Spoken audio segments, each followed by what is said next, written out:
minus 50 seconds.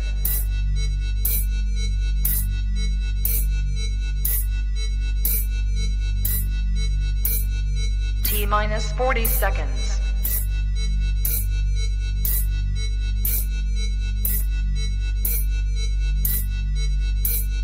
T minus 30 seconds.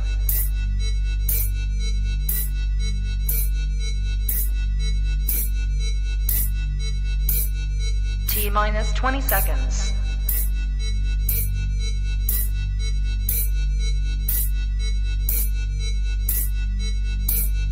Ten, 9, 8, 7, 6, 5, 4, 3, 2, 1, 0.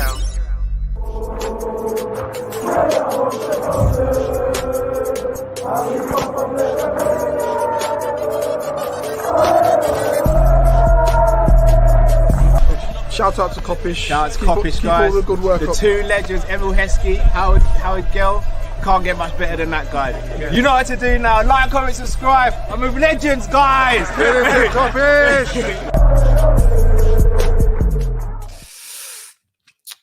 What it do, people. Big up yourselves. Everyone who was waiting patiently, apologies for the tardiness. Is that how you say it? Tardiness.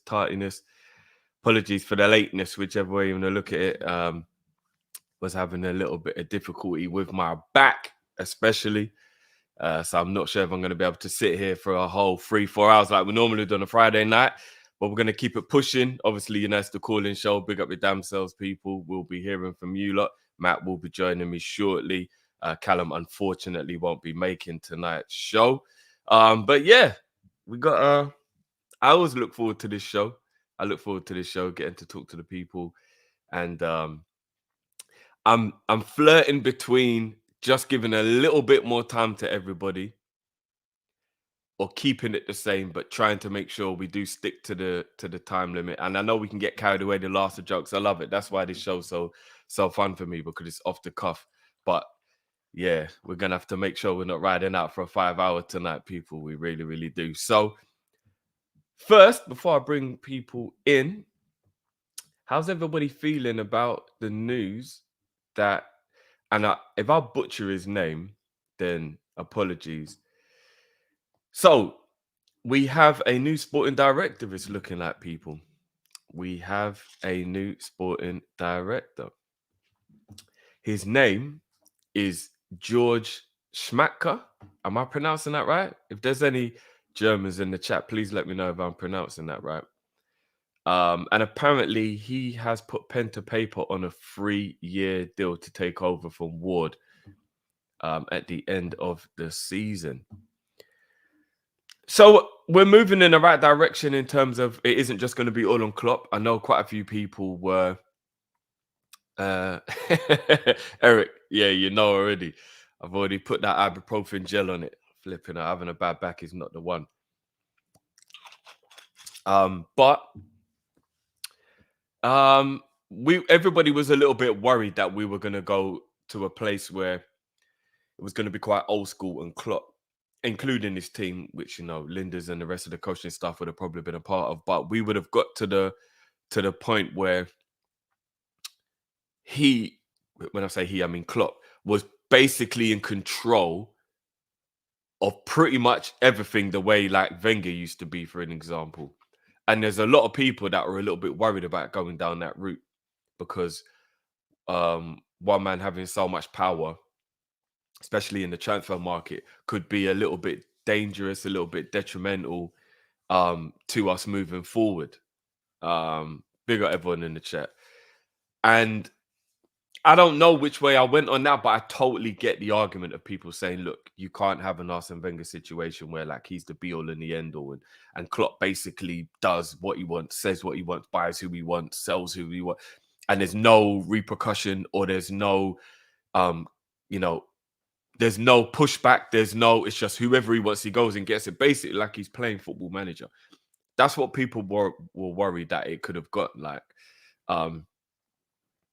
So I'm kind of like in the middle. I believe that it probably is best you do have a sporting director, especially for the fact that if you want your manager to be doing the best he can on the pitch, he shouldn't really be involved off the pitch because it's a distraction.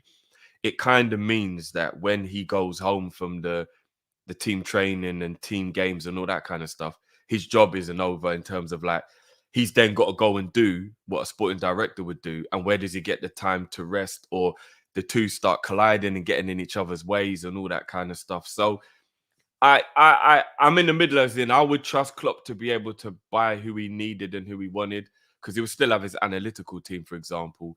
But I do lean more towards, no, we need a sporting director. You need to have a person in charge who does all the other stuff, brings people to you, people you might not have realized, kind of like Edwards did. Remember, Klopp still got to veto things and still got to be like, no, yes, got the final say on things. He's the manager, but there will be scenarios where there'll be a player you didn't even really know, didn't really see. Boom.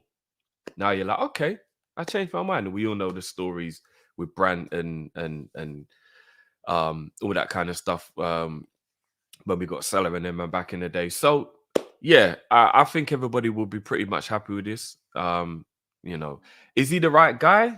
I think that's when it's all a little bit different, because as a few people have said, Paul and a few other people in the chat, big up yourselves, I was fully on Ralph Rangnick.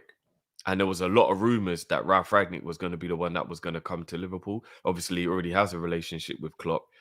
But obviously, he's got a new job now. And that's not looking... Even though being an international manager, I still think, and I know a lot of people might think I'm being a little bit disrespectful when I say this, but being the Austrian manager, I think he would have time to still be Liverpool sporting director if he wanted to juggle both. It'd probably be silly to, but I think he still could, because there's so much of a smaller expectation on Austria, and there's such a smaller pool of players to pick from that you will probably have a lot more time on your hands than you would if you were, say, the Brazil national manager or the Italian or the English or whatever. And even then, I still believe you can be an international manager and have another job within football. I do. International football isn't like a day-to-day basis thing. That's why a lot of managers don't want to be international managers, because it's not a day-to-day thing. You do have a lot more free time. So maybe he could have still done it. But once he got a job, I knew he wasn't going to be able to do it. So, yeah, it was a little bit upsetting, but I think Rangnick would have been perfect. I really, really do. But what do you guys think? Let me know in the chat. What do you guys think of this, of George? I hope I'm saying his name, Schmacker. I'm sure I'm saying it right, but let me know, people. A couple people not really sure who he is. I tried to do a little bit of research on him myself. I don't know too much about him either. His track record in terms of players, there was nothing to write home about. It wasn't the type of thing where it's like, oh yeah, he found this player and he found that player and da. You know, like with Rangnick, like straight off the bat, he could be like, well, Naby Keita was a player that he, just like there isn't really anybody of that level of profile from what I read. But look, I think Liverpool would have done their due diligence to some degree, and I don't think he would be rubbish. And not, on top of that, you got to remember that we didn't really know who Edwards was or Julian Ward either. So, you know what I mean? I don't think that it would be right to rule him out of being a good manager or a good director already. But we'll see, innit? We'll see. Yeah, let me see what the people are saying. Big up everyone as well. Smash the like button on the way, and please, guys, subscribe if you're new. Subscribe even if you're not new. As I said, 65% don't subscribe, guys, which means that we definitely have a lot of people that accidentally don't subscribe. I mean, it could be on purpose. I would hope not. But accidentally, forget to subscribe or whatever, but like to watch the content, which we're thankful for. You lot enjoy it. But even if just 10% of those 65% of people who don't watch was to subscribe in the next week or so, bang, we go smashing straight through that 30,000, which is what we want to reach. That's our next milestone. So please make sure you smash a like and you hit the subscribe button, people. Let me just get the link ready to bring the people in. But yeah, how's everybody feeling about this news? That's what I'm saying, Sean. Just slap the subscribe. Big up Sadiq every time. Okay, some more info. Big up yourself, bro. Check it out.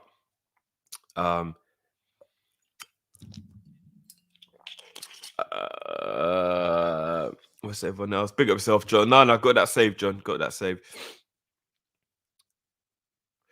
Mark Ragnick was a United man. I don't think he was, bro. Just because he went there for a little while, he exposed them. He didn't enjoy his time there. He didn't give a shit who he upset before he left. Ragnick ain't a United man, bro. I don't think that would have mattered at all. I don't think he cares about Man United in the slightest. I really don't. They kind of treated him dirty. They threw him under the bus there, boy. A lot of people always want to give Ronaldo the credit for, like, exposing what was going on and all that. Ragnick was doing that ages ago. People just don't love him the way they do. Like Ronaldo. So with Ronaldo, like, yeah, man, Ronaldo smacked it. He did all this. Yo, Ragnick did that before. Ragnick was exposing Man United, whether it be subtly, subliminally. Ragnick didn't give a damn. He was letting us know what was going on. You know what I mean? Do you know what? I shouldn't even give them promo. The man, they need to give us a sponsorship. But yeah, some people say it tastes like medicine. But I love this shit.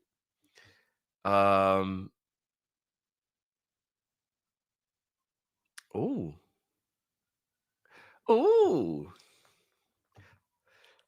As Matisse said, putting the Manchester back in Manchester United. Yes, let Radcliffe get that. Trust me. I don't want them lot getting none of them big boy monies. A couple supers before I bring the people in as well. Big up Alex. Can you drop the beat for my newborn girl, Hazel May, born last night? Hey, do you know what? Big up yourself, man. Congratulations, man. Congratulations. Let me get the beat for you, man. For the little one.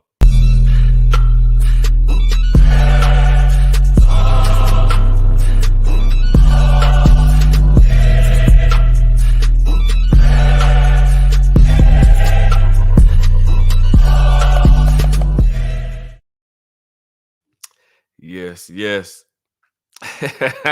Sean, it's a medicine of a different kind. It is, man. Big up my Magnum crew in the building.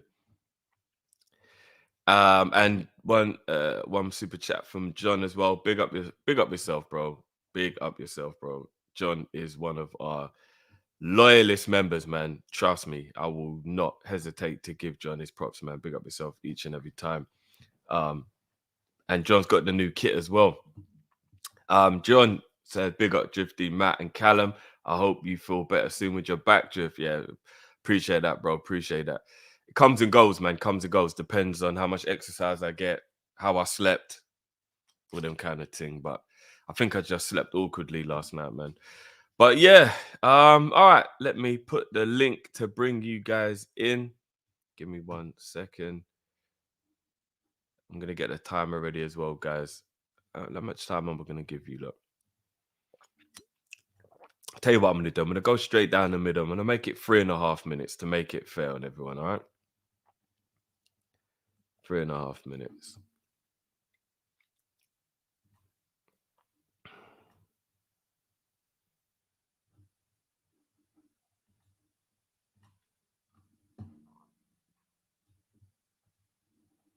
There we go.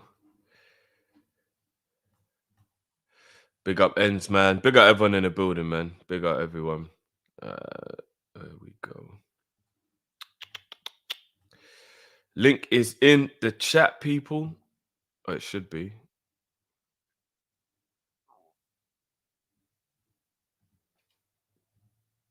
Is it gone out?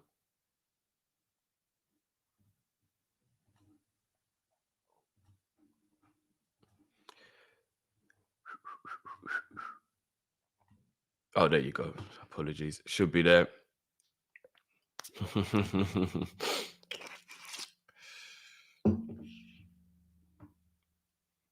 AM, man. AM. AM. Don't give me a joke, bro. The Magnums are dangerous, though, still. The Magnums are dangerous. Free, you know. Right. All right. I think three Maggies, and I think I'll be too touched. I'm not gonna lie. I think I'll be too touched. Normally do 2 in a Hennessy. You know what? Let's bring in the first guest. Regular, a friend of the channel. Man like Ram in the building. What's going on, bro? What is good, man? What's good? What's good? How you What's doing, good? What's man? good, bro? I'm all right, man. I'm all right. Good to see you, man. It's been a minute still. I know, obviously, we has. talk off camera, but it's been a minute still. But Yeah, it has been a minute. It's been a minute, but I got to talk to you about Wednesday because you sent a tweet out to everybody and it got a lot of mixed opinions on it, if you get what I mean. it did, bro. I was very, very surprised for how much negativity there was behind our boy Tonali, bro. It was a bit Yeah, of a I mad was one, bro. surprised. I was surprised as well. I think because people are so in touch with Barella and they love Barella and he's a baller as well. And when you see Tonali, yeah, he had a great season with Milan last season, but you expected more from him. I was like, nah, man, you can't be disrespecting my guy like that. Like he showed enough last season, and he showed enough even this season to be a really top player. So yeah, it is what it is. But I don't know if you guys heard about it. I don't know if you heard about it, Drifty. Todibo, Jean-Claude Todibo, a centre back from Nice, was linked with us very recently. Okay, no, I don't even know about anything about him, if I'm being honest, bro. But yeah, it's what from the looks of things, we're getting a lot of rumours from centre back, DM, and central midfield. Does it give you enough like energy? Is it like good vibes of the fact that we're looking at these kind of players and trying to make a deal with certain profiles that, I mean, you guys and myself have said that we need to strengthen in? Does that give you any like good indications of where the club wants to go?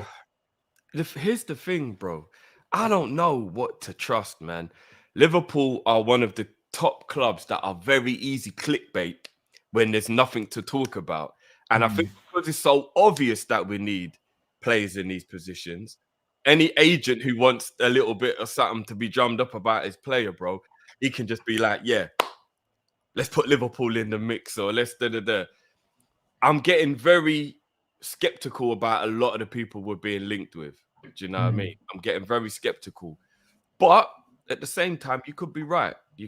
Maybe it is because the agents know that those are the players we're looking for. And some of these players are legitimately who we've inquired about and whatnot.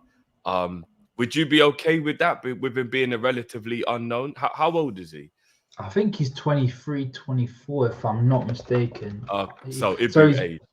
Yeah, he's 23 right now. He's turning 24 in December. So he's relatively experienced, but I think like it really does depend on the price because we know how we move Drift. We always cry about it every single season for the last how long have I known you for? About 5 years?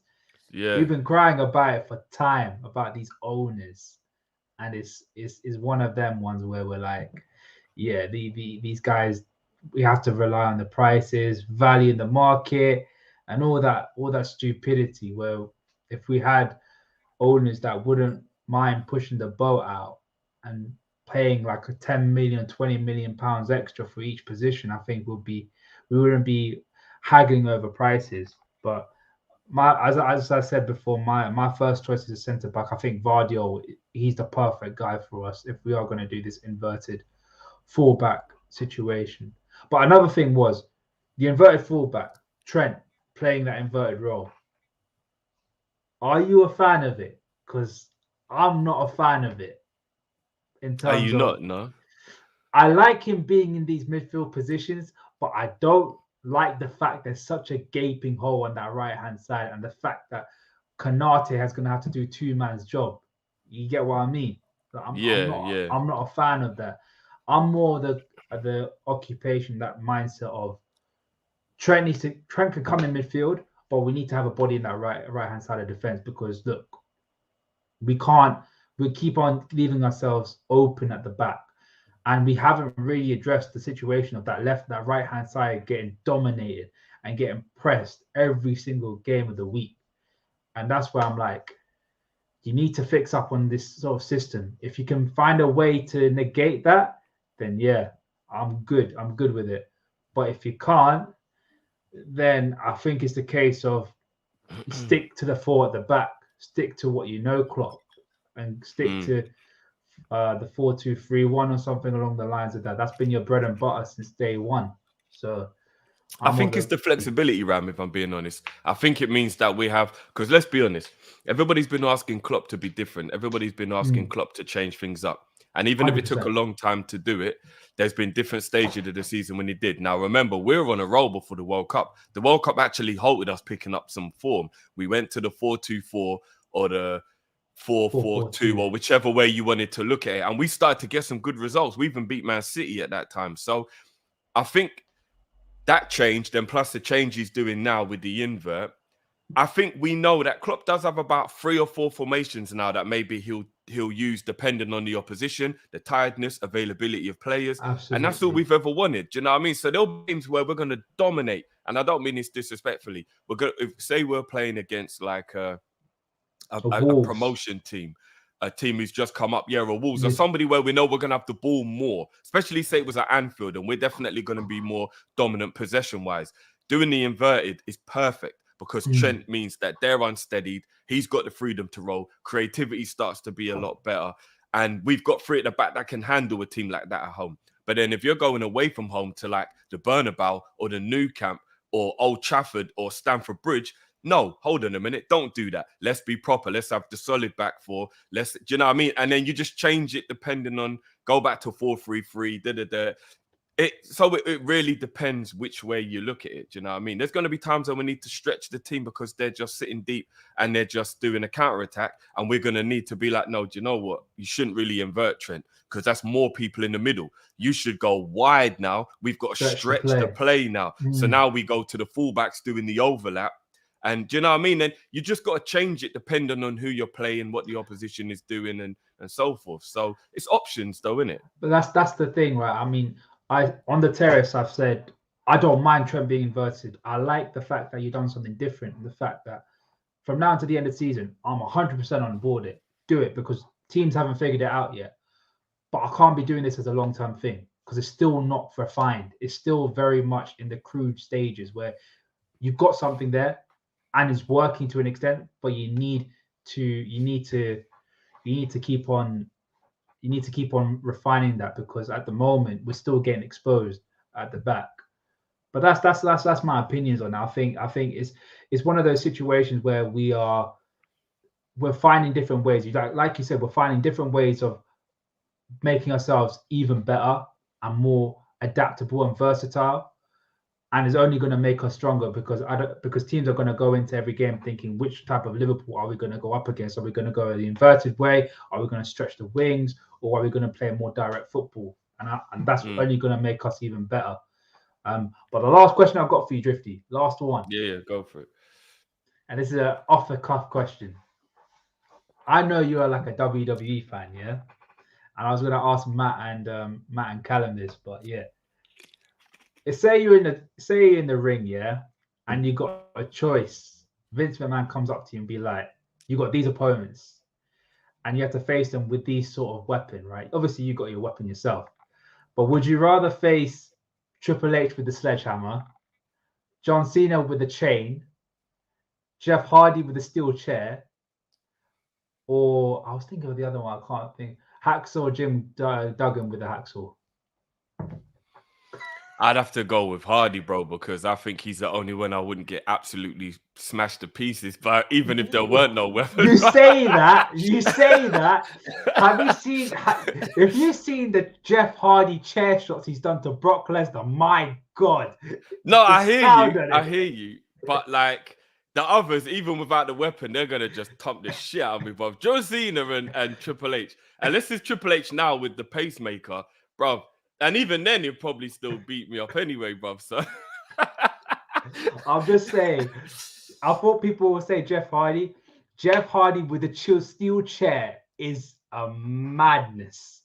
Nah, I remember them. I remember them days still. But you know what? I'd just be knocked out anyway, innit? So I wouldn't even feel it, bro. It would be, you know, bro. Just before you go, though, I quickly just want to talk about Tonali because I know you're one of the only people who really does agree with me about how good this guy is. It's kind of strange, isn't it, bro? Statistically, right? I don't think it's really fair to go back that far considering he's only 23 years old. So I'm really only going to go back for the last 2 years because we all know central midfielders, especially 21 and onwards, is probably when you should really start looking at output in terms of whether they get consistency and all that kind of stuff. I think it's very rare a central midfielder under the age of 20 especially would be like consistently just putting out big performances all the time for a big team. Like Fabregas is the only one I can even think of. And like other than Fabregas, who at 20 years old was like playing first team football week in, week out for like one of the big teams. Yeah, I guess. But even Steven was kind of struggling with injuries around that age. You know what I mean? Like, remember, he's having like growing problems and stuff around that age. Yeah. But anyway, so to just a quick for people saying that Steven Gerrard was more or less done in 31, 32. People need to remember, yeah, we used to play this guy when he had groin problems. I don't know how and who made that decision, but we used to play him whilst he was hurt. And that's why he didn't last as long as he did. I'm surprised he lasted as long as he did. Because my man had to take painkillers every single day just to hide it so he could be available to play. Do you know how mad that is?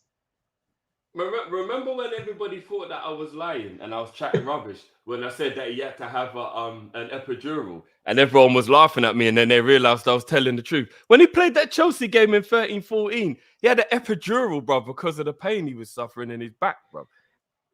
Oh my days, it's mad. That is crazy, bro.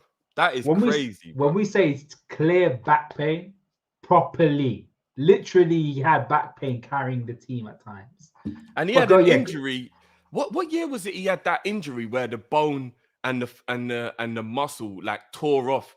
I think it was his thigh, and like he was out for like 8 months. And he said himself he thought he might not even come back because of how bad the injury was. It was during Kenny's reign. It might have been 2010. Late 2010. Yeah, somewhere around there. Yeah, but I remember him saying himself in an interview he thought his career might have been over. That's how bad the injury was. And then he still came back and carried the team. Do you know what I mean? After that, that's crazy, man. It's Stevie G, man.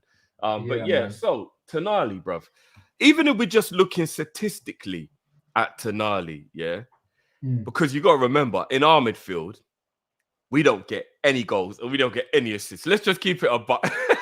Let's not even think about 2-3 years ago when we did have Genie, and even Hendo himself would normally get about 4 or 5 goals a season and whatnot. Let's just go on the last, say, 12 to 18 months. Other than Flacco, which is completely random that Flacco got as many goals as he did last season. No, but I think he still got about 5 goals from open play or something like that. Corners. Yeah, set pieces. Yeah. But like, we don't get goals from midfield. And we very rarely even get assists from midfield if we're being 100% real.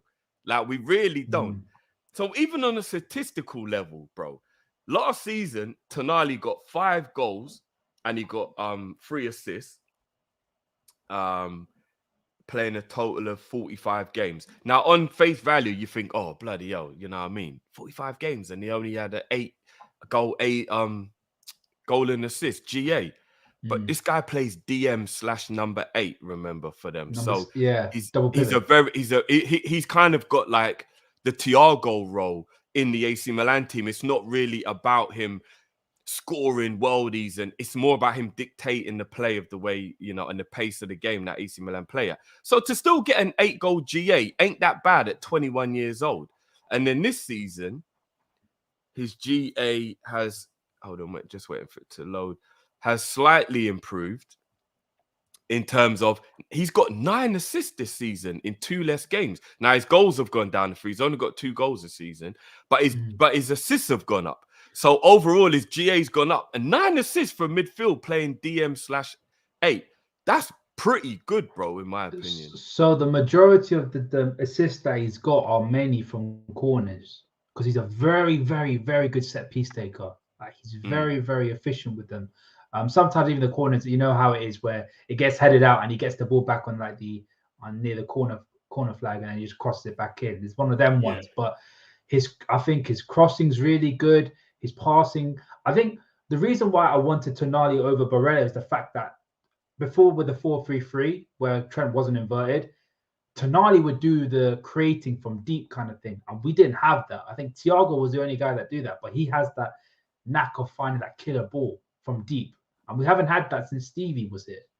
And I was like, we need someone like that. But maybe now with this new system, I think Barella would be the perfect suit because it's more advanced. Our midfielders are more advanced. They're getting closer to the wingers or even getting closer to the penalty area rather than before where you asked Henderson to do the dogged work and try and get a couple of assists here and there.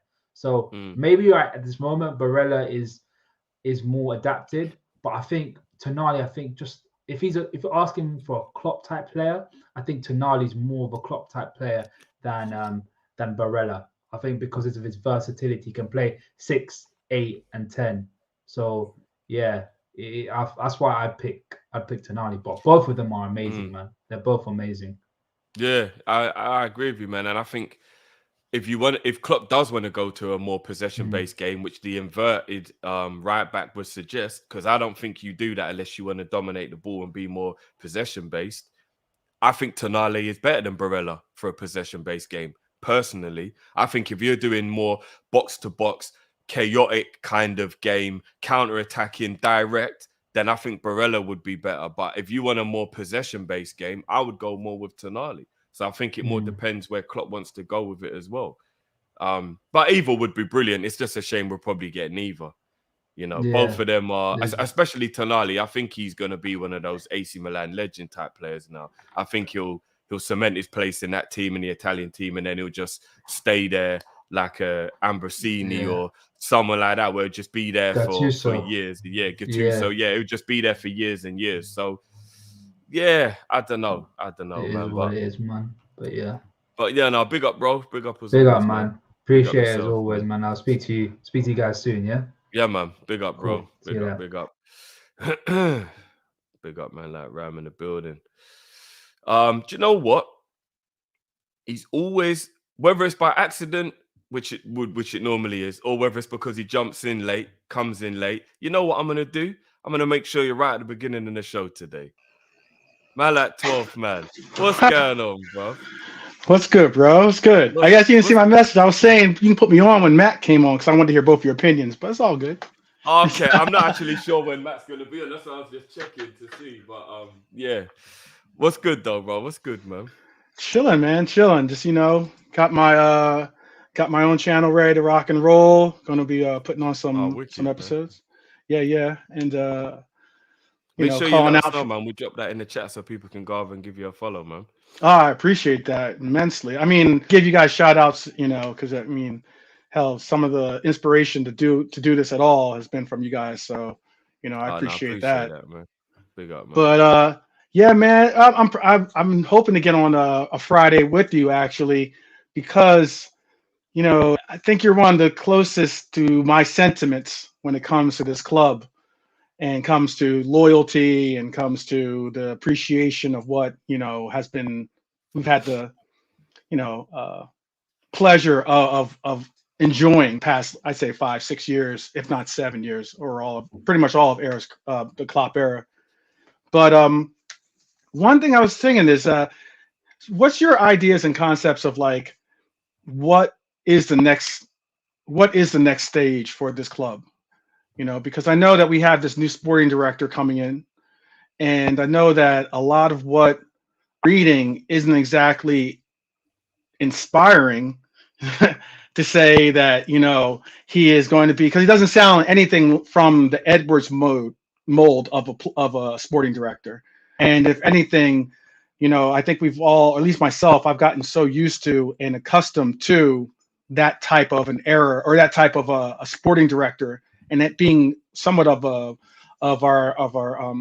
gold standard when it comes to sporting director.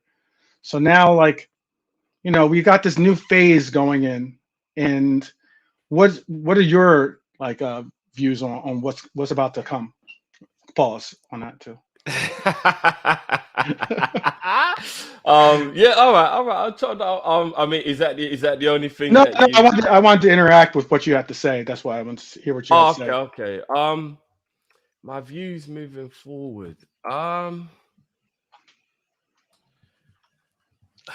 just want a 2.0, bro. I want us to pretty much go back to what we were doing, but just with new players. That means we can implement it the way we used to implement it. I Okay. personally feel that Klopp's way of playing still devastates 90% of the teams you play against.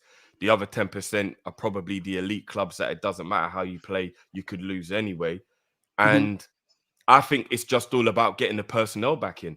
When we had the young players who could implement what Klopp needed to do, we were devastating and we dominated. And apart from Man City, we would have been the best team in Europe for the last 4 or 5 years, arguably. Right, right. So yeah, I just want players that can let Klopp go back to playing the way he wants to play and likes to play and knows how to play.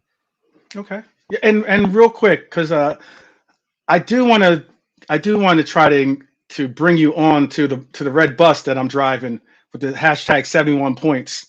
Okay, and hashtag target top four. Because on some 100, man, look, it's not about more so how we play. Obviously, we have to win out, but it's more so saying, do you believe Newcastle and you believe Manchester United are going to win out?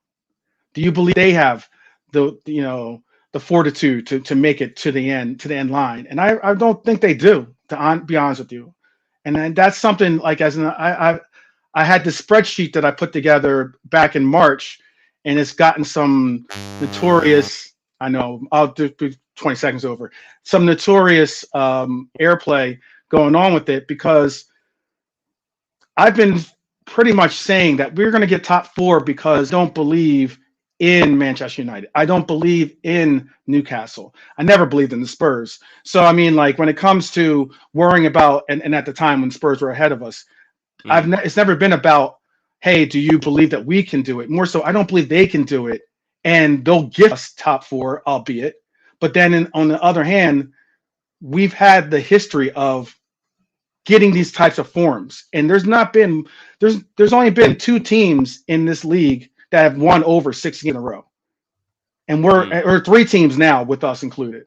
So, I mean, like, that's something to always like put into your little pocket when you're thinking about these things. But I'm going to send you over my little spreadsheet that I spoke of, and maybe that'll like help spur Yeah, no, the do that, belief. bro. Do that, man. I'll definitely give that a check out. And yeah, I'll chop that up now, bro. All right, cool. Good to see you as always, man. Good talk. Big up, Yeah, for sure. Big up yourself as always, G. Big up, man.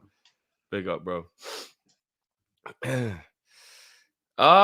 Right. This top 4 thing. Look, I mean, do you know what? And I feel really bad now as well, because literally he was waiting because he wanted to talk to man. And then literally he jumped in the background as he left. And it's gonna look all like what was it? Big up everybody. Happy Friday. 12th man obviously wanted to talk to you as well, but I didn't know when you was jumping in, so I just brought him Yeah, in. yeah, and no, then apologies. come in. So what was the question, so to speak? So I didn't hear the question. Yeah. But this is why I brought you in anyway, because you already believe we're gonna get top 4. So that's what that 12th man's basically saying, that he isn't just believing in top 4 because he thinks that we're good enough to get it. He's more believing in it because he doesn't think that Newcastle and Man United have what it takes to be able to win enough games to stop us from getting in there. So he's more looking at they will fail more than we will succeed. Yeah. I hear that. I'm struggling with this one, bro. And you and me have gone back and forth with this in the group quite a few times. I don't doubt we can do it in terms of we've put a little run together. We do look a bit better. We've got some of our main players back now and playing well. I just don't see where Man United and Newcastle drop points in 2 of the 4 games left, and with Newcastle it would need to be 2 losses because of their points. It can't even be a draw. It has to be 2 losses because they're 6 points ahead of us if they win one of those games, because they've got a game in hand. So they've got to lose 2 games, and Man United have to draw 2 or lose 1 and draw 1. If it was just 1 game of either of them, I'd be sitting there going, do you know what, bruv? Top 4 might be it, but 2. if you got to mess up twice in 4 or twice in 5, that's quite a lot of messing up. That's like a 50% mess up ratio. I don't see it, bro. All right. Hear me now. Hear me now. Big everyone in the chat, by the way. So big up hear to me Sander 7. I see you, bro. All right, hear me now. Big up everybody. All right, here's what I've been saying for a minute now. I did think at some point we'll put a run together, and we have. Hasn't been the prettiest of runs. No, it hasn't. No pun intended. It's been a good bad run. So we got the points, but the performances haven't been that great, right? We can all agree on that. But bro, here's what I kept on saying. I'll say half a good game, half of a bad game kind of thing, like in patches. 100. But this is the one thing I've always kept on saying. Man United and Newcastle, especially Newcastle, maybe under a lot of pressure to get into that, break into that top 4, sustain it. Any adversity as well that they might have, are they going to be able to, get past it? Because now it's the business end of the season, bro. Newcastle, I think, will hold on to 3rd, believe it or not. Man United, I'm not so sure. Bro, if I'm not mistaken, scoring goals for them is a real problem at the moment. Not only that, I believe Marcus Rashford, from what I'm hearing, might be out as well. There's a few things at Man United that apparently Varane's back, though, which is big for Man United. Bro, even if Varane's back, though, but you're talking about a Varane that's been out for a while. It's not like, I don't know. Put it like this, bro. Not everything is rosy in Man United. They got some issues, bro. Like Martial hasn't turned up for them. Like crucial moments, bro, where they needed goals and they can't score a gool. I think they're at home for 3 of their 4 games, though. Bro, here's what I'm gonna say to you as well, though. It wouldn't surprise me if I see Wolves getting a draw, not a win, but a draw. I do not see Wolves winning at Old Trafford. No chance. Maybe the old Wolves. All they need is a draw. We've got better goal difference than Man United, so Man United could draw 2 and we'd get it on goal difference. Bro, this is what I'm saying, bro. If because I can see Man United drawing and Chelsea potentially doing something. Remember? Bro, forget about that. No. Here I'm gonna say. Chelsea on the beach. They don't really care. They don't care where they finish, bro. They're playing Newcastle. They're playing. Chelsea might beat Newcastle because that's at Stamford Bridge, but they're not gonna win at Old Trafford, though. Bro, you see Chelsea, they're a team you don't want to face because they've got nothing to play for. So they don't. It's a weird one. They're either going to be really dead on the night and just get absolutely battered, or they're going to surprise them when they beat Man United because they've got nothing else to play for, bro. They can't get in Champions League. They don't care about Europe. It's house money. I do hear you, but if you saw the way they played against Arsenal, bro, I hear what I've never seen a worse performance in my life. I'm not saying I'm Mystic Matt Drift, but what were the 2 results I said to you and they came true? The 2 results from last weekend. Can you remember? You said that all right. You didn't say that Newcastle would lose to Arsenal, but you said you wouldn't be surprised if Newcastle lost to Arsenal. And you said that West Ham would beat. Do you want me to tell the people the chat I sent you? Yeah, remember in the group. Remember, I said, book it. And I said, no, Arsenal. You said if Arsenal beat Newcastle, Jeff. Not you guarantee they'll beat them. You said if, but you did say West Ham will beat Man United. I'll give you that. You did say West Ham will beat Man United. Bro, hold on, where is it? I need to find it, bro. Where is it? Bro, I kid you not. Because I said it and I was like, trust me, bro. They might do something. So who do you think is more likely out of the 2? You think Man United are the one more likely? Because I don't know if you've heard the quotes from Callum Wilson, but Callum Wilson actually said he could smell Champions League 2 weeks ago and Liverpool need to back off because he can't smell it anymore. So that means Newcastle might be feeling a little bit of the pressure that Liverpool have applied. It was actually complimentary. A few people got a bit upset, but I was like, no, if you actually read what he's saying, he's not saying Liverpool need to chill, like we're not good enough. He's saying like in that kind of banter where like, are you man, allow it, bruv? Like I thought we had Champions League wrapped up. Yeah, they thought that it wrapped up. But well, here's the thing. Everybody, big up Daps as well. He always one thing Daps has been consistent with, and he's always said it is like Liverpool and Man United are the best teams when it comes to putting a run together, especially towards the business end of the season. Now, we've left ours really, really late. Man City started theirs before, obviously, but bro, there's a reason why, really and truly, we should be having this conversation Because 6 games ago, this conversation, we would have got laughed at for even entertaining it. Even me, I would have, you know me already, Drift. I would have been like, come on, man. Like, whoever's saying that, they're just touching. We were just doing watch-alongs for the giggles, bruv. Of For course, the LOLs, bruv. At that point, we weren't winning games, was getting dunked on by... Exactly. The addiction, bruv. That's all we were watching it for. But for the love of Liverpool. Because we felt like we were going to achieve anything. Those were some of the... Listen... You see them watch-alongs there, people, where we were just getting beaten and drawing. Bro, I kid you not. At one point, I was just like, yeah, this feeling is just horrible. I can't have this feeling. Liverpool having nothing to play for in May feels weird, bro. And horrible, knocked out of all the competitions. You can't say nothing to no one. If someone says something about your team, you got no response. Like, all we could do was say, yeah, we beat Man United 7-0. And then Man United would be like, so what did you do in your next game? Oh, what? You lost to Bournemouth. It was the Palace game. That's what it was. The people remember. You couldn't make it, Drift, and now we could count. Yeah, that game was so boring. Bruv, that game, you see that game? If I remember correctly, I wasn't even doing it. You did that watch-along alone, I think, innit? I done it alone. I was at the family house, yeah. And not or was it with Monts? Or was it alone? No, Monts went alone. I was alone. And I remember, big up Troops. Troops came into the chat for a bit and was like, no, Matt's a soldier, bro. Because after watching that, bro, I don't know how he's still here. And I was like, I don't know how I'm still here. But I said, it's only because of the people why I'm still here. That game there should have been the game where we just all mentally check out. But you want to know something? Because we're Liverpool, we never give up, bro. This might be true. Big up India Scouts and saying we only started playing well to avoid the conference, and all of a sudden we might get Champions League. Yeah, you might be able to say still. You know what I mean? If we went into the Conference League, we are winning it. I'm saying that now. I don't care how ignorant I sound. I don't care how arrogant I sound. I don't care. If we was in the Conference League, that is a trophy guaranteed for next season. Yeah. Because if we can't win that, then oh my days, bro. Then it's game over. But no, then bro, it's game over, bro.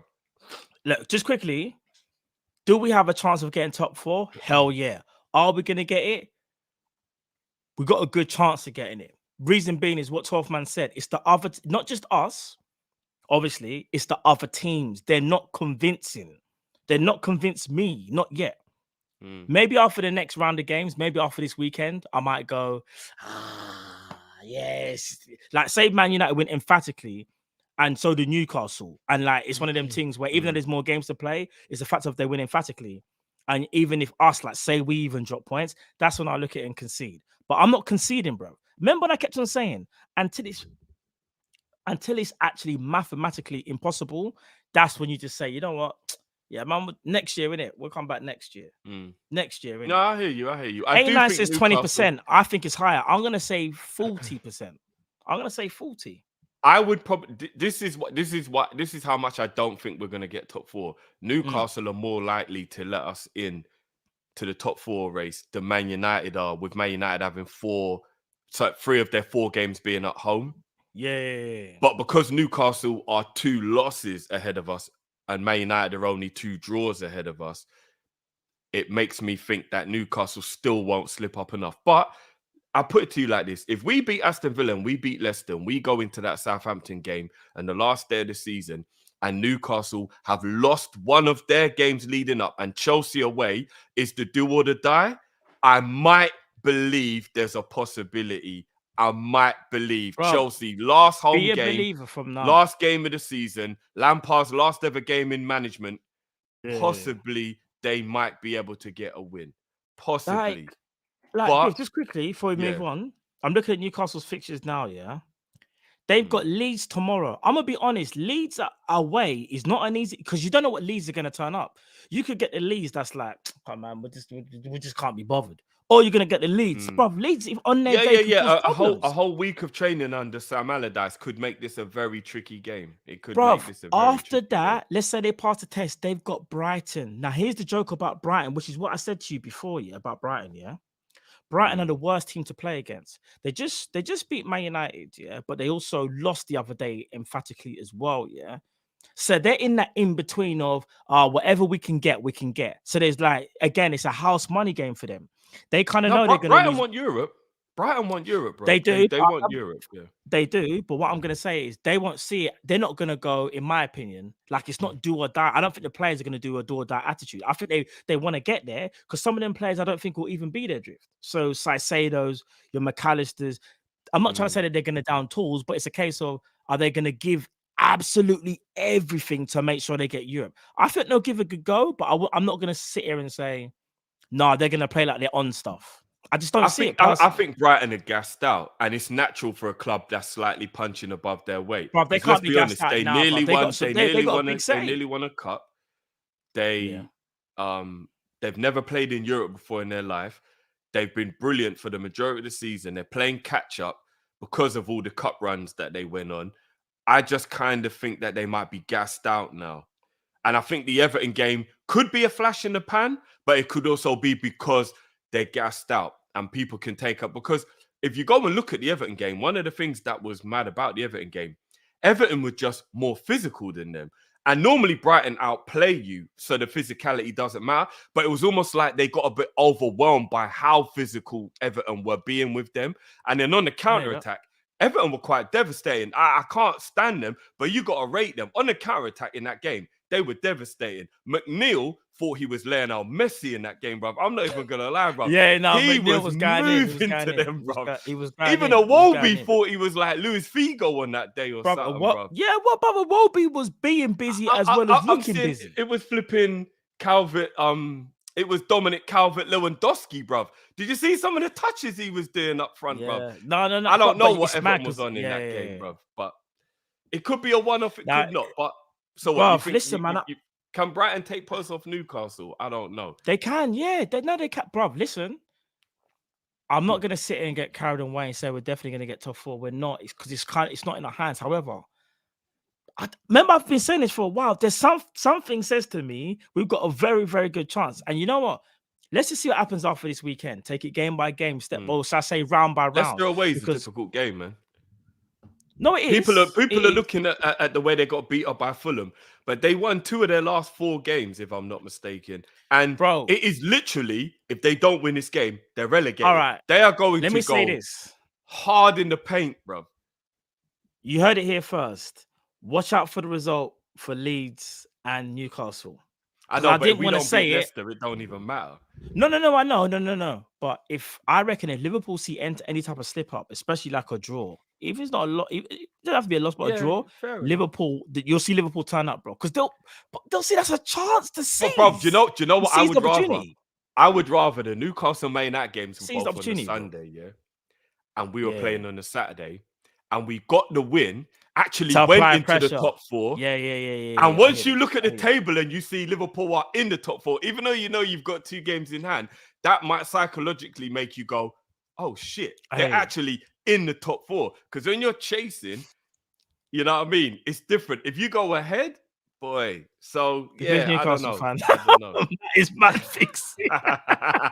They got itself hanging with my normies. But you know, everybody knows if it's got to be at the expense of Newcastle, then so be it.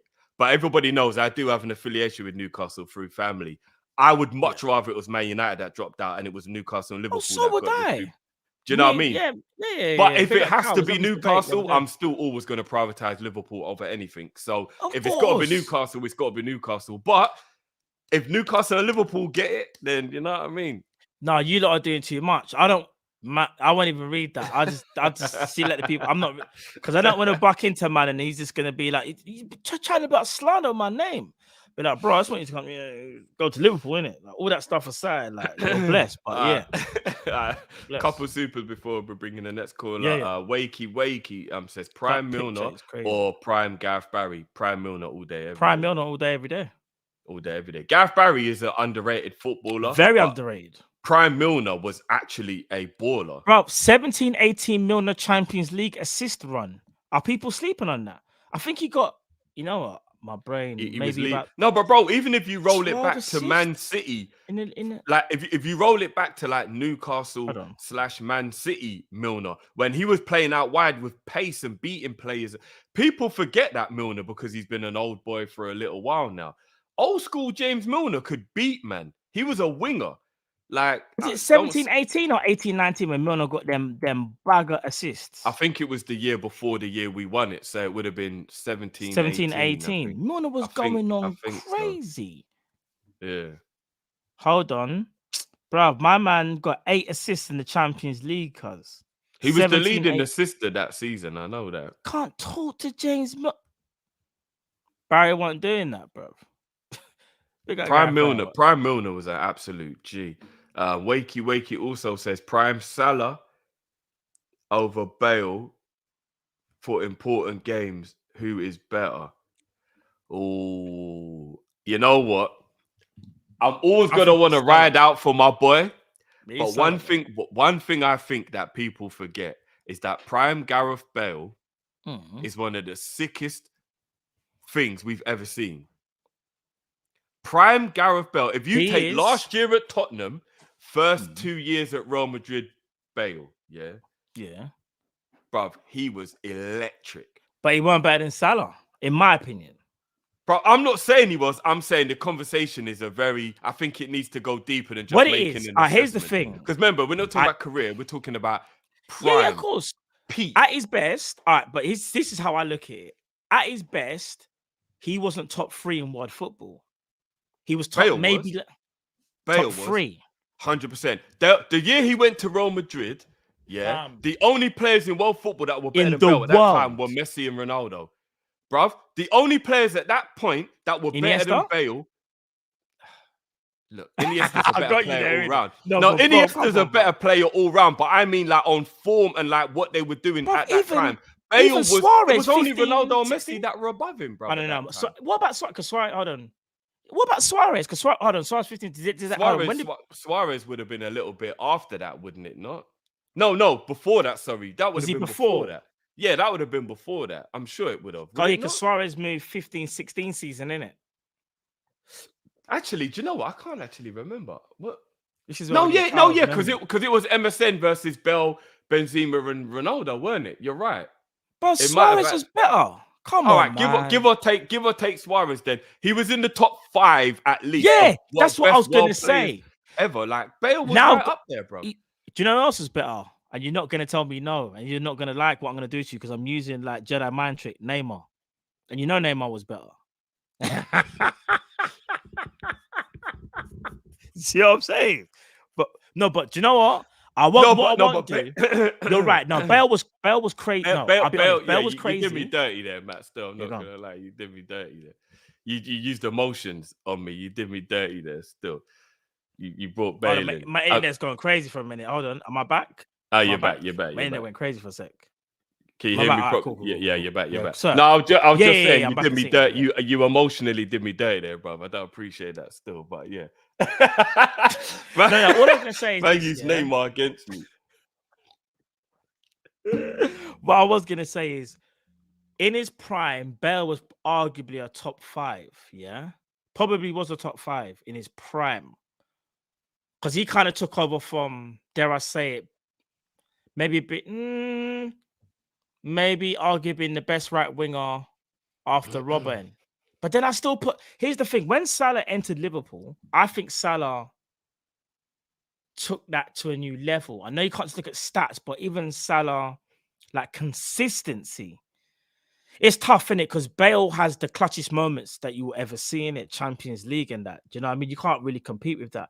But then we also look at Salah still scored a Champions League penalty. I know it's not the same, but he has. I know it's against Tottenham. People water it down, but it's still the Champions League final. Big games as well, Man City. But there's definitely an argument that at the tip top of the game, Bale was more clutch than Salah. There's definitely. I think we need to go back and look at the tapes because I think what it is, because Salah's the present and we love nostalgia at times. And I'm not like, when I think about, I just think of even the overhead kick, brother, against us. That's one of the best goals ever in football history. Yeah, I'm not joking. But the way Bale jumps and does the bicycle kick is flipping crazy, you know. Yeah, I can't lie. It's madness. I don't know. I would probably go with Mo. I probably would go with Mo. But I think it's a conversation that has to actually be had. I don't think it's just a thing where you go, oh yeah, him. Prime Gareth Bale was ridiculous, bro. All right, what we'll do drift for the people then. Maybe we should do like a members vid on that. Maybe we'll do some comparisons like that, just like down the line. During the Like summer. people can give us a list of who they maybe remember people when we do the verses. We could do verses like who we think is the most clutch player or something like that. We can do that. Yeah.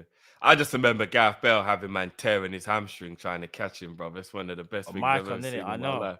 But what was better? That actually, you know what? That performance actually goes down one of the best performances in Champions League history, you know? Because in that one game, he destroyed the man like 3 times, bro. No, not even Maicon, bro. In the Copa del Rey. Do you remember? I can't remember You're talking about. Yeah, he's done up Maicon, but who? You're talking about Barker. Barker. I can't remember the player. All I know is Barter. They said he's still looking for his hamstring now, bro. Mark Barter, I think his name is. They said he's still looking for his hamstring now, bro. He got finished. But Bell ran off the pitch, innit? He ran off the pitch. Yeah, but see, I used the cow memory today, people. Barter or Bartra. Yeah, that's the yeah. He absolutely destroyed him. But yeah, big up for the super chat, wakey. Just quickly from Alex, it's his 20th birthday. Been rocking with us. Big up yourself, bro. Happy birthday, man. Big up yourself, bro. If you was in America, or if you're in America, you're still not old enough to drink. If you're in England, pop that champagne, bro.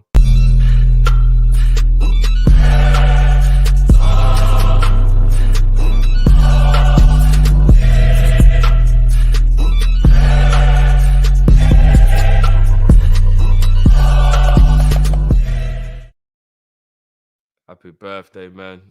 Danny says Carrier should have saved that Bell goal. Rewatch it.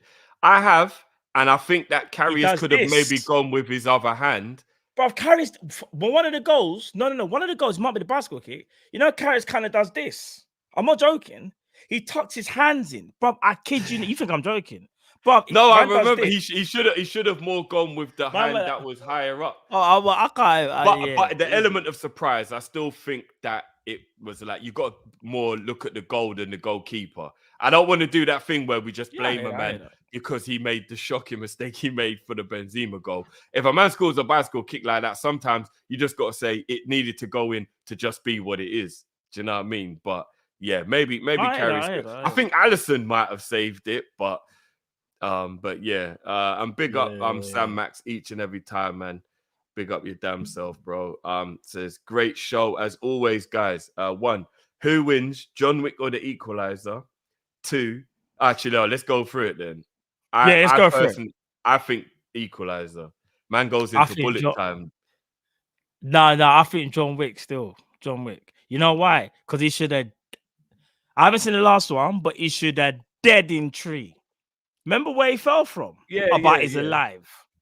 Man fell out of a 15-story building or whatever. Bro, no, you can't live and get up and act like it's nothing. And then go and put on a new blazer.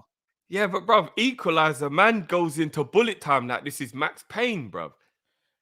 But here's the imagine walking in a room and being able to assess what's going on like you're flipping. But John Wick can take bullets, though. Not like when I say take bullets, I don't mean like anywhere, but he can kind of firm bullets, though. When you think about the amount of times this guy's being shot, bro, and he just does the little flinch thing. Oh, okay, I can't use that arm. I'll just tuck it away. Just use this one. Bro, he's different. Come on. Yeah, bro, I'm not gonna lie.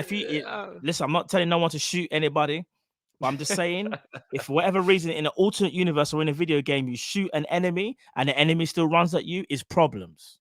Just know that. I hear you. Thiago or Xabi Alonso?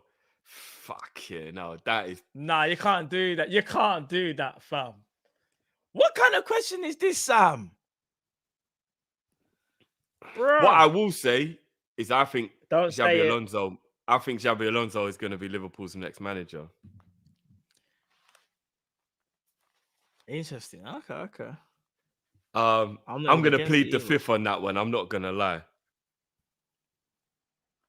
Do you know why? Because Thiago is more of a favourite to me, but I don't want to let my favouritism override Xabi Alonso's absolute excellence. No, Xabi Alonso is a beast, fam. You know what? Here's what I say. Xabi Alonso was a better passer. Thiago is more skillful.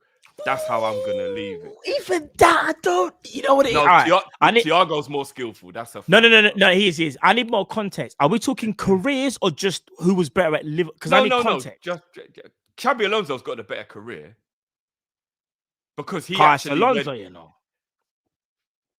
It's Alonso, but what it is, no, let's not, because I can't. Yeah, let's leave it. Let's leave it. What do the people 1-1, actually it's think a that draw. Xabi's got more skill than Thiago? There's No, no no. way anybody can tell me Xabi's more skillful. No. Thiago's got more skill, but we're talking overall as a player. Bruv, Xabi Alonso could dictate a game on So his can one. Thiago, Not the same way as Xabi Alonso can do. bro. Bayern Munich, Thiago was I don't dictating games know. and they won I the don't know. Champions League, bro. He was man of the match in the final, bro. Like, come on. Bruv, Like look at everyone's Alonso at Real thinking Madrid about and his Liverpool Bayern. career. And Liverpool. If you look at Bayern No, Munich, but, Thiago, he could dictate the game, bro. Brother. That's why we bought him. We bought him because we wanted to Xabi play Alonso was called the pass master. like that. Gerrard Thiago looked broke at him Xabi in Alonso's awe. record. Xabi Alonso had the record for most passes completed in the Bundesliga, and then Thiago took it. Yeah, but that's because he's That's probably in called a better team. dictating a game. That's Probably called in a better dictating team, a game, though, Probably right? in a better team. I don't know. No. But he Listen. played. Xabi Alonso played with. Now, all Prime, jokes aside, Robben, and Ribery, bruv. this is what I think. Long passing, Xabi Alonso for me. Short passing, Thiago. Splitting lines, I say it's a draw. However, Thiago potentially can see something that Xabi might not be able to see. However, I think Xabi, it's a big call I'm about to say. Hear what I'm about to say? I think Xabi can read the game a little bit better than Thiago. A little bit. We're talking about 1%, if that. I actually think they're carbon copies of each other, and they're both just beautiful players. Like, it is what it is. I think they're actually very, like when you say like a player that's like similar to a player, like when you make comparisons, I think Xabi Alonso and Thiago is as close of as a comparison as you can get. I think they're both just brilliant footballers, and it is what it is. Oh my days, is this true? Did they play together, Drift? Can you remember that? They were at Bayern Munich together. They didn't really play together. Yeah, but they didn't really. But they were at Bayern Munich together. But obviously, Xabi's like, you know what? Alonso's just different. Like Thiago's different. Nah, do you know what? Let's just leave that one there. We're deliberating. We got the people in the background as well. We got yeah. We're gonna call us. Apologies, people. Apologies. I would rather receive a stunner than a tombstone. Yeah, tombstone that could just end your you can recover from a broken jaw, but if your head bust wide open, then you might not ever. Yeah, you can't recover from a broken neck, fam. Favorite car brand? Mercedes. Ferrari. Oh, Porsche pushes it. It's either Porsche or Mercedes. Yeah, I was thinking Porsche, but I've always been like it's the 911 thing. Yeah, Ferrari or Porsche. Yeah, one of them two. Who are Liverpool getting realistically in the summer? I think we're going to get Ugarte and Mason Mount. And McAllister. The McAllister one I'm a bit iffy on because I heard that there's a few people that are getting involved in that. But I think we're going to get Ugarte and Mount. Swear. McAllister's 50-50. I think McAllister might go to another team and we may have to make an adjustment and maybe go for somebody else. But if we don't get Bro, am I glitching, by the way, on your screen? No. Am I glitching, Drift? Am I right? No, on my totally one, you're right. mad. You're going crazy. I think it's my. Oh no, my one. You're glitching a little bit now. You're glitching a little bit now. Are you back? Yeah, you're back. I'm back. Can you do me a massive favor? How many more? I'm gonna restart. Hold on. Let me just make sure you can be able to get back in. Hold on. 1, 2, 3. You get me back in? 5. Yeah. All right. Go. Yeah. Restart. I'll literally be 2 seconds. It'll be 2 seconds. Yeah. Cool. Yeah. Let me save the super from when Matt comes back. Then actually, let's bring in the next caller while Matt does a restart. Jay, big up yourself, G. What's going on, bro? You there? Jay, you there, bro?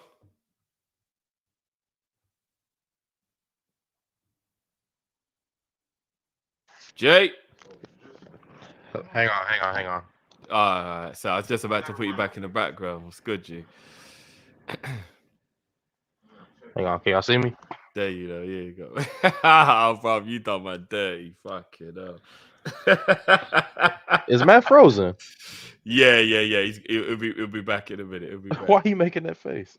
I'm not gonna lie, bro. You done my dirty with that background. Still, that's mad. Still. This was. I like to point out Marcus Rashford, world class, better than Mbappe. What else did they say about him? Oh, he's gonna win the Ballon d'Or. He has two league goals since March.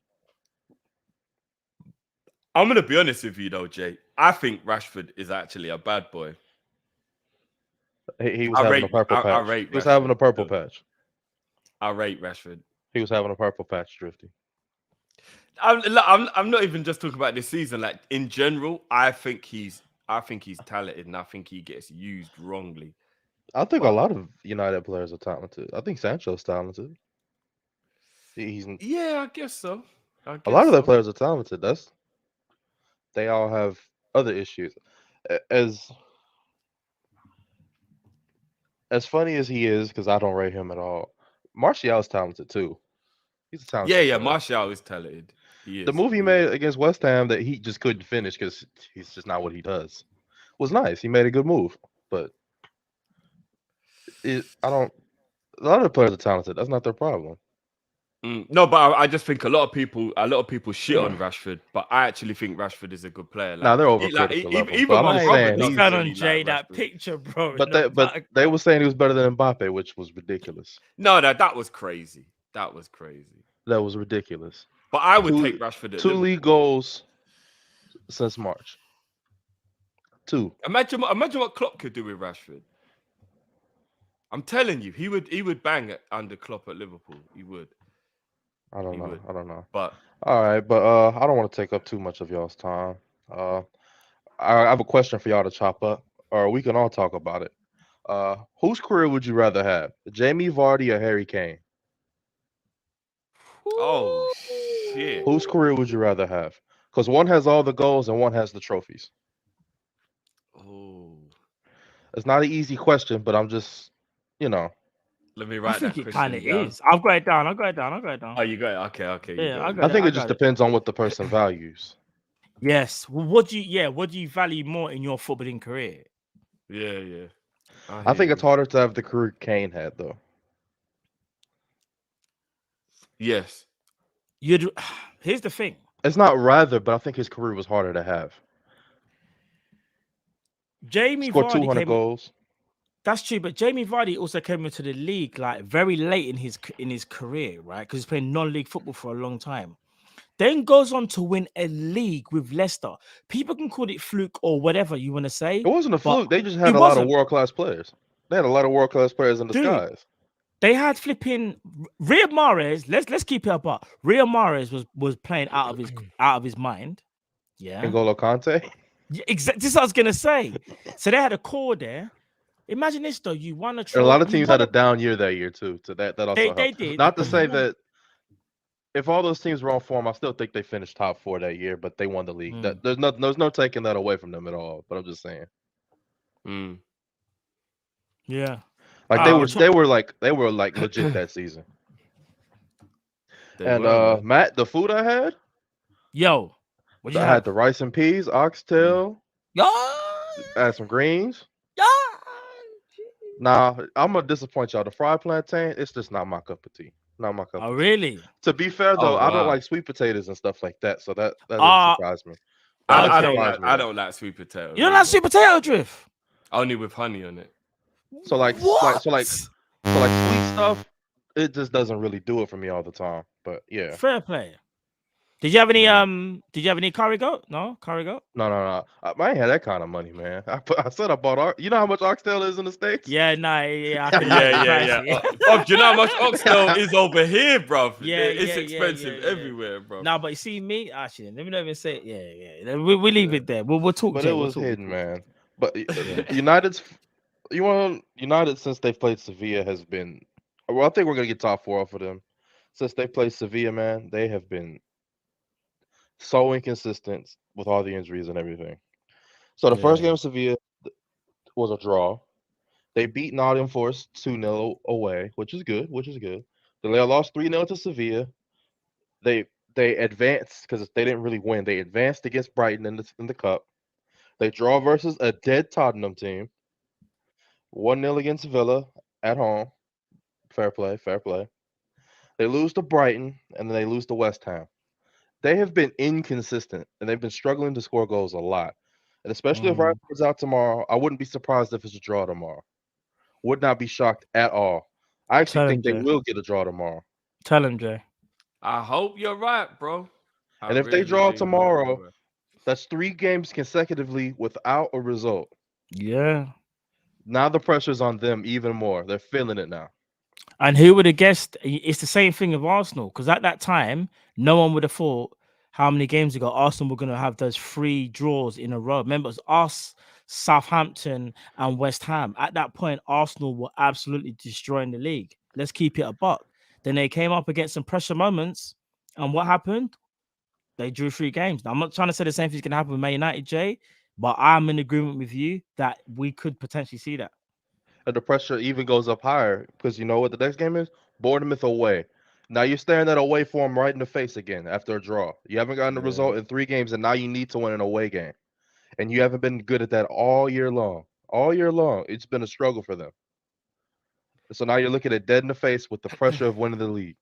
Not winning the league, but finishing top 4. Yeah. Look, I'm just saying, I would hope not you're be right, shocked. Jay. I really, really do, brother. I hope you're right, man. I really, really do. And, But we'll the chop last that thing up I'm now, gonna say- brother, and big up yourself as always, man. One last Big up thing I'm gonna yourself as say. always, G. Matt, KD looking funny in the light since he left Golden State. That's all I'm saying. Down I 30 at know. the half. He looking Yeah. funny in the light. He ain't done nothing since he left there. I'm gonna be honest. As much as I rate KD, you can't get beat like that. You just can't. Like, it's so And crazy. he played like 'cause- garbage. And let's be yeah, real. he did. And that's why, as much as I rate KD very, very highly, one of the most, in my opinion, one of the most efficient scorers we will ever see in the NBA. However, you see, when people try to say things like he's better than LeBron, X, Y, and Z, bro, there's just a difference even in mentality. I think KD's that type of guy that, like, he just wants to play basketball, and he's got 2 titles, so he's good. He's actually so blessed. But how can an elimination game? I get it. Booker didn't really turn up either, but bro, you're supposed to be KD. You're supposed to He be didn't take a shot easy till money halfway through sniper. the first quarter. Bro, Didn't take a shot. You're supposed to be easy money sniper. Imagine Salah goes a whole half without shooting the ball. Yeah, no, it's crazy. Or it's not even a dribble. Like, he just passed. Just passing. No dribble. Ridiculous. Crazy. But all right, that's all. I'm gonna wrap up on that. I'm gonna let y'all talk. The pressure's on United. It's on United, and y'all can talk a little bit more about Vardy and Kane. But I'm gonna let y'all go. We'll chop that up now. Jay, who you got tonight before you go, bro? Lakers or Warriors? Make me proud, bro. Lakers probably. Yeah, that's what I'm talking about, Lakers. Jay. Lakers. I'm Let's big on go. basketball. Yeah. We'll talk, Jay. The bench players need to step up for the Lakers.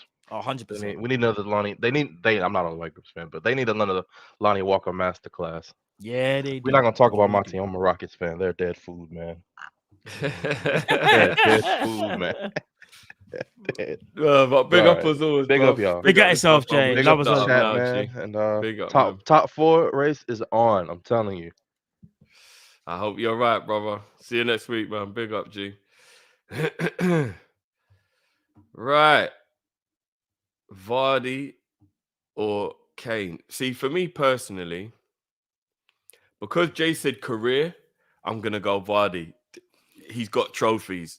And if you're talking about career, at the end of your career, you're going to want to look back on it. And Vardy's got the 2 best trophies you can win in England in his cabinet. So there's nothing, he can't be more prouder. Only a Champions League or a World Cup Vardy's got a better career, bro. would make him feel better than what he's got now. He's got an FA Cup, he's got a Premier League. That's top level English football. Like that's the pinnacle of English football. I would rather be Harry Kane as a player though.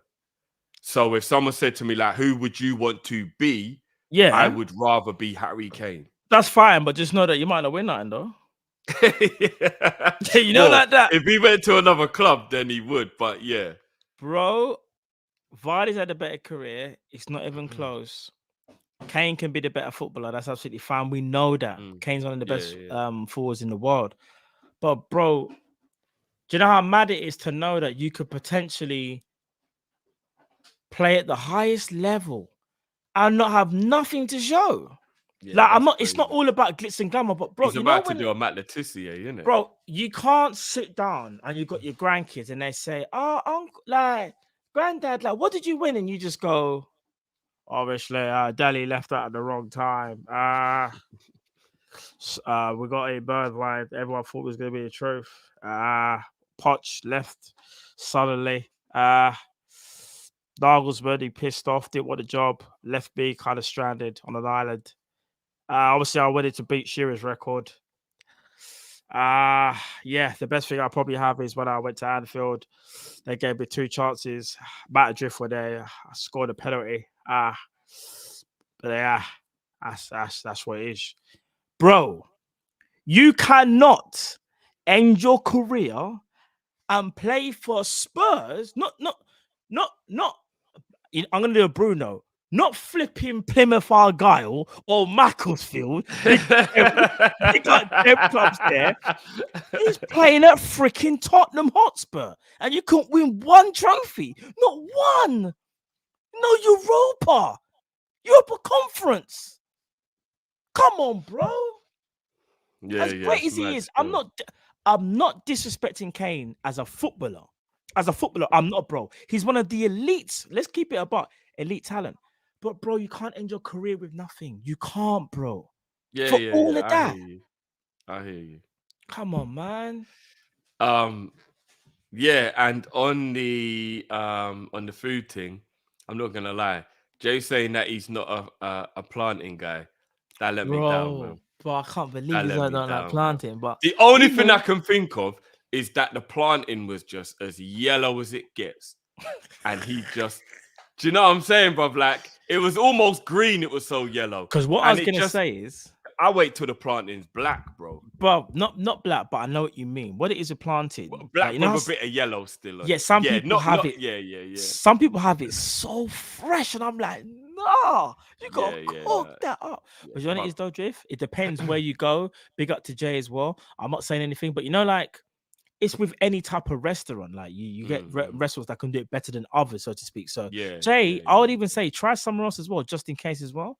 Try somewhere else because you never know. It might be that place you went to, it wasn't as good as maybe the next place, and vice versa. So try different places because it's like that in the UK, bro. Come on, let's keep it apart. Not everyone cooks at the same. Yeah, you can tell there's people who don't have they don't put love into it. Yeah, bruv. Yeah. There's no, they don't put their love and soul in it. Love. Bruv, when you wake up West in the Indian morning, food's got to be cooked with love. It's just a fact. If you wake up in the morning and you're pissed off and you've had an argument or whatever you've had, or you had a bad night and you start cooking, your food's gonna be a mess. Just know, because the energy that you're putting into it. See, when you're turning the pot and all them things, scrape out the rice, angry, whatever. Whereas, like, if you're in a good mood, you're blessing the rice. You get me? So yeah, man. I'm not gonna lie, that's sweet planting. Woo! The planting. But I can't believe you don't like sweet potato, you know? Yeah, no. Sweet potato is bad. Like I only like sweet potato fries with honey on them. Sweet potato fries is the one as well. That's the one as well. Still. But yeah. And just quickly, we had one. I thought I'd save it for when you come back. What's your favorite horror movie, bro? Favorite horror?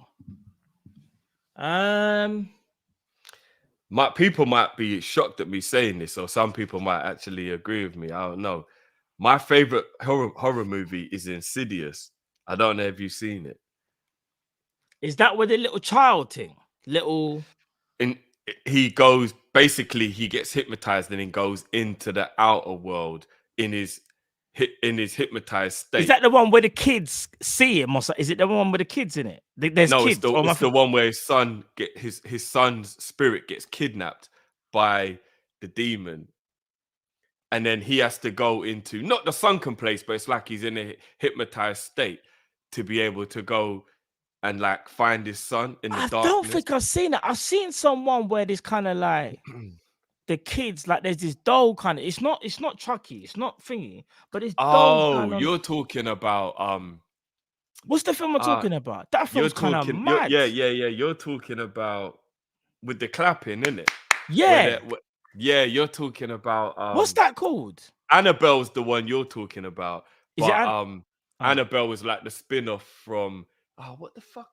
How can I forget? Because I love. Do you know that what film as film well. that wasn't even scary, but I just didn't like some of The Conjuring. That's it. Is it The Conjuring? The Conjuring. Yeah, The Conjuring is a bad boy. Conjuring 1 and 2 is cold Yeah. as well. Still. What's I'm that? not gonna I lie. tell you one film that I thought, nah, this ain't even scary. This is just they shouldn't have made it. It was Have you seen The Hills Have Eyes, fam? You know watch them thing there, bro. Bro, The Hills Have Eyes 2. I think Hills Have Eyes 2. There's one scene. The Hills Have Eyes is just people going around with knives chopping people's heads off. No, and all but they're that, kind of like deformed. I don't watch them type They're of kind of ones there, bro. mutated, kind of. I just said, yo, what am I watching? Because there's one scene and I just said, yo, whoever the director is, I'm not gonna lie, fam. You need to go sit down and relax. You're coming up. You see, I I like horror films that are like, just like. I mean, don't get me wrong. As a man of God, I shouldn't even watch horror films anyway. But bro, what's that film? So let's cut you quickly. What's that film where there's these people and they go into like these like. I know exactly what you're talking about. The one on the island. Not that. No, you're thinking of Green Inferno. No, that Green film Inferno. is nuts. I will never watch that as long as I live. I've got another one. Hey, where's my brethren when I need him? Our brethren that we both know who gives us the. Yeah. All right, cool. There's a scene of a film I wish he was watching, where basically these people or these villagers cut a man down the middle and start at his underneath, fam. Chop him up like. Oh, I know. It's not even really. It's got thing in it, Michael. It's got But it turns into a horror film. What's the thing? Human Centipede. No, I don't watch them thing. No, I'm gonna watch. I'm gonna deal with them. Bro. No. I saw a picture and said, "You must be mad." I know what you're talking about, though. I know what you're talking about, but it's not actually a horror film, though. No, are you talking about the one that's got that scene where they cut man in half, bruv? Yeah, but and they scalp him first. Yeah, it's not. That's not actually a horror film. It just gets raggo at the end. You know what it is? I don't. It's like a cowboy film, innit? Yes. With, it's like, yes. Yeah, with Goldie Hawn's husband. That's the one. How can I not Kurt Russell? Yeah. I know what you're talking. Yeah, bro. When they scalp man and chop man in half, bro, and all that, I don't know what. Bro, I couldn't believe what was going on. Imagine people. Let me draw out the scene for you. So imagine you got caught by some unknown. Yeah, that's it. Tomahawk. Something tomahawk. Yeah, bone hook. But I had it. Bone tomahawk. I think it's bone tomahawk. You know, something like that. Yeah. People, imagine this now. I'm not trying to say envision it this deeply, but you get captured. Yes, I think it's bone tomahawk. You get captured, and these people, they capture you and they hold you upside down, and you know what these men are about. You know they're them serial killers. But I was right. It's bone tomahawk. Yeah, bone tomahawk. You know what they're about. I kid you not. If it was me, I would have fainted long time. And hopefully, man would have just like fainted so bad that I just don't wake up. Because you see the next thing, you're upside down hanging, and you can see them doing this with a big thing. Ching, ching, and you're thinking, hold on. Nah, just kill me, fam. Just shoot me or something. Do you mind? Ching, ching, ching. Before you know it, remember you're upside down, you know? I remember they pull your legs wide open and get the big butcher. People, it's not even a horror, but you see, if you see that, it's peak. Yeah, that was peak. Apologies for people that are too if I've been. I'm trying to. No, but I swear, before they did that to him, they scalped him. I think they scalped. No, so he was already in pain, bruv, because man's head topped. Bruv, and then man got bust down the middle, bruv. Bro, it's that was it's a the mad fact thing, of bruv. People can they chopped him like he was like he was But food. I would recommendation. I would say Insidious, and the reason I say Insidious is because it's the smartest of all the horror films I've watched. Normally, you watch a horror film and it's just kind of senseless, or at the end you're like, I know what you that was mean. kind of an excuse to just kill people. For example, throughout the film. Halloween, like it's a bit like I Yeah, get it. like. But It's if an you watch ongoing battle. Insidious, Insidious is very well written, and 1, 2, and 3 follow each other. There's a pattern; they intertwine with each other, and it kind of makes sense.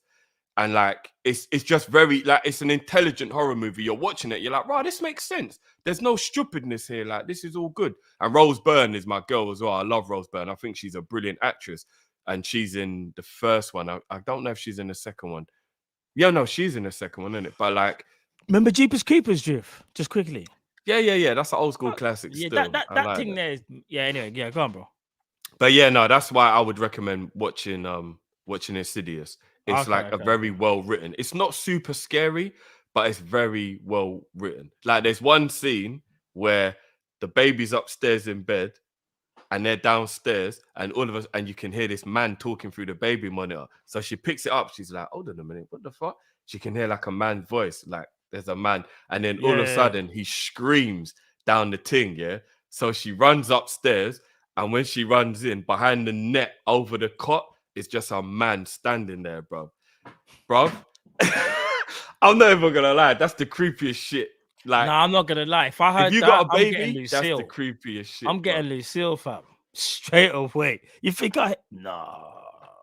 You can't just run it. Hearing a man talk to your baby over the baby monitor has got to be one of the creepiest. You know, people do reckless thing as well. They hear the noise and just run without thinking what they're gonna do. Fam, you better talk. Yeah, let me not say too much, but just know you can't just run into to where you gotta think. Like, you know what I mean? But yeah, big up for that. Yeah, you know, old school It was creepy as hell. It was kind of mad still. But I'm not really a horror film guy though. Like them, like I said, I'm not into the guts and ghouls and all that stuff. I don't mind them. I don't really get. Do you know, it sounds silly. I don't really get scared by horror films. It's more like see things that are just very like kind of grim. So like the bone tomahawk thing, that was grim for me. So what's scared is more like flip, man. Like I'm more like Green Inferno. I'm never watching that. Yeah, see Green Inferno. I watched that, and it didn't phase me. Like Mont said, bruv, it's tapped. No, the director and the writer of that film are tapped, bro. Yeah, because you know what it is. You've always got to think how can the director think that far for these things to happen? You know, like that. Like your brain went there. Yeah, my brain can't go there. You know. Jay says the texture and the sweetness of the planting wasn't for me. Fair dues. Fair dues, bro. I think you've got to have it from somewhere else first before you write. Planting is one of the greatest things you can have. Jay also says, look, Insidious, The Ring, and The Grudge. All three of those films I enjoyed. I remember I remember The Grudge still with that chat. Yeah. And The Ring as well. Hills Have Eyes based on United versus Everton fans. Oh, based on United and Everton. Hills Have Eyes is crazy though, Jay. I think it's Hills Have Eyes 2. Nah, fam. Danny says The Entity is the most underrated horror. Check it out. Yeah, I haven't seen The Entity actually. I haven't seen that myself. And LFC Aaron, I had to change my Henderson profile pic. I just had to. Ali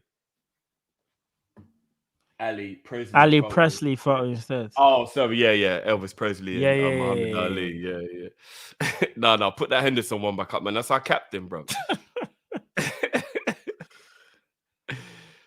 You know what, Amityville, I'm not gonna lie, that's some better. Heard of it, but I ain't seen it. I've seen it. Yeah. The fact that it's based, but they say The Conjuring is based on a true story as well, and The Exorcist is meant to be based on a true story. And Exorcist, that didn't scare me at all, you know. I don't know. No. But imagine if you'd have watched it in the 60s or the 70s when it come out, that would have been freaky. Yeah, maybe if I was like younger or something, maybe it might have been able to trick my mind, so to speak. My mum said she had to run out of the cinema. She said she just couldn't handle it. A lot of people watch Exorcist when they were younger. Yeah, no, even mum. Yeah, you might be right, because back in then day when it first came out, but it done a number on a lot of people, you know. Exorcist, trust. Oh, 70s was it? Yeah, whenever it was. All right, next caller. Man, like Paul, what's going on, bro? You there? How you doing, lads? Yeah. What's going on, Paul? Bless, bro. What's going on, bro? Is your back improved, mate? Drifty? Say that again, bro. How's your let's go turn on the TV in the background. Has your back improved? Do you know what? When I'm having fun, I forget about the pain. So kind of. I've had a little bit of a problem with my back as well. I woke up early. I woke up badly as well, man. Probably a bad night's sleep. I don't know what it is, man, but my back was stiff, to say the least, stiff. Yeah, I'm telling you, it's not the one. Having a bad back, one of the main things that I think people underestimate till it happens. Yeah. Bad neck, bad back. Bad back is I'm not gonna lie. That's a killer Yeah. still. It is. What you got for us today, though, bro? Right. First off, this director of football thing. I have to say I'm underwhelmed. Okay. Yeah, I'm underwhelmed. I'm not feeling it at all. They could have gone. They could have got better options out there. I don't see his talent ID. He doesn't have a track record or anything of that nature from what I've read of his past deeds or his past accomplishments. Yeah, I would have preferred someone like Ralph Rangnick or the guy for Benfica. I think it's Raul Pedro Perez. Guy's name is. Okay, yeah. Him or Monaco, any of those guys, any of the continental teams that are doing it right. And I'm just a bit concerned that they're not going to spread the scope of scouting worldwide. South America, France, just basically go worldwide. Just basically look for talent for wherever it is. They're going to stick for one particular region of the world. Yeah, personally, that's my opinion. Yeah, I hear where you're coming from. The only thing I will say is we didn't know how absolutely elite Edwards was. So let's just give him a chance. Yeah, that's what I was going to say. Edwards is a good example because we didn't know nothing about him at all. And to be fair, that he was known as just like the data analyst, guy, so to speak. I'm hoping I'm pleasantly surprised, but I'm not holding out for that hope. But hopefully, I hear he's not one to be trifled with either, and he will stand at the cloth. He won't take no crap. Yeah. I've heard that as well, which is a good thing. It's a good thing. But I don't think Klopp should be choosing it anyway. It should be the board because there's a hierarchy, isn't there? He's above the manager or the coach because he's going to have the decision to fire Klopp if it comes down to that. I think he should be involved at the same time, though, Paul, based on not have the final say in it. I agree with you because it should be the people above him. Yeah. But I do believe that Klopp needs to have a say in terms of you want to make sure they get on. Do you get what I mean? You can't bring somebody in who Klopp's going to be unhappy with because all of a sudden there's going to be problems. Do you get what I mean? So I think Klopp does have to have a say to a degree. Yeah. But you're right. It shouldn't be Klopp's decision who is hired for that position. Yeah. But I do have hope in that direction that Klopp's not going to have it all his own way, basically. Yeah. And also going on to the issue, the sale issue down the road from us. United. Yes, I think there's another twist. I think Qatar are going to put in another bid. Yeah, I do as well. I don't think it's over. Yeah, okay. Unfortunately, I hope I'm wrong, but I just think it's going to be yes. Right, and I've got a question for you. Jason Bourne or James Bond? I'll leave you with that one, lads. Okay. Okay. Big up yourself. Hey, you know, if you are in any way related to the Paul Smith designer, I'm a size 34 waist, bro. Might have to be a lot easier. I'll tell you that much, mate. I'm a 34 waist, bro. Them jeans bang from Paul Smith, bro. So easy. But no, big up, bro. Big up, man. Yeah, thanks, lads. Thanks. Yeah, big up. Big yourself, Paul. Blessings, bro. Yeah, all right, so I like Paul Smith, the designer. It makes some nice stuff. They're a great designer.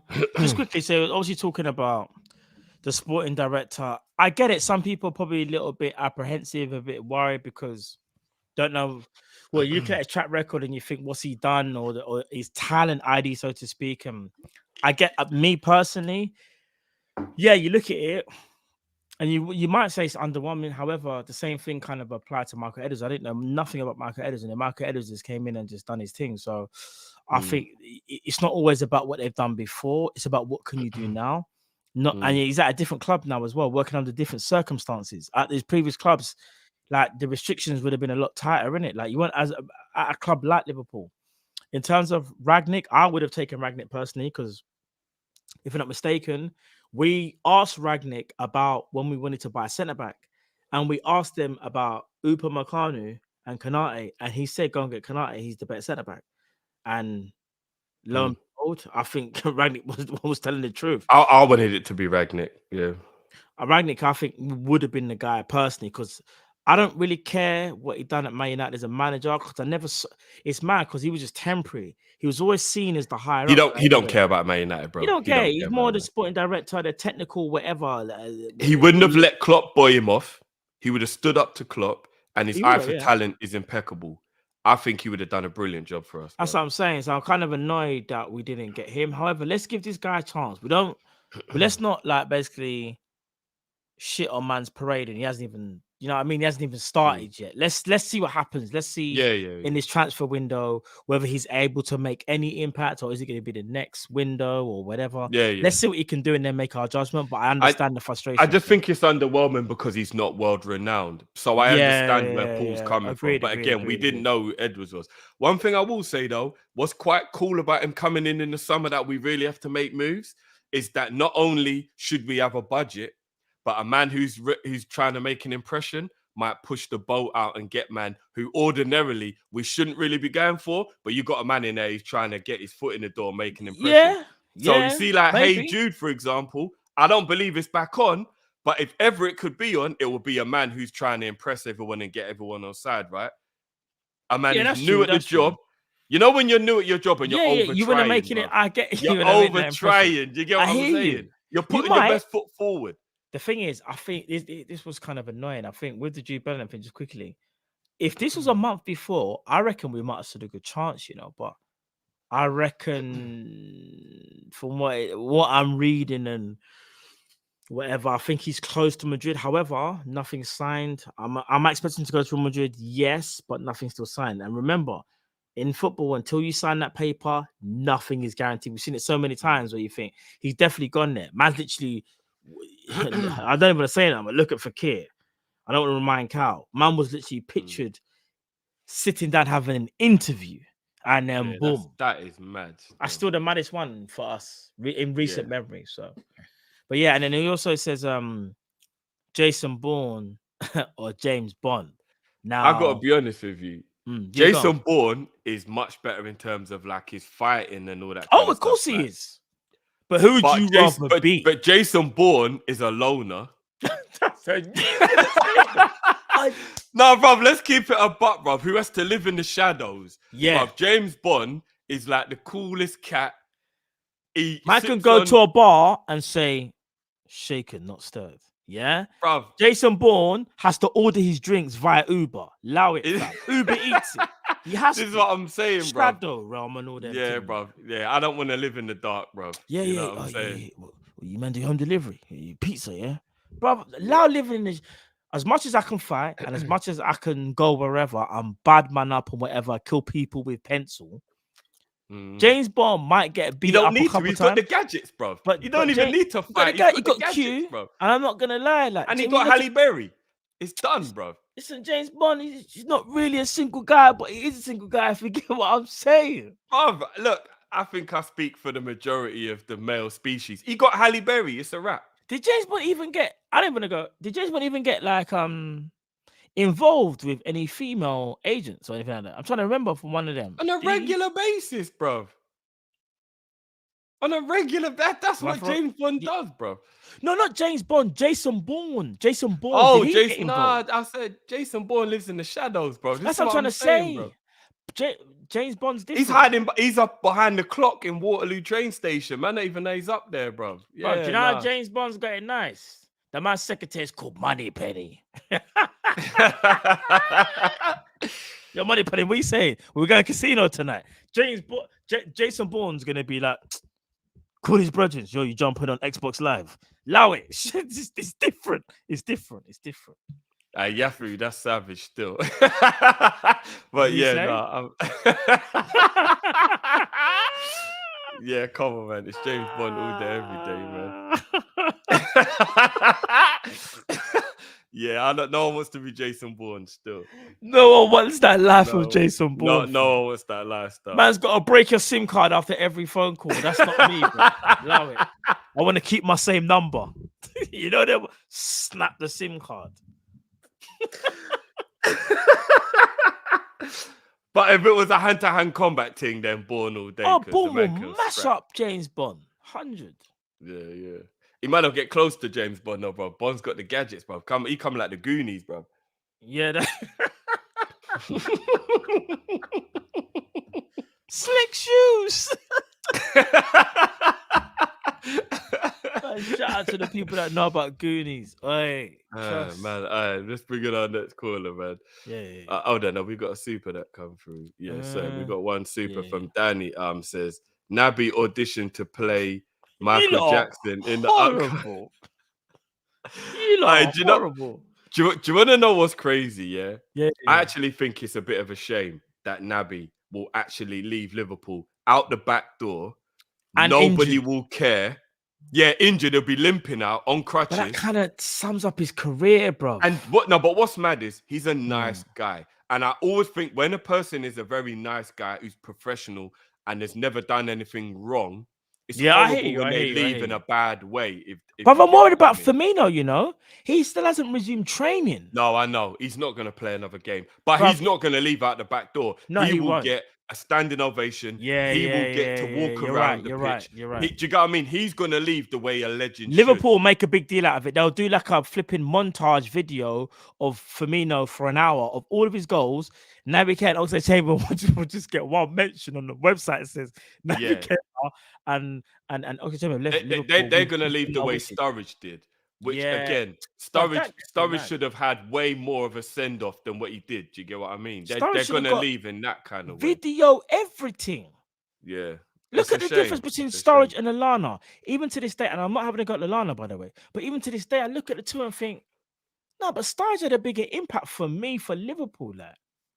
Bigger impact. He made me believe again that we were on. But Lallana was part of the title winning team. Sturridge was part of the Champions League winning team. So the title winning team's always going to be held a bit higher in it because it's our first title. I hear you. I hear you. What it is, maybe it's favoritism, but I just remember. Well, I remember when we signed Sturridge and Coutinho, and it made us believe again, Liverpool fans, that we're kind of trying to get back to where we were.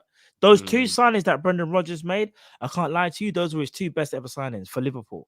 Those were statement signings that we didn't even realize that we needed. Another guy that I'm glad we know he's leaving, so he'll get the applause. Milner. In all honesty, Milner probably arguably deserves a bigger send off than Bobby. He's been here longer. Milner will get a big send off as well, though. Do you know what I mean? Like he's been here longer, so.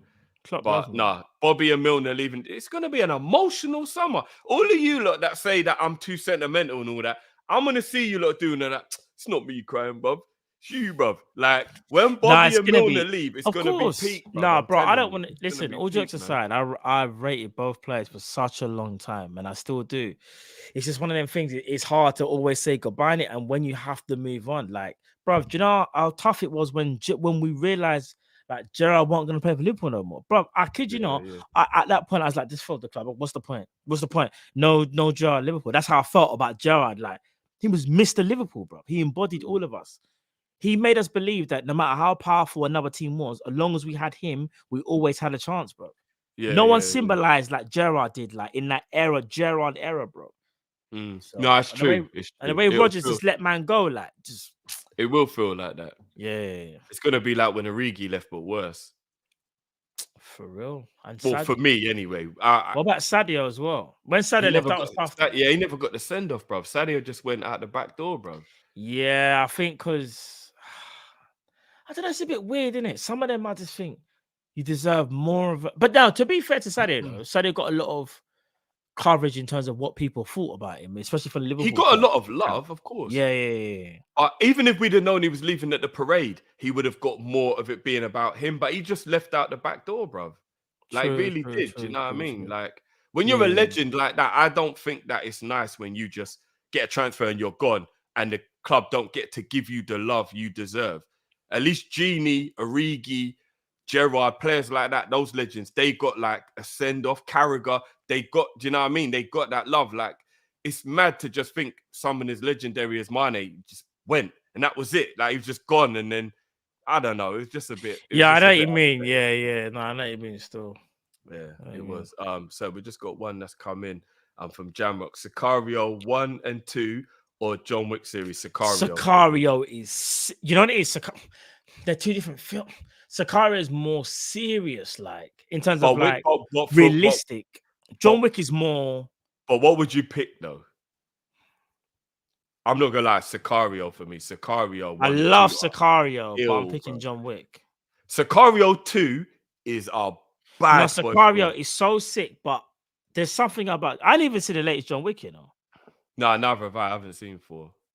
But the tree that I have seen, my goodness. But then Sicario, though. Benicio del Toro is my guy, bro. Sicario 2. Bro, Sicario 2, bro. Come on. It's better than all the John Wicks. I don't care what anyone says. Nah, it is, bro. It's better than all the John Wicks, bro. They're different, Sicario though. 2 is 100% better than all the John Wicks. We haven't seen John Wick 4. I haven't, but I've seen 1, 2, and 3, bro. John Wick 1. It's a good movie, bro. It's not better than Sicario. Hold on, no. Hold on. Don't do it. Don't. They killed a man's dog, and we just thought he's gonna get revenge or something. Like he'll just do it. Bro, the man took off head tops like it was a game. No, I and hear didn't that. stop. I hear and then that. he done it again. And then he done it again. I don't even want to give anything away because I was just about to say something. No, about but that's what I'm saying. I haven't Sicario. seen number And 4. if somebody hasn't, if people ain't seen it, then I would have just done a proper spoiler alert. But bruv, Sicario 2. No, I know. You Emily know when Blunt's you're in giving number a 1, rating, innit? Emily Blunt in number 1, innit? Yeah. Yeah.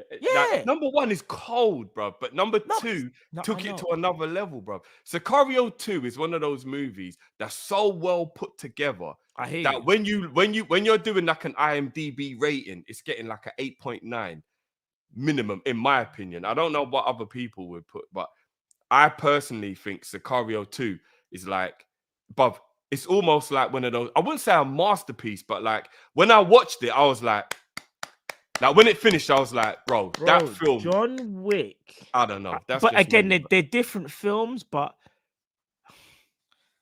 John Wick just because it's unrealistic but realistic at the same time, bro. John Wick is different, bro. I hear you with Sicario, but Did you get emotional during Sicario 2? No, it was.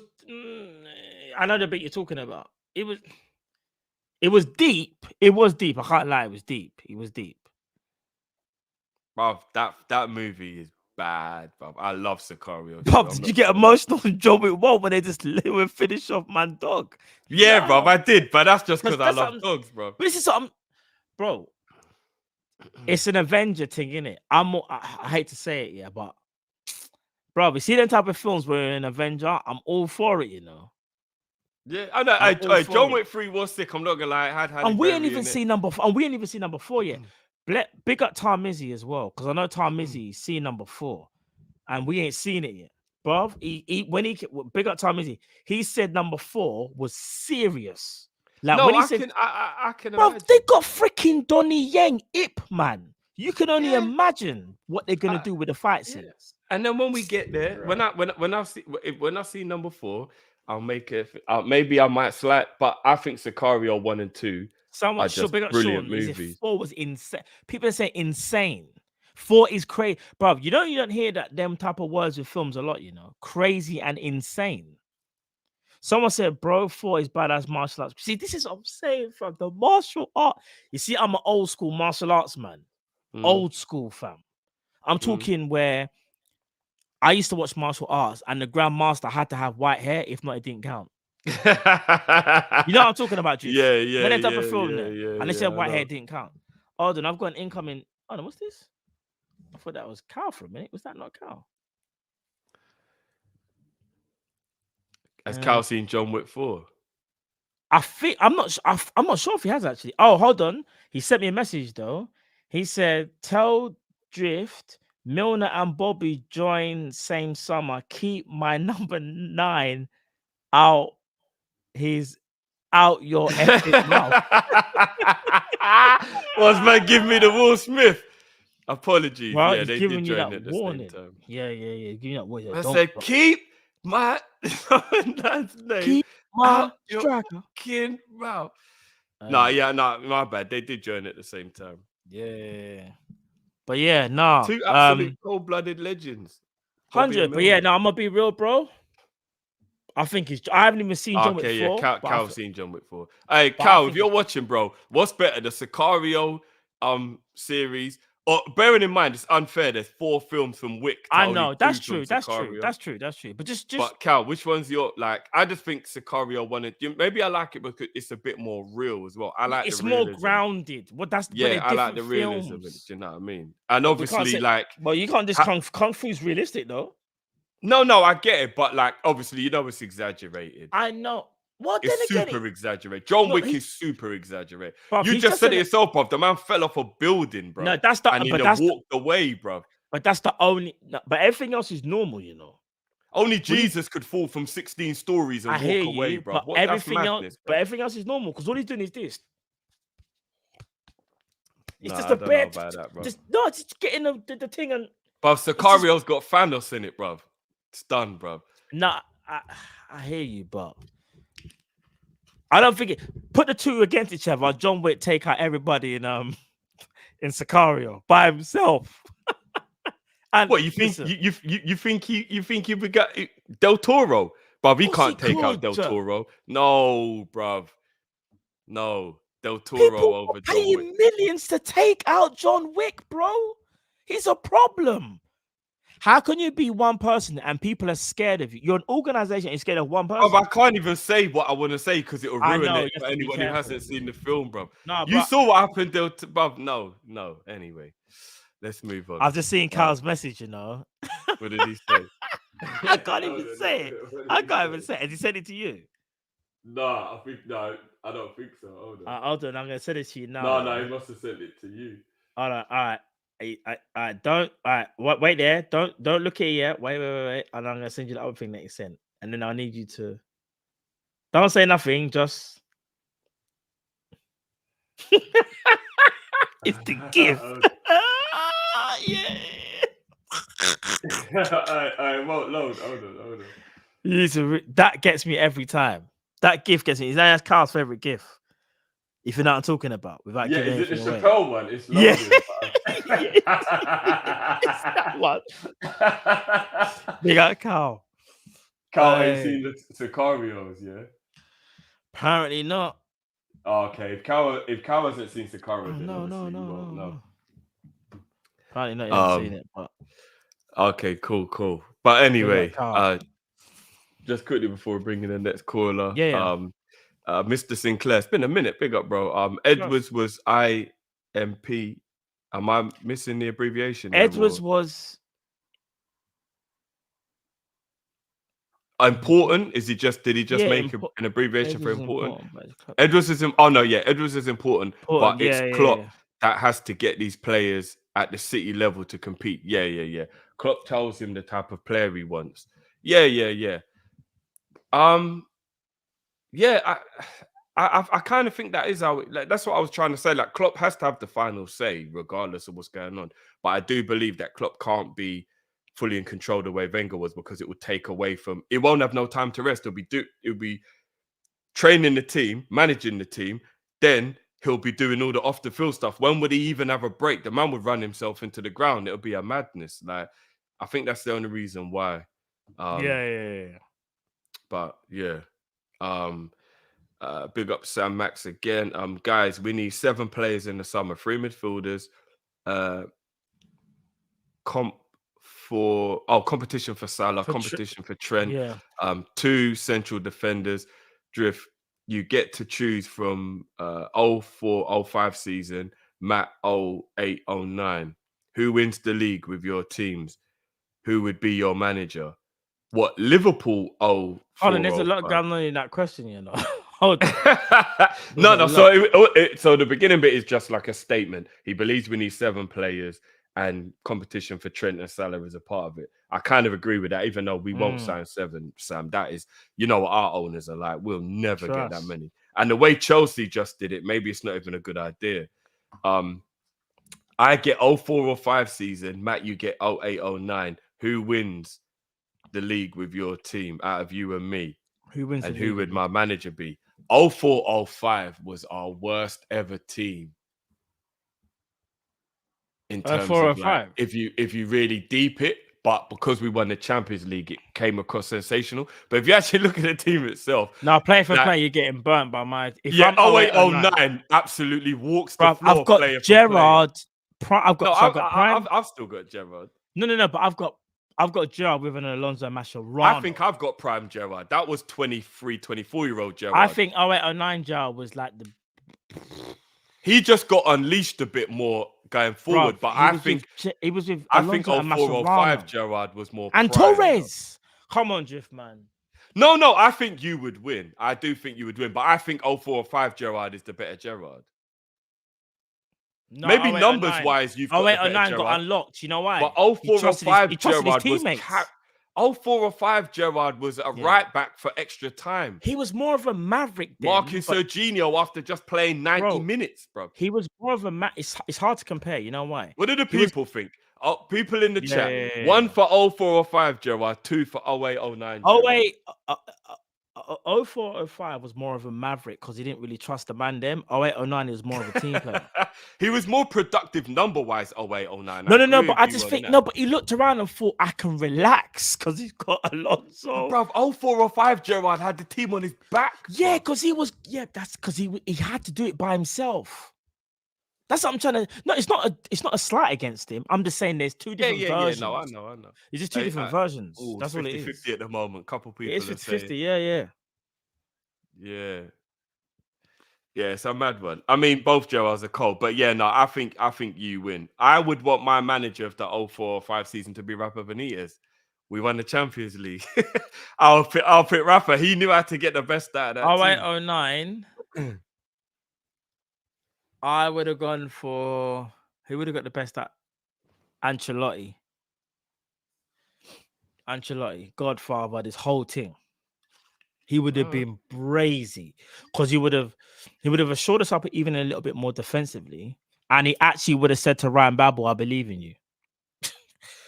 You know them ones there. We won't even talk about that, but Babel got treated bad.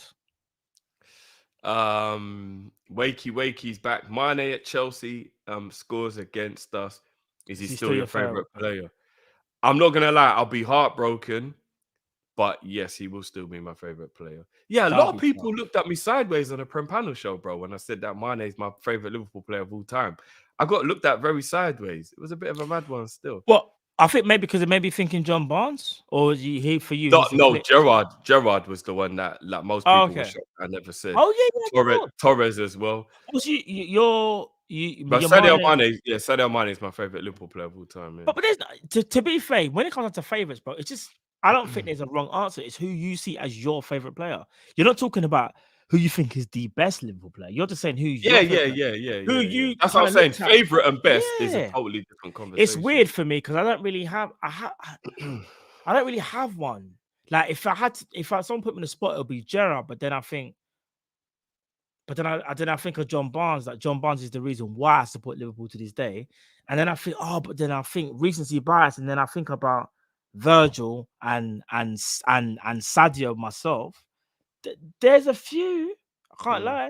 There's a few. I wonder if we took the book off of Cal's desk, if he would still pick Gerrard over Bobby if we asked him who his favorite Liverpool player is. Ooh, that would be tough for him, you know. The mask or the book? No. He'll still pick Gerrard. He still will pick Gerrard. To be fair, he's still would he be telling the truth? No, the affiliation with Gerrard is crazy for Cal. It is.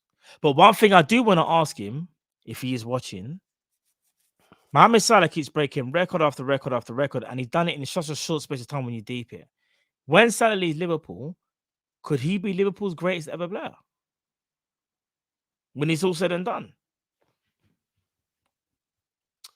I think Liverpool's greatest ever player, it probably still has to go to Dalglish or Gerrard, but Salah is pushing the boat for the argument.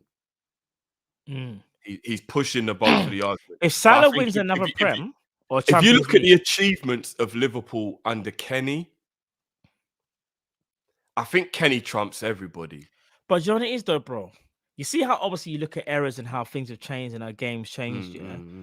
Salah in modern day era does everything that's required and more. Bro, he's having an indifferent season, and the man, I think he's bagged 30 in all comps. Yeah, he has. He has. Bro, I think he's got the same amount as Rashford. No, he's got one more than Rashford. He's got more than Saka. And again, remember, it's not just about numbers, but performances. But Salah's kind of turned it on towards the end of the season. Like, when you look at when Salah leaves Liverpool, we're gonna look back and go, do you know what? He's one of the GOATs. Salah's a GOAT, you know. But bruv, here's the mad thing. I know times are different. Kenny was a player manager, bro. No, I know. No, but Kenny's Bruv, Kenny was imagine different as well. winning, yeah, and you just throw yourself on when you feel like it as well, bro. I know. Like, imagine if But Klopp Douglas just is that came guy, on, though. bruv, and banged in a goal to win the game. Like, Douglas brought is that himself. guy. But Bruv, Douglas he's I on know another it's a level, different though. era, but like, I think Dalglish is officially Liverpool's greatest ever player. But Gerrard, a lot of people would say Gerrard because he played with a lot of players that he had to carry, and Mo is definitely in the conversation. But then the crazy thing is, though, I think there's a lot of other people that have to go in the conversation where we keep on kind of more looking at the numbers and the goal scorers and the glory people. But I still think when you take a step back and you look at John Barnes, Graham Souness, Alan Hansen, like, I think there's other players that, like, I think we forget because we look at the glory of it. Like, and if you look at certain man, bruv, there are some absolute ballers that have played for the club that I think get left out of this conversation of like greatest ever player. But I think they should be involved. Ian Rush is always left out of these conversations, which is our madness. One of the best ever. Like, no, do you know what's so crazy? Do you get what I mean? Like, Virgil, I know Virgil's having a stink. Kevin Keegan, like, there's some players. It's like they just get totally left out. Well, like, even it's not Virgil. You know, Virgil. I hate to say it, but yeah, I hear you. Even with Virgil's bad year this year, Virgil still probably goes on Liverpool's best ever defender. You know, most likely. Or I think that Alan Hansen. Or he's top two. No, but you know what the thing is, though? I rate Hansen so highly. But Hansen, I don't think ever had a season where man just looked at him like them man looked at Virgil like he was a god. Like he couldn't. No, I hear that, but remember, Alan Hansen was a ball playing centre back when them man there didn't even know what ball playing centre backs were. Do you get what I'm saying? Man was so ahead of his time, bro. It was a madness. Bro. The thing is, people are gonna say it's always good. Let's move from it because it is gonna be techie. But yeah, you're right though, because recency bias, but then also nostalgia can play a part in your thinking for both sides. I think it's a conversation to be had in it. Yeah, it can. And as Jay was saying, Ian Rush belongs in the conversation 100%. Of course. 100%. LFC Network, apparently we are not in for Ugarte. Is that true? I've heard conflicting reports both ways. I've heard Neil Jones say that, you know. Yeah, there's a few people. But here's the mad thing. James Pearce today. So I don't really know. We'll come to that one in a minute. James Pearce today says that he has heard rumblings that Tielemans is a massive option for Liverpool this season because he's free. Based on the fact that we're going to go and buy two players we pay a big amount of money for, and Tielemans will be the third midfielder because he's free. Yeah. To be honest with you, bro, remember when I said to you, I think Tielemans or Kante are two players we will look at based on the fact that they are free. Because you can go and get two players of a higher value and then get your third midfielder for cheap. If Tielemans was the third midfielder in, like, say we went and got McAllister and Ugarte, and then Tielemans was the third one, I'd be all right with it. I'd be like, do you know what? I get it. You splashed a massive budget on the two midfielders that were going to cost you 50, 60, 70 million each. And then you went and got a free player who's still of a certain level of quality. I would get that. Do I want Tielemans? No. But I would get the logic if you then go and buy a winger or a defender with the rest of the money and Tielemans is free. I get the logic behind that. I think Kante has proved in the last few months he could still do a job as a squad player. If you got Kante for free after going and buying two world-class midfielders, I'd be like, do you know what? He is at the end of his reign, but Kante playing here or there, he does brilliantly in cameos. I hate, yeah, I hear that. Do you I get hear what I that. mean? Like it'll be a bit underwhelming, but he's still Kante. Look at what he's doing for Chelsea now. He's still doing well in like little spurts here or there. It'll be better, and I don't mean this in any shade. It'll be better than having Oxenabry on the bench, having Kante on the bench. If that was how it was looked upon, it is what it is. You know what I mean? Mario says, for me, it's John Barnes. What that man went through wherever he played and was still balling, nothing but respect, a pure genius. Yeah, 100%. John Barnes is why I support Liverpool. Yeah, 100, and bro. he was an absolute baller, best left winger to ever play for Liverpool without a fact. But he Facts. definitely is in the conversation of one of the best players to ever play for Liverpool. That's a 100 fact. years. And Mario also says, worst movie you were forced to watch with a girl. The worst one. That'll be a chick flick, I guess, then. Yeah. I don't know any off the top of my head. That just goes to show you how much I was paying attention. There probably is one that I can't think of one right now, though, where you're just like, oh my God, what is this? I don't remember a time before Wifey because it was such a long time ago. And she's got actually a brilliant taste in movies. She's never, ever really recommended a bad movie to me, to be honest. So I don't actually think there's ever really been a bad movie that I've watched. I Because can't think of one which is good on her part. I can't think of one. Normally, it's kind of spot on. Yeah, she because she knows my taste and we kind of like the same film. So I'll have to really think about it. I'll try and revisit that one, people. I'm sure there's one in the I'm chamber. probably quite blessed in that. I'm sure there's one in. I'm sure there's one in the chamber where I'm like, oh yeah, there was this one. Like, but I just can't think of it right now. That's why I'm watching Peaky Blinders right now, and that is just an absolutely elite. I haven't TV even watched show. that. You know, is that good, bro? Peaky Blinders is elite TV, bro. Brilliant show. Fair play. Check that out still. Right. Nels Army's in the building. What's going on, G? Yo, man, how you doing, bro? How you doing, man? Good, What's going on, bro? Good. How you doing, man? Yeah, man, listen, Drifty. We haven't been on what's it called? A show in the last 6-7 weeks, man. And I'm actually No. I was here with you 2-3 weeks ago. Remember? When? Oh, I probably forgot, man. I probably forgot my mind. The week before you slandered Henderson, remember? Oh shit. Yeah, you're ready. Yeah, we're gonna need the shooters tonight. Man. Damn, son, where'd you find over, this? Man. It's over. What's over, good, man. though, Listen, what's good? I've come in peace today, man. No Henderson slander today because I've learned, man. It's time to just give up on that for Henderson slander because the guy's just gonna be here until 2025. I have to just get used to it, man. I'm gonna have to get used to it. So hi, this is Jordan Henderson, and you're watching Team Kop-Ish. Don't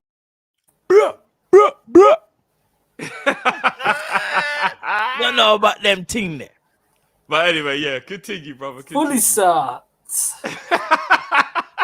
Fully sad. Trust me. Nah, but listen, big up. Listen, you guys were talking before about some horror movies, man, and that got me thinking about them days, man, when I was young, and I think one of my cousins came around and put on Human Centipede. I'm gonna be real, that shit scarred me, bro. That shit scarred I heard me. that. I haven't watched it, but I know what it's about. I know the concept. That's what I needed to know. Do you know what? Anyone who doesn't know what it is, this is what the film is in a nutshell. Squidly! Fully salt, you pussy clot in a ear. Too enough, man. Oh, the child. Squidly! Squidly!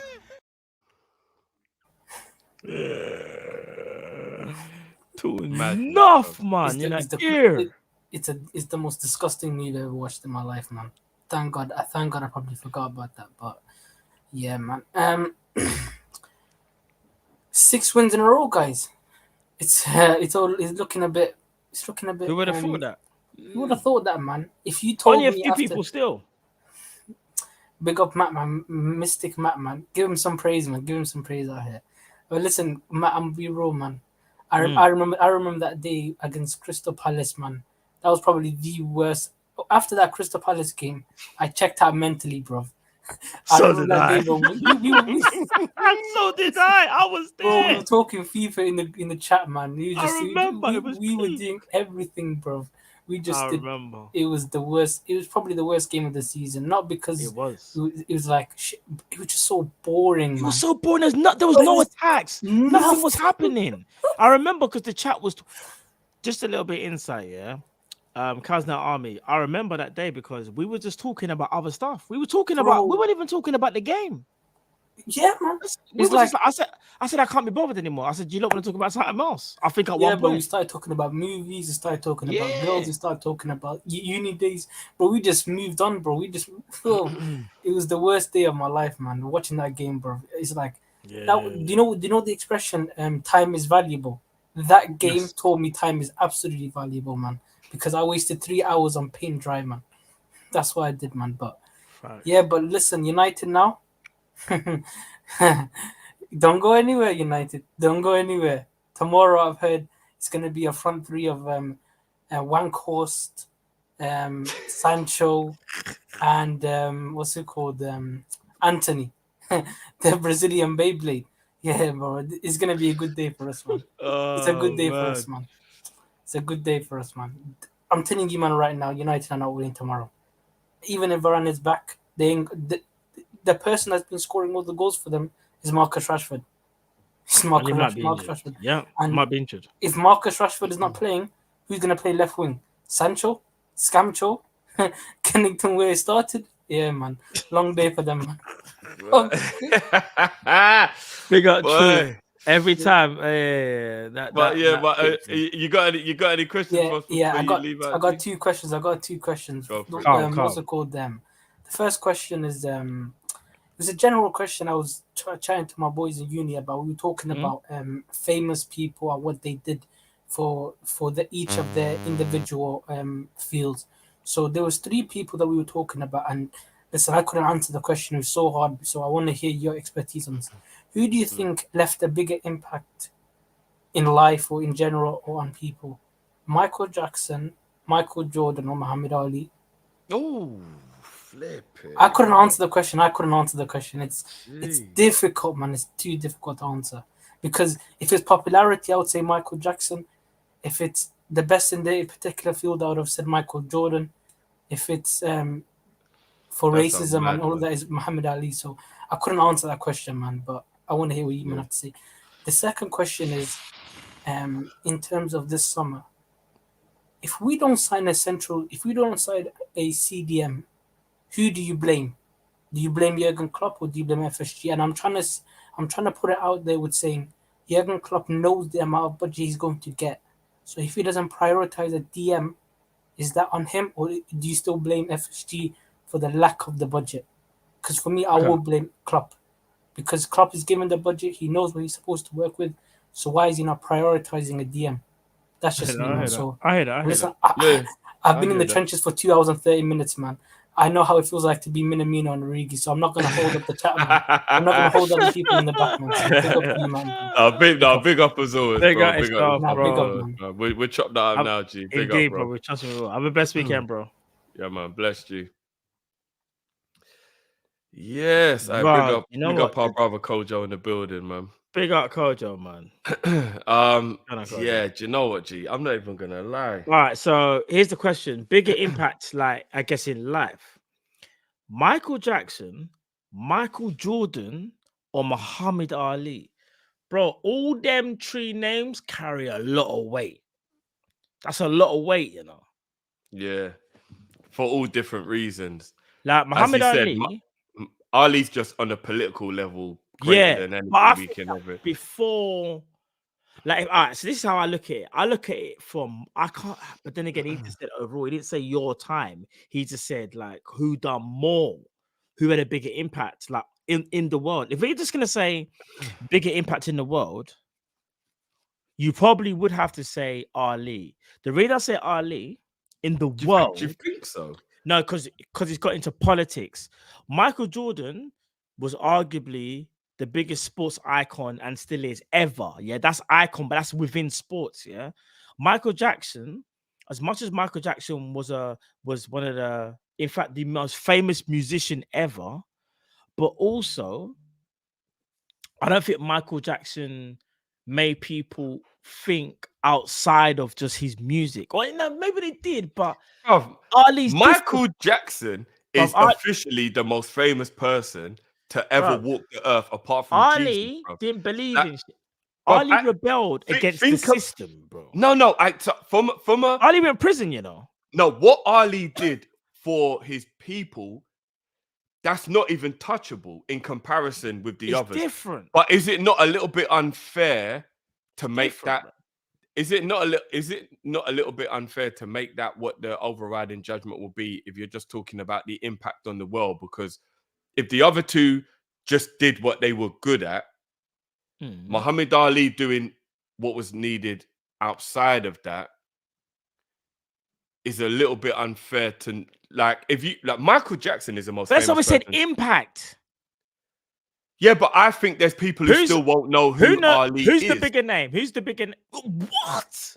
Muhammad Ali. I think that everybody knows. You could go to the smallest village in Africa where Ali they don't even have TV, and then man, they will probably still know who Michael Jackson is. But remember, this isn't one's bigger than the other. It's just more about who affected more than within their own realm. In their own realm. You have well, then it's Ali, because Ali was actually a humanitarian. He actually did stuff. But this is but that's the question. It's not about who's better or whatever. It's just who had a bigger impact. If you come out your realm and you're able to, but the man went into politics. Man went to jail, fam. I hear that. The man was like a he was a staple. He was a figure outside of sport. Michael Jackson will arguably be the biggest famous person. Michael Jackson is the most famous person. Famous, but apart that's from Jesus. That sounds crazy. That sounds crazy. That's just fame. That's just fame. No, but that is an impact, because an impact means that everybody knows you, likes you. Remember, Michael Jackson's music was still transcending. I don't know. Brother, it's Ali. No, I'm not taking anything from Michael. You know what? You see the thing about Jordan? No, I know, brother. I'm a basketball man, but it's different. It's outside. Not even just about the basketball, bro. Who doesn't have a pair of Jordans? I hate. That's influence, bro. It might not be influence on the same level because it's not impact. It's not race relations and all that kind of stuff. But bro, I've seen them standing up outside for 5 hours at 1 o'clock in the morning waiting for the shop to open. That's impact, to get the latest version of man's kicks, bro. I hear you. Impacted That's people impact, bro. To want to buy your stuff. But we got to talk about the way I'm looking at it is the impact, like just in general, like in life, like bro, like. I would probably say Michael Jackson's had the biggest impact, you know. I probably would. Because I think we're looking at it from a more sensitive point of view, because what Ali did was more important. What Ali did was more important. If you do something that's more important, and that's without question. No, but it was more important to only one race. So if we're being honest and we're taking emotion out of it, other races aren't really bothered about what Ali did. Michael Jackson, it didn't matter what race you were, bruv. The man would go Asia, Africa, but that's Europe. fame. Man, them are dying, fainting at his concerts, passing out, getting crushed. People are touching him. I hear you. Bruv, that's fame, though. That's not gonna lie, bruv. It's different. People forget what Michael Jackson. You see, in the 90s, bruv, yeah? Michael Jackson in the 90s, because we were all young and all that, yeah, people forget. Michael Jackson in the 90s was literally like Jesus had come back and started to walk around. People forget because we're all like, a lot of people are younger now, don't remember, whatever. I'm just saying. Michael, and you know what? To be fair, Michael Jackson was a humanitarian as well, bro. But let's not the same. Art, No, bro. but he was a humanitarian, bro. He was, bro. All I'm saying is, it's not a competition. It's just who you think, and it's just. I would go Michael Jackson. I would go Ali personally. I'll go Ali. That's cool. But yeah, that's cool. Impact in different ways. It's just impact in different ways, isn't it? It is different. Yeah, 100% it is, because it's what impact is bigger and whatever. Like, it's mad. It's mad. There's no wrong answer in my opinion. The other question was, if we don't sign a CDM in the summer, do we blame Klopp or do we blame FSG? Because here's the thing: FSG give the budget, but then Klopp knows the priorities that he should be getting within that budget. That's why he asked that question, by the way. I think it's FSG because there's no way Klopp doesn't want midfielders. I'm so gonna the be only honest, reason it will flop is because he's not backed in the transfer. I'm gonna be honest. If we only buy 2 midfielders and 1 in the DM, I think we might have to have a go at Klopp. Not wholesome, but for prioritizing. Because I know you wanted 3, but money wasn't good enough. But you could have prioritized getting. No, but he DM. said that we don't get a midfielder at all, didn't he? Is that way? I thought he just meant if we don't get CDM. I think that's what Nettle said. If we don't sign a midfielder, who would you blame? No, it would definitely be FSG. No, he said CDM. No. Oh, did he just say? Yeah, he said say CDM. Holding man? Oh, okay. I've got it here. Yeah, if we don't sign a CDM, because he specifically said CDM. So that's what I say, bro. Here's the thing, Jeff. Let's say we buy 2 midfielders. I'll give an example. Let's say we buy Mason Mount and Ryan Gravenberch, and we still got no CDM. You know what? I will still blame FSG because they should give him a budget to be able to buy all 3. Because I'm not gonna lie, if you look at the team now, I'll be honest with you, lot.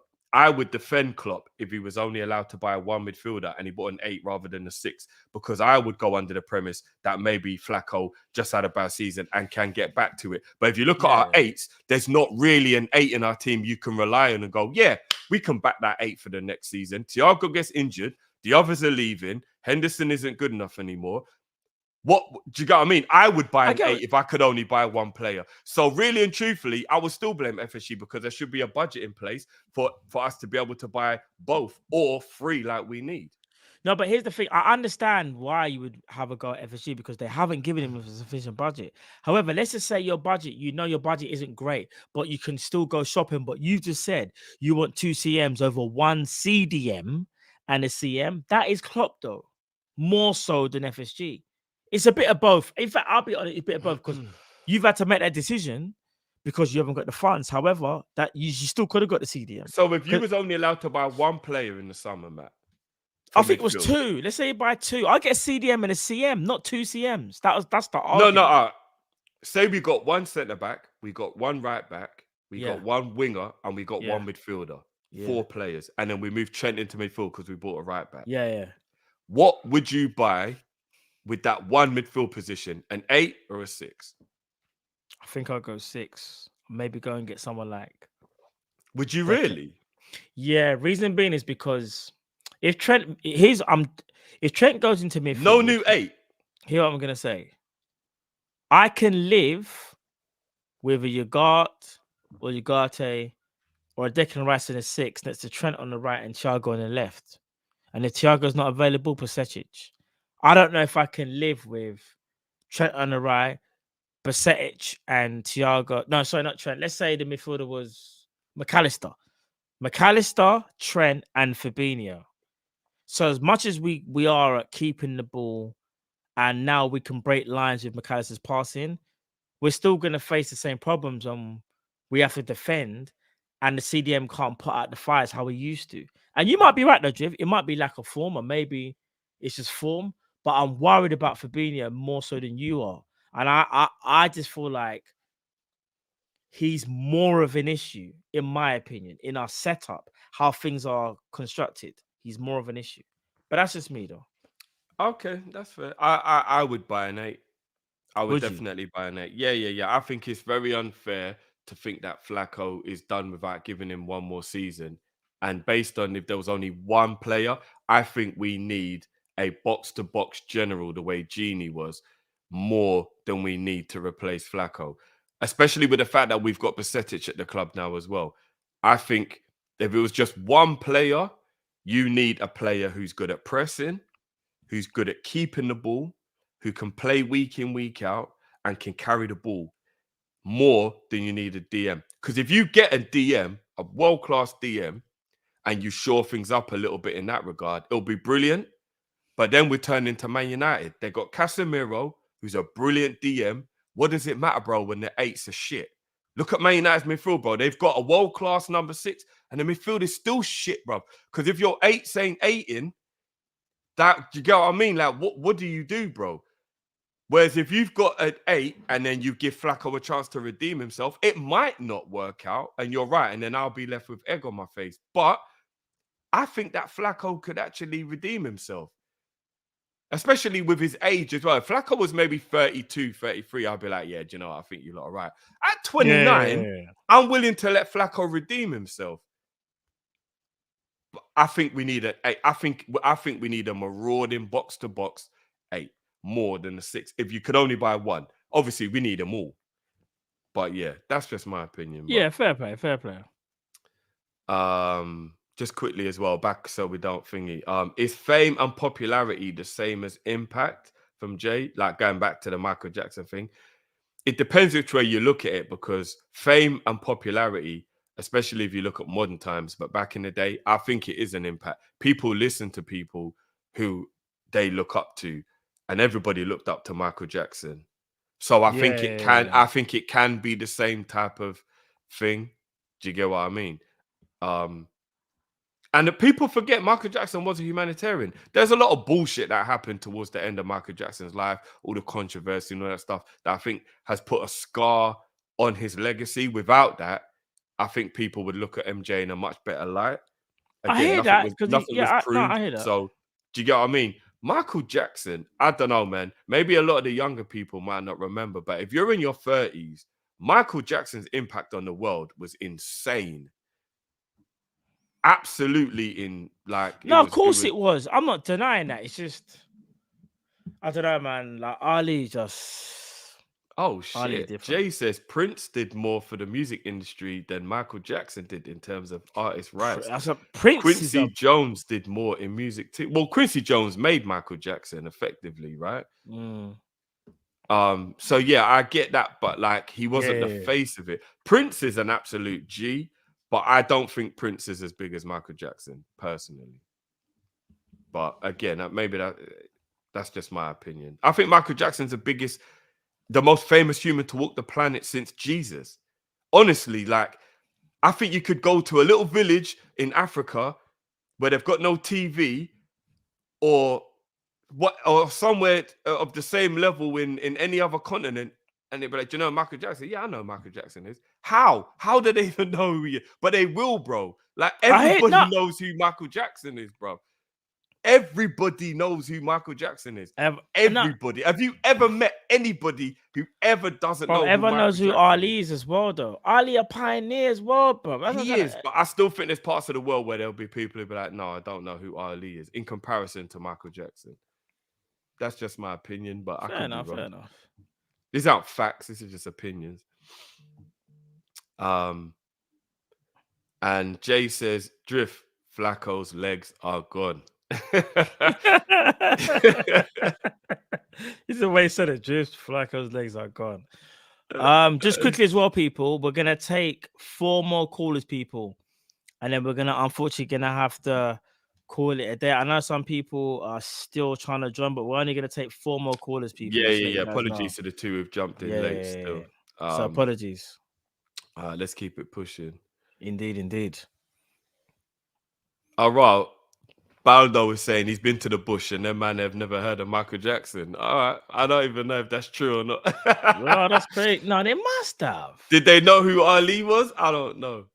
Must have. Do you know what? This is a very good point as well. Everyone knows who Bob Marley is for real. Yeah, of course. Yeah, that's 100. And we shouldn't be leaving Bob Marley out of this conversation either. No, Bob Marley's a big time. Listen, it's a techie conversation. It is. There's something, but yeah. Bob Marley. Do you know what's mad? My personal pick, it might even be Bob. You know, like, and from a favorite, from a personal favorite. Yeah. It might be Bob. It's how that person. Yeah. It's how that person impacted you. Not necessarily. It doesn't have to be for the masses. It could be for you. How did they impact you? It's between Bob and Michael Jackson, if I'm talking from a personal point of view. I can't even answer that question. I don't even know. Because there's too Ali was before my time. Even though I'm educated, same. It was before my time. Yeah, Ali before my time as well, but I can't lie, Jordan. This is where I have to put Jordan up in there because Jordan impact. Yeah. One thing for sure, and I think Neto even touched on it. Michael Jordan, in my opinion, is hands down the greatest sportsman of all time. And I don't think that should even be a question. You can bring me Tiger Woods, you can bring me Muhammad Ali, you can bring me Floyd Mayweather, you can bring me Usain Bolt, you can bring me all these unbelievable, sensational legends of their LeBron sports. James. You can bring me LeBron James, you can bring me Pele, you can bring me Maradona, Bryant, Messi. You could bring me these absolute legends of the game, and I still don't Tom think Brady. that, I still don't believe that they are as clear the best as Michael Jordan is.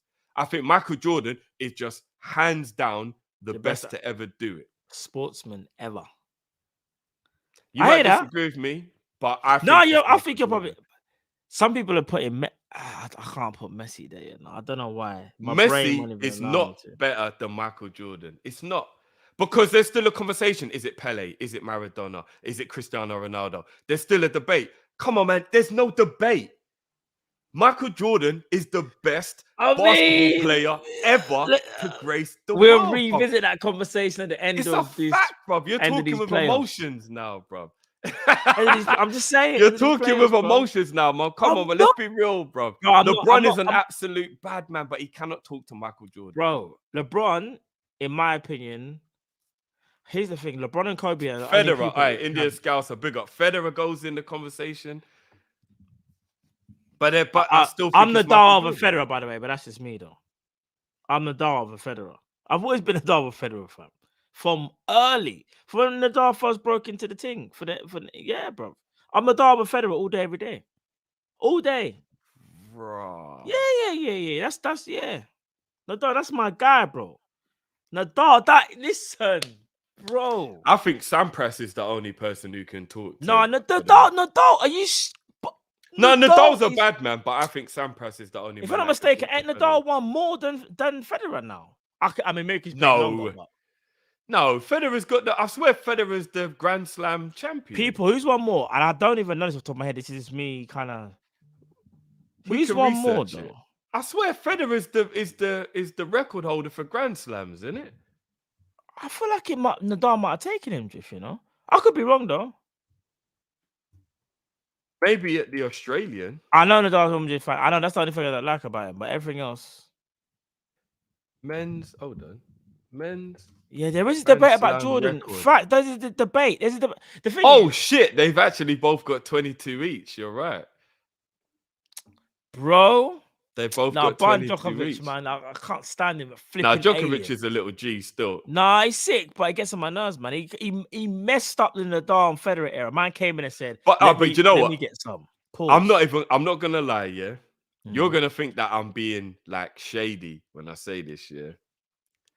But the reason why I was still saying Federer over Nadal is I know you're gonna say because out of Nadal's 22 Grand Slams, 14 of them are the French Open. I know. Because he's the clay specialist. Because he was a clay specialist. I'm not gonna lie, bro. If he's never won over US, he's never won no. No, I'm not saying he's not. I'm not saying he's not. But if you're gonna let's not do that. You've got to be more well-rounded if you're talking about greats and that. Like if you've got so much in this one category, but you didn't really do as well in the others, but you got someone who was well-rounded and did well in all of them. I kind of think you've got to more give the credit to the person who was well-rounded and did well in. He won a majority on clay, but he's won every other title. 14 out of 22. Is madness. That's 2/3 of his Grand Slams are on Federer's clay, bro. Won most of his at Wimbledon and arguably Australian, right? Off the top of my head. Yeah, but that's what tennis is supposed to be played on. How many Wimbledons did he win? How many Wimbledons? Grass is what it was supposed to be played on, bro. I know. Who told you the thing's supposed to be grass, fam? You don't make the rules, bro. Let's not go down this. Yeah. Let's not go anyway. We got one more. Matt, how dare you mention LeBron on MJ's level? I said people need to understand. Let me put it into context. I'm not saying he's the GOAT. LeBron has won 2 in Miami, 1 in Cleveland, and 1 in LA. If he wins another one in LA, he'll have 5 rings. Rings can't be the be all and end all, because if it is, then Bill Russell will be ahead of Michael Jordan. So we can't do that, right? We're just going by performances and what you do in regular season, but more importantly, playoffs.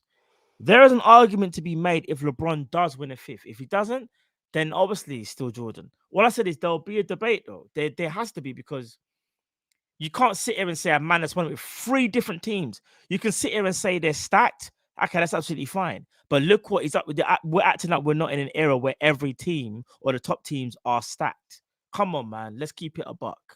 But hasn't, and again, I'm not a basketball enthusiast, so you can shoot me down for this.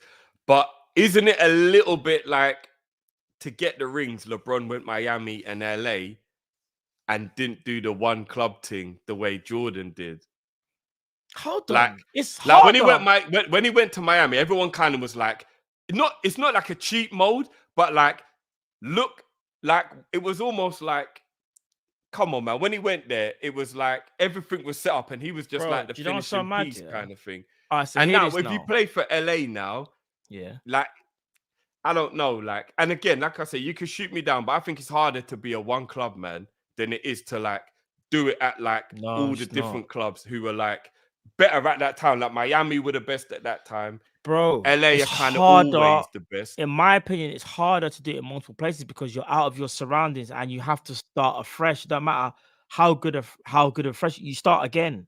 You can't just, but you're around elite everywhere you go. Bro, Michael Jordan done it all with Scottie Pippen, flipping oh my gosh, Phil Jackson, obviously the coach Phil Jackson, Rodman, Harper, Steve Kerr, all of the men that were there. Like, a core. Michael had a core, especially when Pippen got there.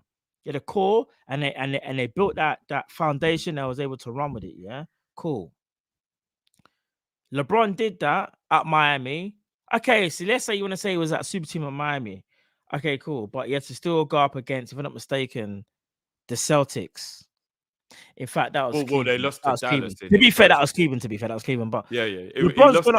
Was it Dallas? He lost to the Mavs. He lost to the Mavs, didn't he? Dirk Nowitzki and them boy there. He lost to Dirk Nowitzki. But still 1-2. But then you go to Cleveland and then you go and beat Curry. Yeah, 3-1 down, might I add. You and Kyrie Irving go bananas for games 5, 6, and 7.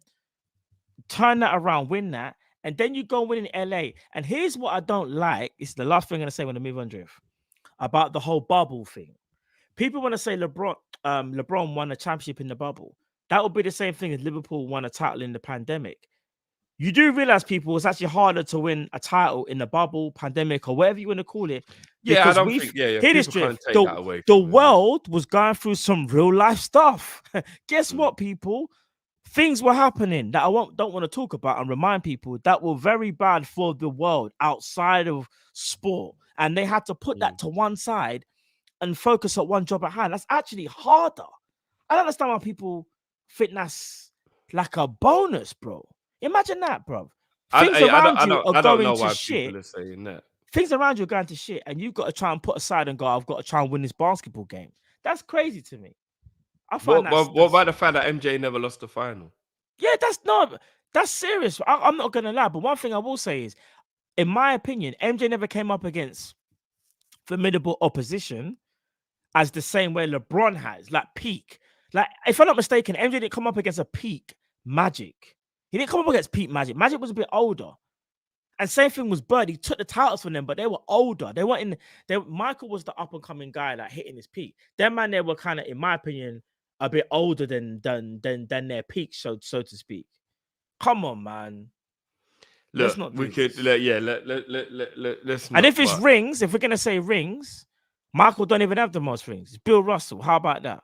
Does LeBron have a ring from Cleveland? Yes, his hometown, bro. Oh, so he did win a title with Cleveland. Yeah? 1 in Cleveland, 2 in Miami, one in LA. Bro, if he wins another one in LA, I can't lie. Bro, Malone, Ewing, and Barkley. Have any of those 3 won a ring? Barkley hasn't. Ewing hasn't. Karl Malone and John Stockton, did they win a ring, people? I'm trying to remember. Like, you lot jog my memory. Did they win a ring? Did they? I'm trying to remember. I'm genuinely asking people, did they win a ring? Because they're acting like these people don't get me wrong, they're Hall of Famers, but I'm just saying he beat Magic. But Magic in his prime though? Was that Magic in? Can people I mean, say that's Magic in his he was prime? still, it was Come still on, man. Magic though, right? Peak Jock, Stockton, and Malone. I'll give you that. They were peak. That's what. Star Dazing is saying LeBron None had rings. Thank you. I know that already. I know they ones did. Man was being LeBron has cheeky with played with more stars than MJ did across his career. I think that's true. Scottie Pippen is one of the best players to ever play the game, and he had him for all of his career. People do realize when Michael Jordan came into Chicago, he couldn't win a ring until Scottie Pippen was there. What are we saying? What we saying about Pippen then? No, is that what we're doing? But is that no? They don't even really like each other. He got bounced out, fam. He got bounced out. Michael Jordan got. Bro, people, they're not ready to have these conversations, bro. They're not Dennis ready. Dennis Rodman was an absolute madman still, but he was a baller though. Even I remember how good Rodman was. He's kind of underrated still. Who? Sorry, Dennis Rodman. Like he's an underrated. One of the best defensive players ever, if not the best. Yeah. Come on, he's underrated. Listen, I'm not sitting there saying Michael's not even a GOAT. What I am saying though is that you have to put context to it. Like, I think it's one of them things where you look at and go, Michael came up against some great squads. 100%, of course he did. But then I look at some of the squads that LeBron came up against and you think, rotted. Crazy. Whoa, shit. What are you saying? The Cavaliers are like fucking Spurs, yeah? And LeBron took them to a title. That's mad still. But he's doing up what Harry Kane should be doing, yeah? But Harry Kane could never, bro. No, don't put Kane and LeBron in the same sentence. That's a disrespect. Star Dazing, Bron has never done the three-peat. MJ did it twice. I hear you on that. I'm not denying that, you know. I'm not denying that at all. You got to look at errors and what they. Star Dazing says, who went up against LeBron? Air. Are we really doing this? Oh, check out the movie Air to confirm. What you mean statistically the best regular season team of all time statistically? And yes, I'm saying statistically. So I can say statistically, may not be in your eyes. What Golden State 73-9. What you talking about? What Steph, Clay, and Draymond? Are we also the Celtics as well? Man are talking about Kevin Garnett, Ray Allen, Paul Pierce. What, they weren't a problem, no? Okay. All right. Well, I mean, that's Star Dazing is saying undefeated, they didn't 6 do nothing. championships, 6 MVPs, 10 scoring titles. I think it's Michael Jordan, but we move. Jay's also said we forgot our countryman Bolt. No, I said Bolt. You did say Bolt. But I don't think Bolt can be. Here's the thing. When you're a sprinter, if you're the world record holder, you're the fastest man in the world. That is a fact. Yeah. But I still don't think Bolt is as big in terms of like, actually, do you know what? He did 3 Olympic goals back to back, you know? Oh, do you know what? Bolt did 3 Olympic. Never been done, bro. He's one of the GOATs. He's a GOAT. Right. Like, see, athlete, he's one of the GOATs, though. All right, here's what it is. And I mean absolutely no disrespect to Bolt, because Bolt is an absolute legend. I think it's easier to be great for the amount of time it takes in a sprint in a comparison to, say, a basketball where you got to go 7 series. It's like you've got to go a whole... Do you get what I mean? Like, I was a sprinter 80 myself. 80-plus games, regular season. Yeah, I was a sprinter myself Then when playoffs. I was younger. And I can tell you, Back-to-backs. it's much easier, especially when it's God-given natural talent. It's much easier to be great for a championship in sprinting than it is for an entire basketball season. Do you know what I mean? Yeah, like, of course. But I'm not gonna lie, 3 Olympic goals back to Different. back, never been done before. Bolt is actually on a whole nother level, though. Yeah, it is for real. But yeah, Bolt. Look, there's a whole load of madness, and you know what's great? We got to live through them all.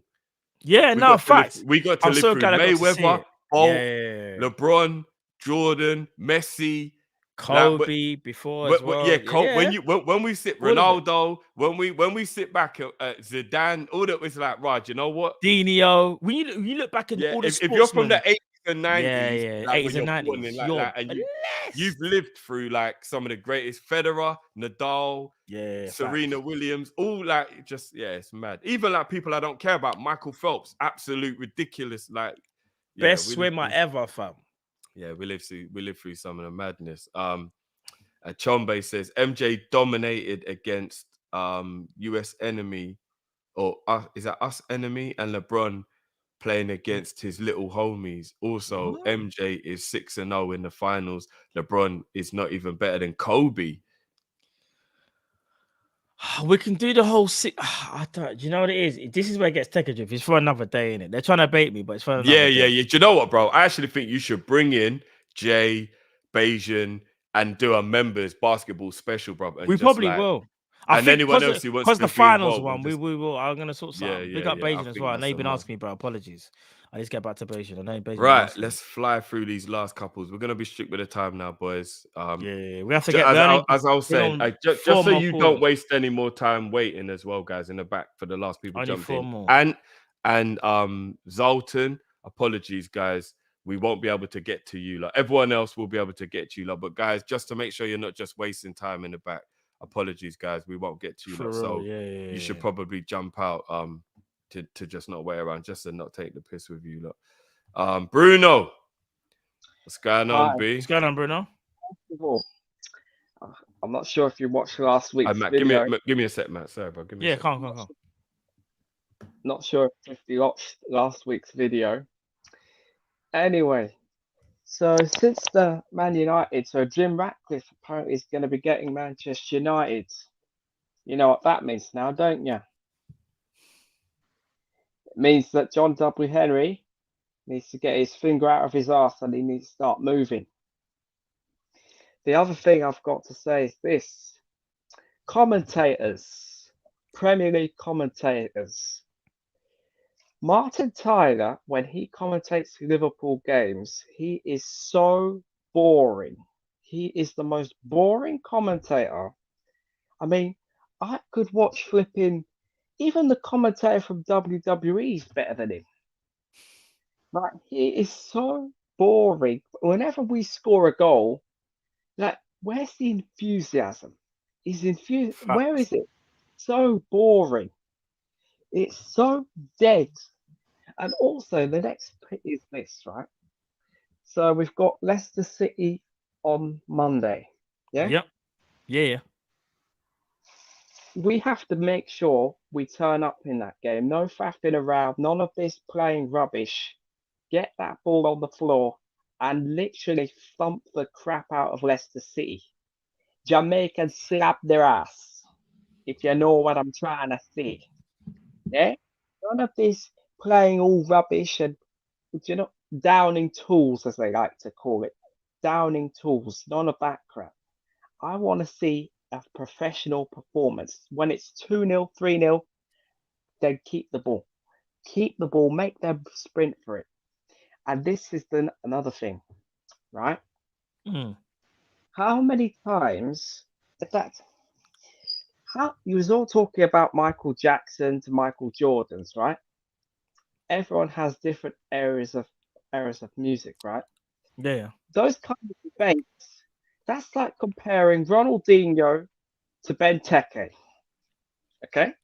That's like comparing Harry Kane to Kenny Dalglish. That's like comparing you're gonna laugh at this even more. That's like comparing Richarlison. That's like comparing Richarlison to Maradona.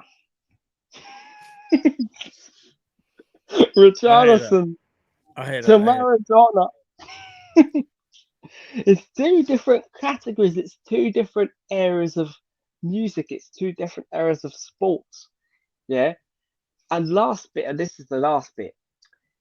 Which wrestler would you rather be? Randy Orton or The Undertaker? Or I've got another one. The Great Kall-In. And John Cena. And the last one, oh yeah, the Monster Abyss.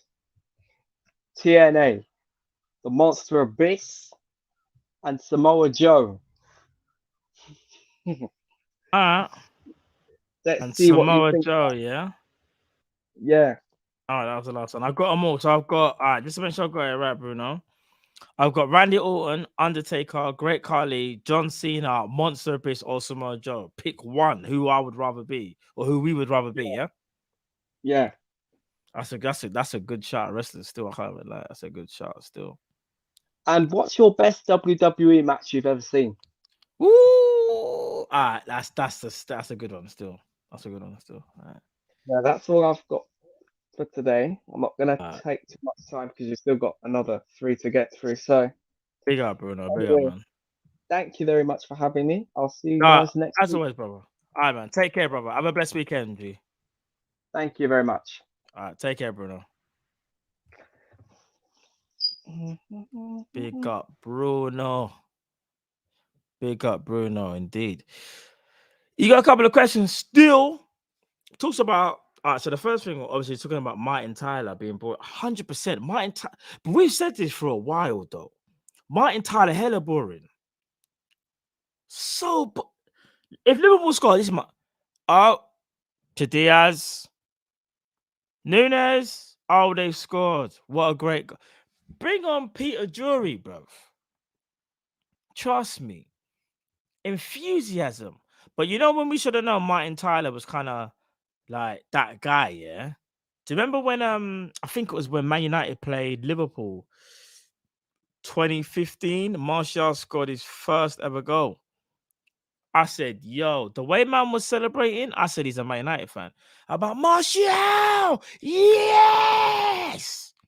All of that. Bun all that stuff, man. Martin Tyler, listen, no disrespect, brother, but I don't think he invested in Liverpool games. That's a fact. So, I know Jiffy, it's the same thing. Martin Tyler, bro.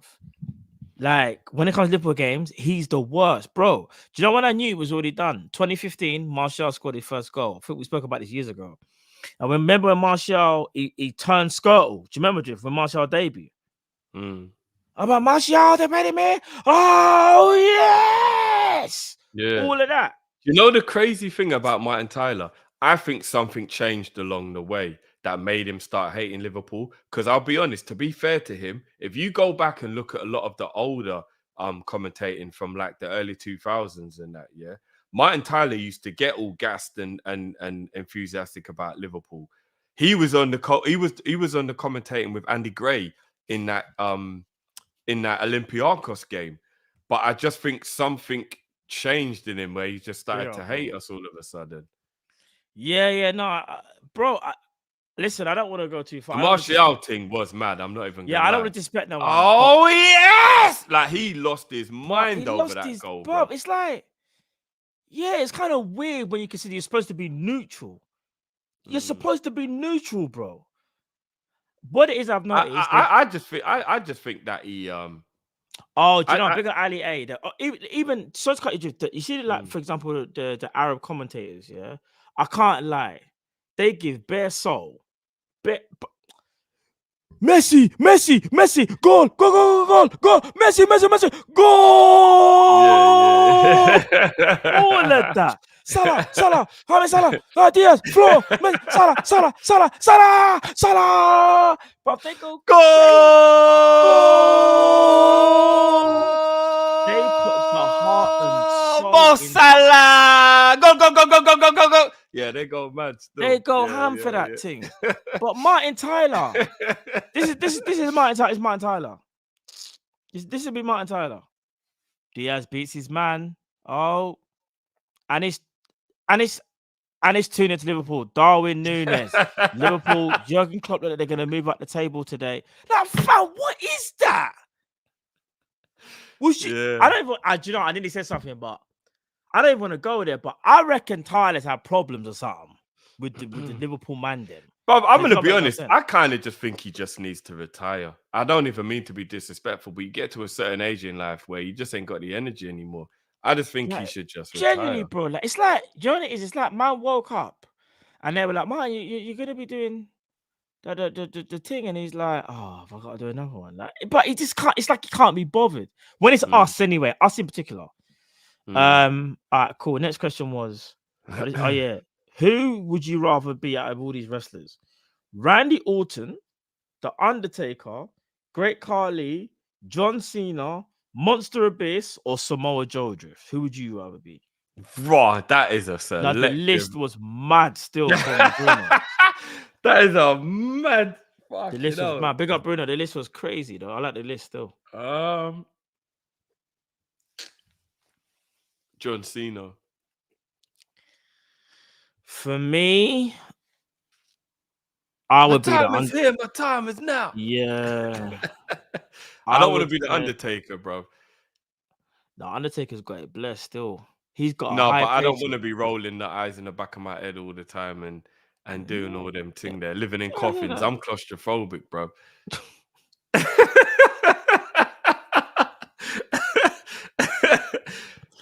Dead man walking. Yeah, bro. Me that do let them thing there. I'll probably be Randy Orton still. Cause Randy Orton, them archives out of nowhere. Yeah, you can. Anyone can. I know, get but it still. Randy Orton is a bastard, though.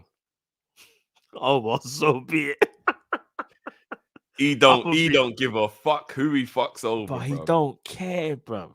Yeah, but the cerebral. No, that was Triple H, the cerebral yeah. assassin. What did they call him again? The legend cut. The legend. The legend killer. Remember Randy Orton slithering? Do you remember when he used to do that thing on the ground where he's just Yeah. Out of nowhere. I would rather have Randy Orton's finishing move. RKO is peak, bro. Yeah. It's a stunner with a bit of zip on it. Because you're dragging man all the way to the ground. There's no hiding, fam. No hiding, bro. Man puts you in a headlock and just drags you to the It's ground. got a bit more vim. It's got a bit more vim in it. It's a stunner with a bit more vim on it, bro. Yeah. It's like a stunner max, bro.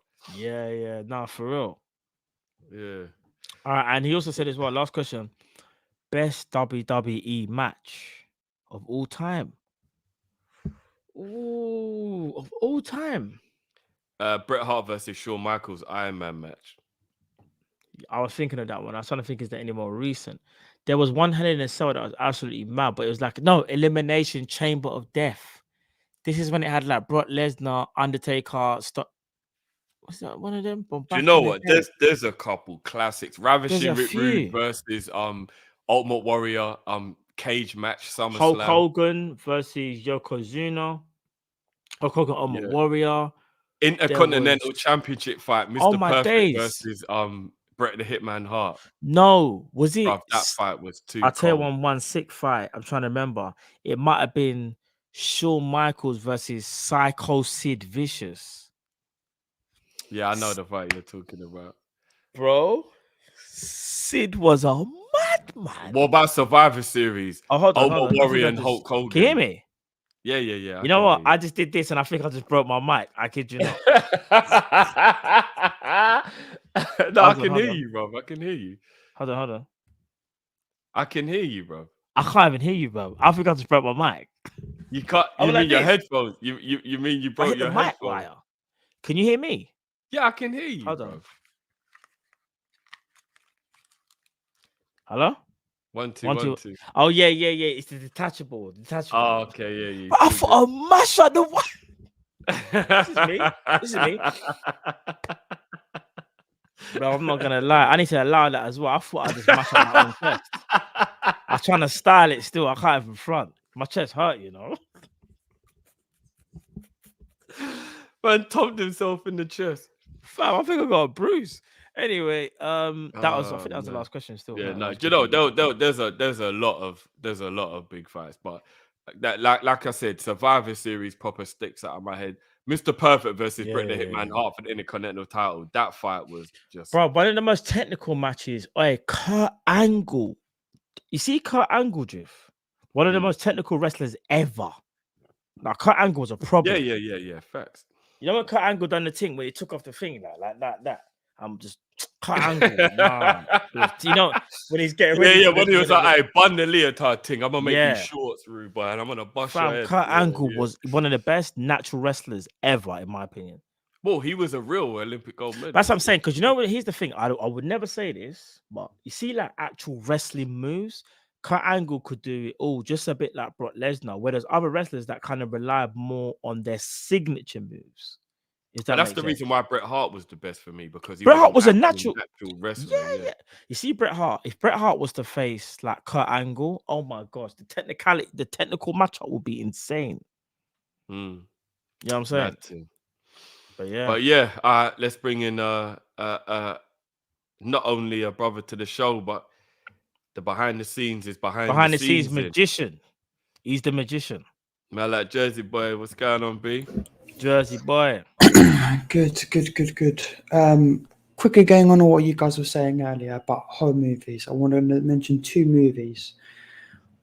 I think one of them is Saw 1, because I think the first Saw is not all it's not all about gore. It's about the physiological horror.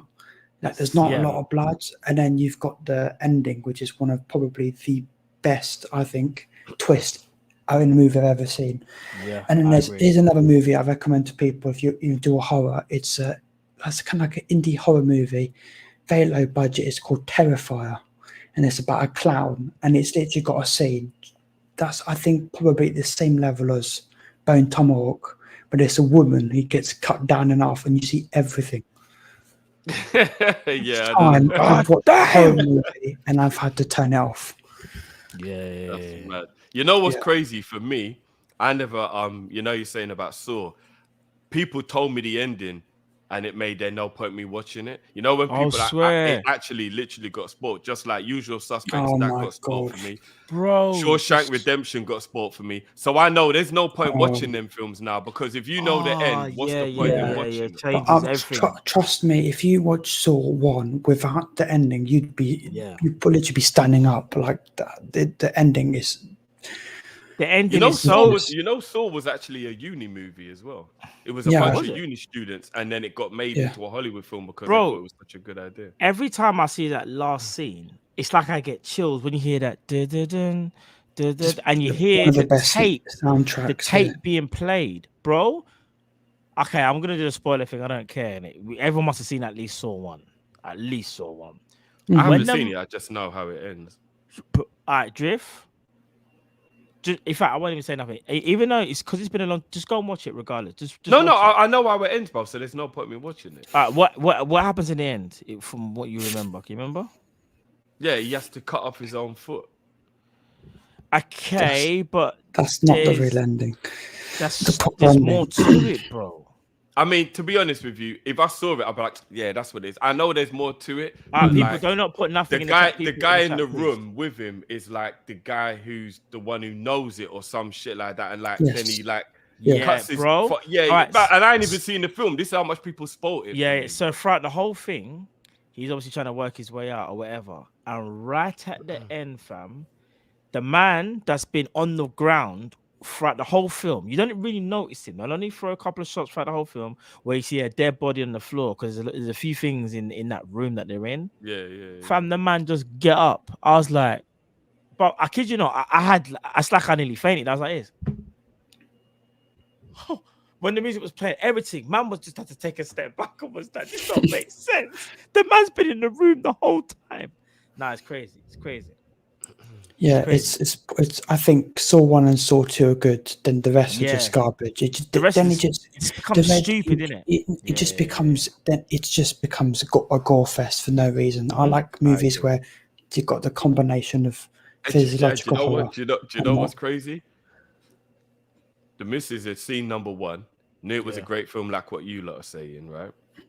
And then Saw 3 came out, and she hadn't seen 2, I don't think. But because 1 was a great film and how it is, it's not really a horror film. It's just like a psychological film, like you lot say. She was like, yeah, let's go see Saw 3. And I was like, nah, I don't. She's like, no, it's not horror film, like a gory thing. Like, it's like intelligent, rare. Like, I was like, all right, cool. We went, bruv. I sat down, I was sitting there in Saw 3. And about half an hour into the film, It's I just turned to disgusting. say, this ain't gory, yeah? You don't think this is gory. No, There's things busting off women's heads and all. I'm like, yeah. This is the definition at that point, of it was gory, no like, holds barred. Shall I tell you another one? That was no holds barred. it was like the series lost itself then or something, because it just Do you started to remember- be like, Yes. Do you remember There's a Final 10th one Destination? coming out this year. What? Saw There's 10, another. did you They're just- releasing Saw 10 in October.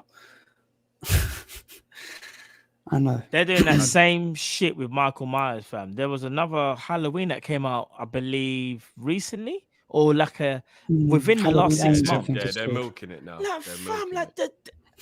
if you shoot a man in the head, in how many was it number 4, whenever it was, or whatever, or you shoot him, it just doesn't make any sense anymore. They might as well do it. They might as well reveal that the brother's actually an alien, because it'll make more sense. But the amount of punishment that he's had to endure, it don't make sense, bro. But anyway, we move. Yeah, it's weird, man. Yeah, but the second thing I was going to say is this is very interesting, right? So surprisingly, we play on Monday, and on Monday they're releasing a new TV show on Sky, I think called Premier League Production something, where they're going to be, for the first time in history in England, going to be releasing full referee VAR audio on Monday. So I want to know both your thoughts on that. Oh, On is it? Monday, I didn't even they're know releasing that, the bro. show. So this is Anfield, right? This is Anfield. Premier League trial to mic up VAR officials will start next week. VAR audio from Premier League matches will be released for the first time as part of a trial led by Howard Webb. And it says here it's going to be a TV show on Sky Sports. Premier League production show will be available to supporters from the first time on Monday, with plans to increase the frequency of the shows throughout next season. So don't be surprised if there's some sort of weird VAR decision that goes against us or something on Monday, and then we'll find. Oh my god, I'm not ready for this. I'm not ready for this, Jersey boy. This is about to get peak, innit? Why would it have to be our game? Yeah, on Monday. You know why it's our game, no? Because we caused the most trouble. Because Klopp was questioning the integrity. Bro, I kid you not. Yeah, I don't want to hear it, but I hear you, bro. I think it's going to be very good for all the teams, especially. I'm guessing it's going to be before our game. So if there's any odd decisions on Saturday or Sunday, we'll hear the audio from that. So if Man United somehow, get win a game with a penalty similar to the West Ham one that should have been given, I'm hopefully going to find out why they didn't give it. Yeah, I just get what you mean. Yeah, okay. This weekend will be the first time they're going to mic them up. And then the show on Monday will be letting us know what happened during those games. I believe what it's going to be is they're going to look at different games of controversies, for example, and you'll hear the audio. Let's say, for example, Wolves get a penalty against Man United, but it's not really a penalty. I think they'll probably mic up. You'll hear the referee talk to the VAR and the VAR talking to the referee. So you'll hear both angles. Okay. I mean, to be honest, this is kind of think good, it's a though, good right? move. It's a good move, but I don't want it on our game. But here's the wickedest I thing, think though. it will be before our game, I think. Oh, okay. Here's the scary thing, though. The refereeing is already terrible, right? I know, right? If they know we're going to be able to hear what they're It's going doing, to be fantastic. they this are weekend. going to get even more decisions wrong based on being nervous, because they're not going to be making a decision. They're going to be always thinking, what are people going to think about their decision? Yeah, because it's going to cause let's keep it a buck. If I said to any of you lot, right, here's what I want you lot to do. I want you lot, let's just say you're single, obviously, as an example, yeah? I want you lot to go, you got 10 minutes on the phone to convince this girl that you are the right man for her and you want to take her out on a date. If that conversation is just between you two, you're going to be naturally within your own charisma, whatever that may be, you're going to talk to this girl. If I told you the same thing, but I said, and when you finish that call, I'm going to play that phone call to hundreds of millions of people around the it becomes world. a different thing. Bro, you would be so different in the way you're talking, because you're going to overthink everything you're saying. You're going to be overthinking the reaction to everything. And it's just not going to, you know what I mean? That's what the referees are going to do now. If they know we're going to be able to hear them, they're going to be like overthinking everything, and they're not going to be doing it the way they would do it. This is going to get techie still. I'm not going to lie. This is about to get real techie. I think it's going to be very good, but I'm a bit worried if it's after our game. I'm expecting something to go against us. And then we're going to be watching that show going, why didn't we get a penalty or something? Something stupid like that. Bro. But Oh, I'm guessing it's going to be like before the game. right. And They then- do it in Germany, yeah. All I didn't even right, know yeah. that. Still didn't even know. and they've started doing it in France. That's why in the big game, I think it was Lyon versus Marseille, and they were miking up the referees, and you could hear telling them to calm down, to stop getting yellow cards and stuff. It was very interesting. Fair dues. Issa was saying there they do it in the US for the XFL. It's needed, It and is rugby needed. do it as well, right? Yeah, but I think rugby is more important because when you go rugby games, you can actually hear the referee the whole time during the match, and I think it's more important there because if you talk to the referee badly one time, they send you off. So the Cricket referees as well, right? Are the umpires not mic'd up in cricket as well? Are they not? If I'm not, I don't know. I know in tennis, for example, umpires, you can hear them quite loudly because they shout. The last question I had for both of you, this is a bit off topic, but have you ever met your idol and done what your idol is good at with them? So as in, so yeah. again, So if Federer was your idol, did as you play in, tennis? with him. Yeah. I'll give an example. Last year in August, I went down to Las Vegas to play with one of the greatest guitarists on earth, and actually perform with him. So I was going to ask if any of you have done anything not similar to that, because I didn't think anyone sees musicians. Are you allowed to disclose who it was? Oh, you can't. Yeah, I can. It's a guitarist called Steve Vai. Okay. I need to do my research. I don't know, but people might not know who he is, but he's more of a guitarist, other guitarists know, because it's not a guitarist with just vocals, but he's worked with. Have you guys heard of the band called White Snake?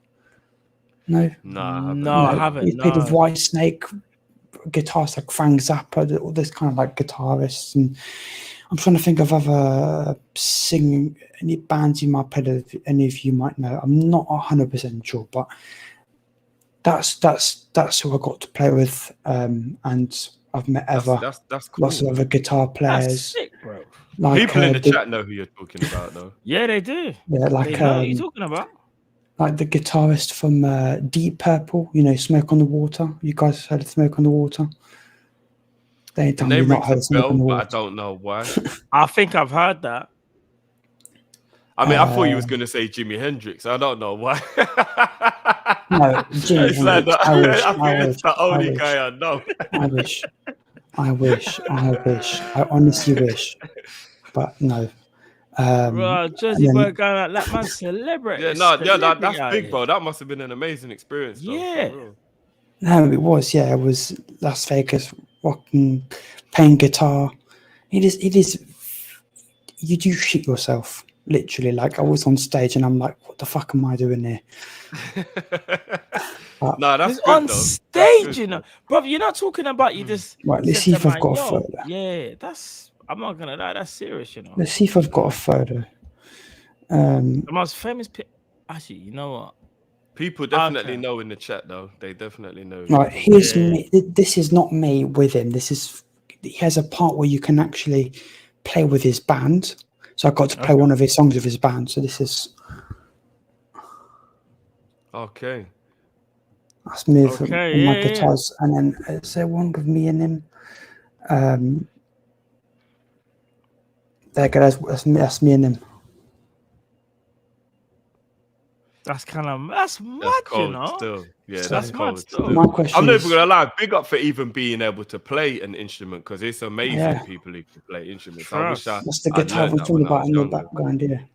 Yeah, no, I've been playing for 10, 15 years now.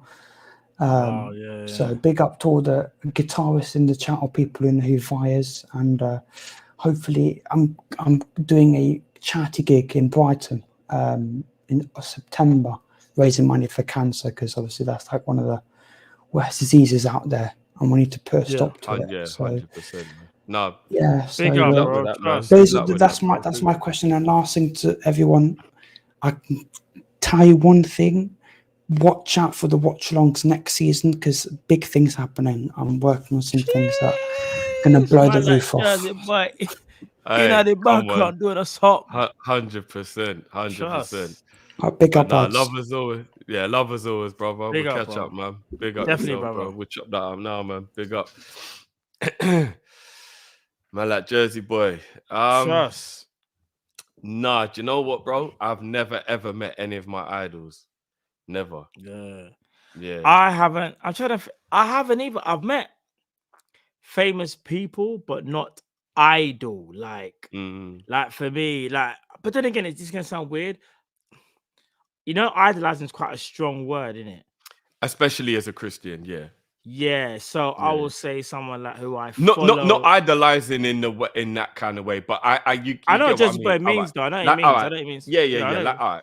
So I've got three idols, heroes, whoever you want to call. People who, However all right, you here's wanna what perceive it, here's more what I'll say. People I think would make me starstruck. I don't get starstruck. Yeah. But these are the three people I think will make me starstruck. Yeah. Jay-Z, Eddie Murphy, and R9. Those are the three people that I think would make me be like, oh shit, I cannot actually believe I'm chilling right here with these men. The people them are mad, you know. I know what they're trying to do. I know. The Tiago. Tiago, yeah. But you know what's mad though, bro? The closest I ever got is when I was at the FIFA Player of the Year Awards, and I was on the wrong side of the fence, and I saw R9 walk up the stairs, go round, and literally he was just on the other side of the fence from where I was, because I was sitting at the back during the ceremony, but I wasn't downstairs, and you only got to meet him if you was in the downstairs bit. So I come, bruv, I was on the other side of the fence, bruv. If I'd have done a thing where I could somehow sneak into the other bit, I would or have whatever, done it. the I would have risked security it was all. I would have tight. risked it all. I would have risked it all to see R9. But I'm not gonna lie, I couldn't remember the believe I got event that that you close went to to. meeting R9, and I didn't. That's when you went with my man, innit? If I remember correctly, off the top of my head. I know what you're talking about. Yeah. I remember. Yeah. I remember you went to that. If I'd have met R9, that would have definitely been one of those bucket list moments. Like, oh shit, I've got a picture with R9. But yeah, unfortunately, I never got to. Man. So I'm quite fortunate. I've met a few, but they're not necessarily. Okay, so I've met Tom Cruise. Believe it or not, I've met Tom Cruise people. This was War of the Worlds back in 2005. Cut a long story short, my uncle used to work for Paramount. I was able to go to the premiere. I was actually on the premiere. I was on the red carpet and whatnot. I remember there was a band behind me called McFly, if I'm not mistaken. Eureka Johnson was there in front of me. I met him in the after party, so I met Tom Cruise. What my idol. Obviously, you guys know about Tiago already. You're not an idol again, but Daniel Kaluuya from Get Out, met him as well. And Idris, very, very briefly. Man, like Stringer Bell. Yeah, but in terms of idol, have I missed anyone like idol? No, I don't think I have. I haven't been fortunate enough to meet. So for me, it will be like you said, if I was going to be starstruck, Van Dijk obviously, so I met Van Dijk. But starstruck, it will be. Oh yeah, so how can I forget we met Van Dijk? Yeah, but I wasn't starstruck. I was just like my guy. It was just one of them ones. Like, cool, Verge. What you said, what on, G? Like, I know. I think he appreciate the fact that we treated them like man. Them. What on, Verge? Yeah. You got what I'm saying? Yeah, like, I think if we would have done the whole, oh my god, like, I think he might have been like, yeah, security, get this man away. You know what I mean? So for me, start would be. If I ever was to meet Michael Jordan, surprise, LeBron James, surprise. Of course, LeBron. It's got to be LeBron, bro. LeBron and Michael, though, both of them. Because both. I'm surprised you ain't got the LeBron trainers, if I'm being honest. Yeah, it's a bit techie still. Jordans are better still. Always Jordans. Oh, shit. Nah. When it comes to the trainer thing, it's not. LeBron won't even mind me saying that. Even if I bump into LeBron on a random Saturday, LeBron won't mind me saying that. You know, he knows. Just Jordan's, innit? I tell you what. If the maths are mathing, who else would be? If the maths are mathing and the wallet is walleting, if we get top 4 because you believed first, I will buy you the LeBron Liverpool kicks. If we get top 4. Yeah, and if the maths are mathing and the wallet is walleting. There's a lot of variables. Man said, I buy the crepes, but true say, man, I have to make sure things are in check first and then we can see what. They're £170, bro. Yeah, I know, they're crazy. Trying to think, but I don't really, it sounds crazy. I don't really have idols like that. Like I said, though, I'll definitely get starstruck by Jordan, LeBron James. I've got one for people, actually. Cut long story short, I used to work years ago. I used to work in retail in Oxford, in Oxford Street. I met Rihanna, by the way. Rihanna was how I drift. So imagine this: Rihanna will be the equivalent of where, let's say, we were standing at Oh nah. What's my name? Basically, I was only about 5 meters away from her. 5 meters. Said hello. Like it was an event thing for the company I was working for.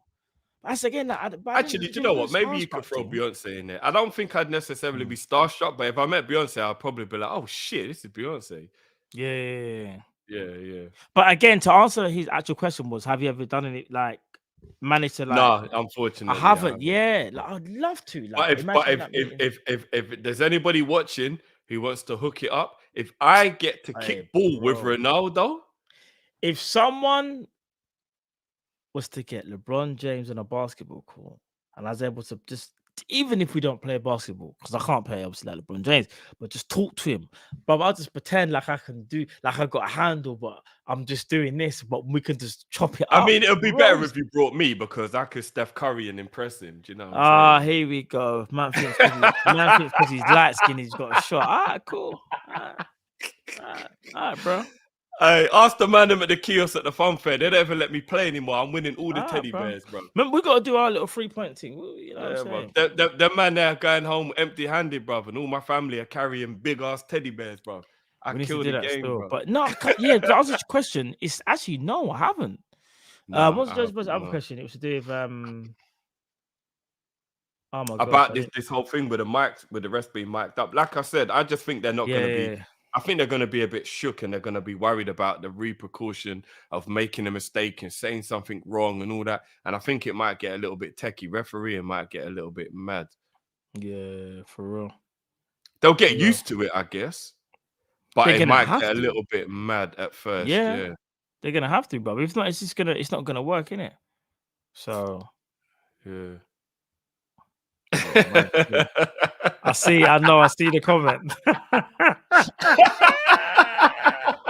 I'm not gonna lie. When I saw it, I was like, rotted. Can't even front. Your pussy glad. You know it. I'll tell you after, because you know what? Do you remember I was working at Oxford Street? Can you remember? I don't know if you remember. Yeah. It was because it was the release of her perfume, innit? She came to the place, innit? Okay. Bro, and everyone was like, "Oh, she's there. She's coming tomorrow." And I was like, "Oh, okay." Saying that, man's acting calm and that. Yeah. And then imagine being 5 meters away. Like, man just said, like, yeah. Anyway, we keep it moving. Oh, nah. Keep it moving. Second to last on the card, patiently waiting. Tom Izzy, what's going on, bro? Well, go on, brother. What's going on, bro? What's going on, G? What's going on, guys again? Yeah, good to see you guys. Yeah, man. All good.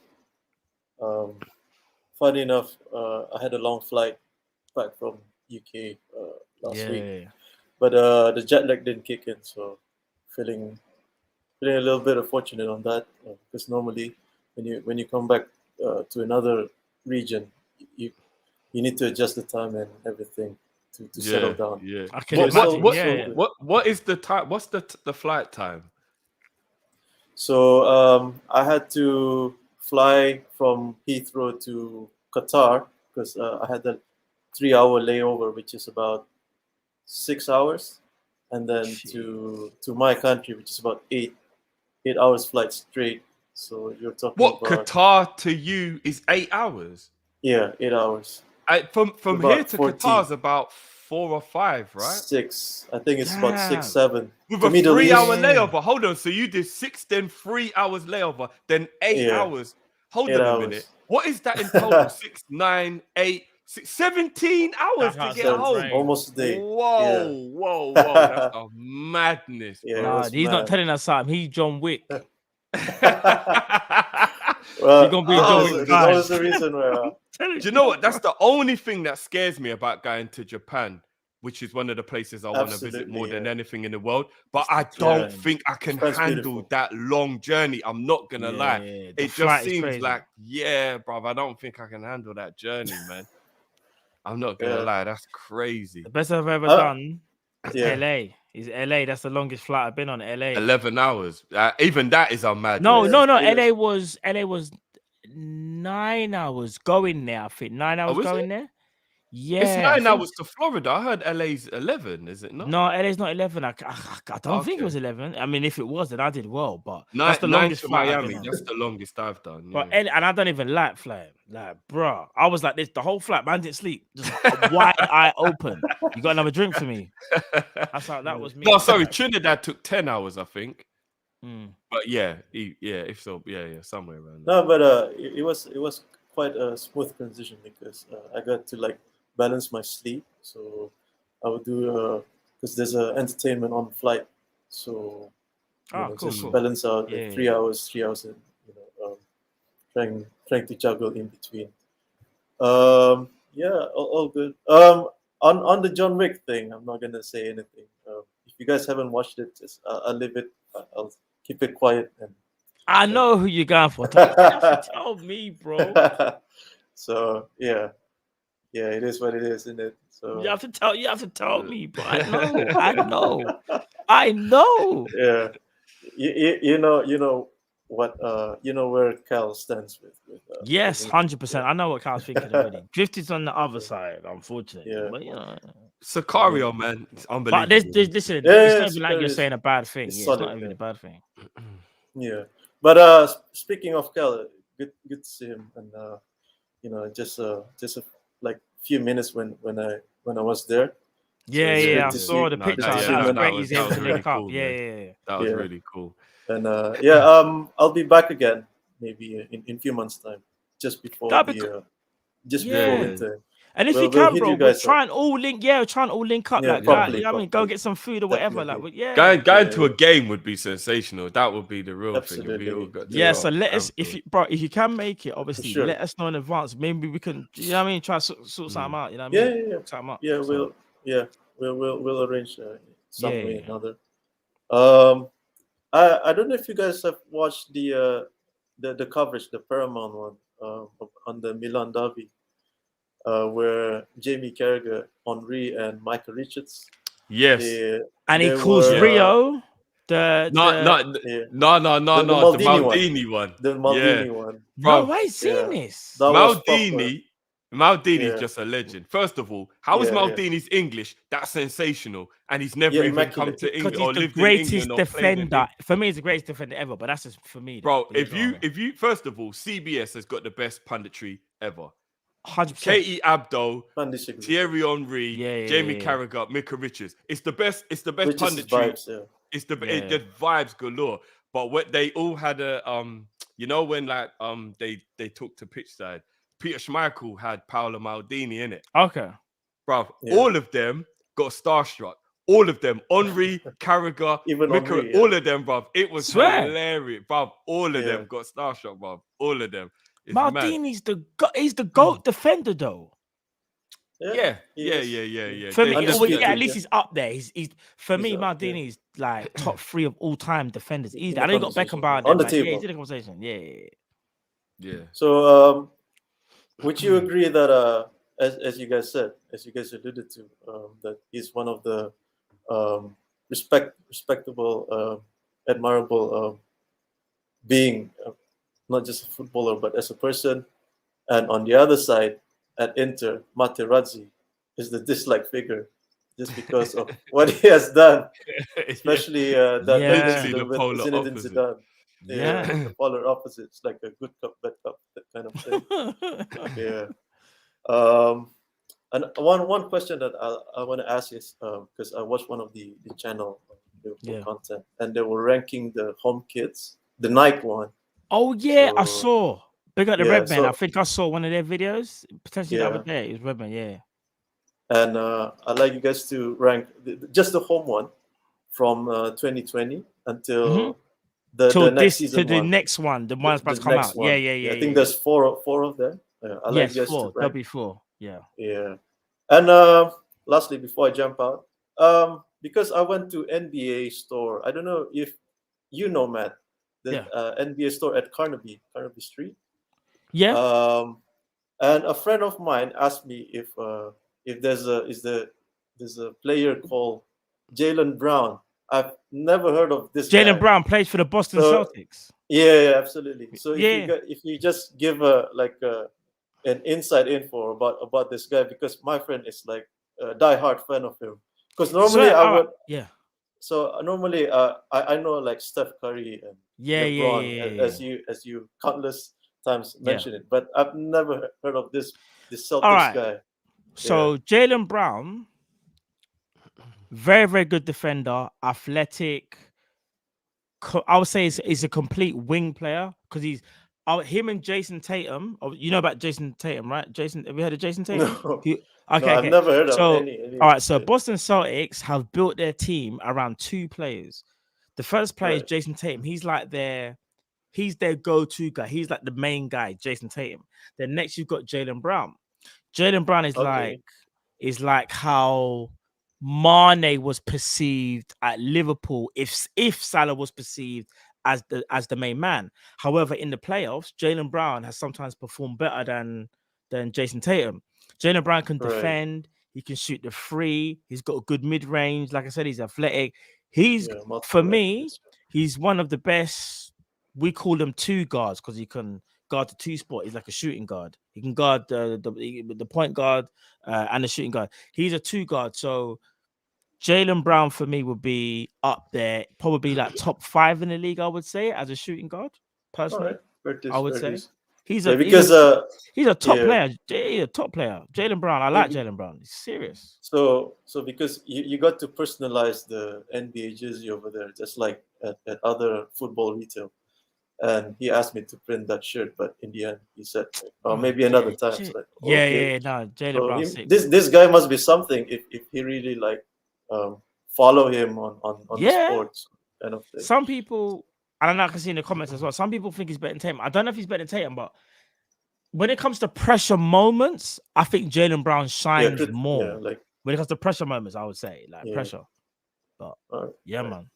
Yeah, but that's just it. Big up to you guys. Drifty, good to see you again. Yeah, and, man. We'll speak offline. And lastly, another movie that I recommend. You talk about basketball as well. Watch Air, about the Air Jordan sneakers. Chris Tucker's in it.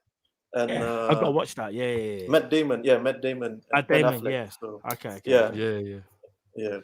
Definitely. It actually came out today on Amazon, which is actually really cool. I didn't even know it was coming out on Amazon. It's on Amazon. It came out today on Amazon. Bruv, Amazon must have paid exclusive, bruv. It came out on Amazon today, bruv. So I'm finna to watch that this weekend. No Liverpool game up until on Monday, so what time it is. But big up to you, man. No, big up as always, G. Love as always, Tom Izzy, bro. Man. Big up, bro. Big Have up. a blessed weekend, bro. Hey, big up Tom Izzy, man. Trust me, legend. You're right, bro. Airs on Amazon Prime, fam. Bust today, bro. That is crazy. Out of nowhere. RKO. Bro, trust me. Out of nowhere. That's mad. I gotta watch that still. Calm. All right, Tom Izzy, the home kit thing, bro.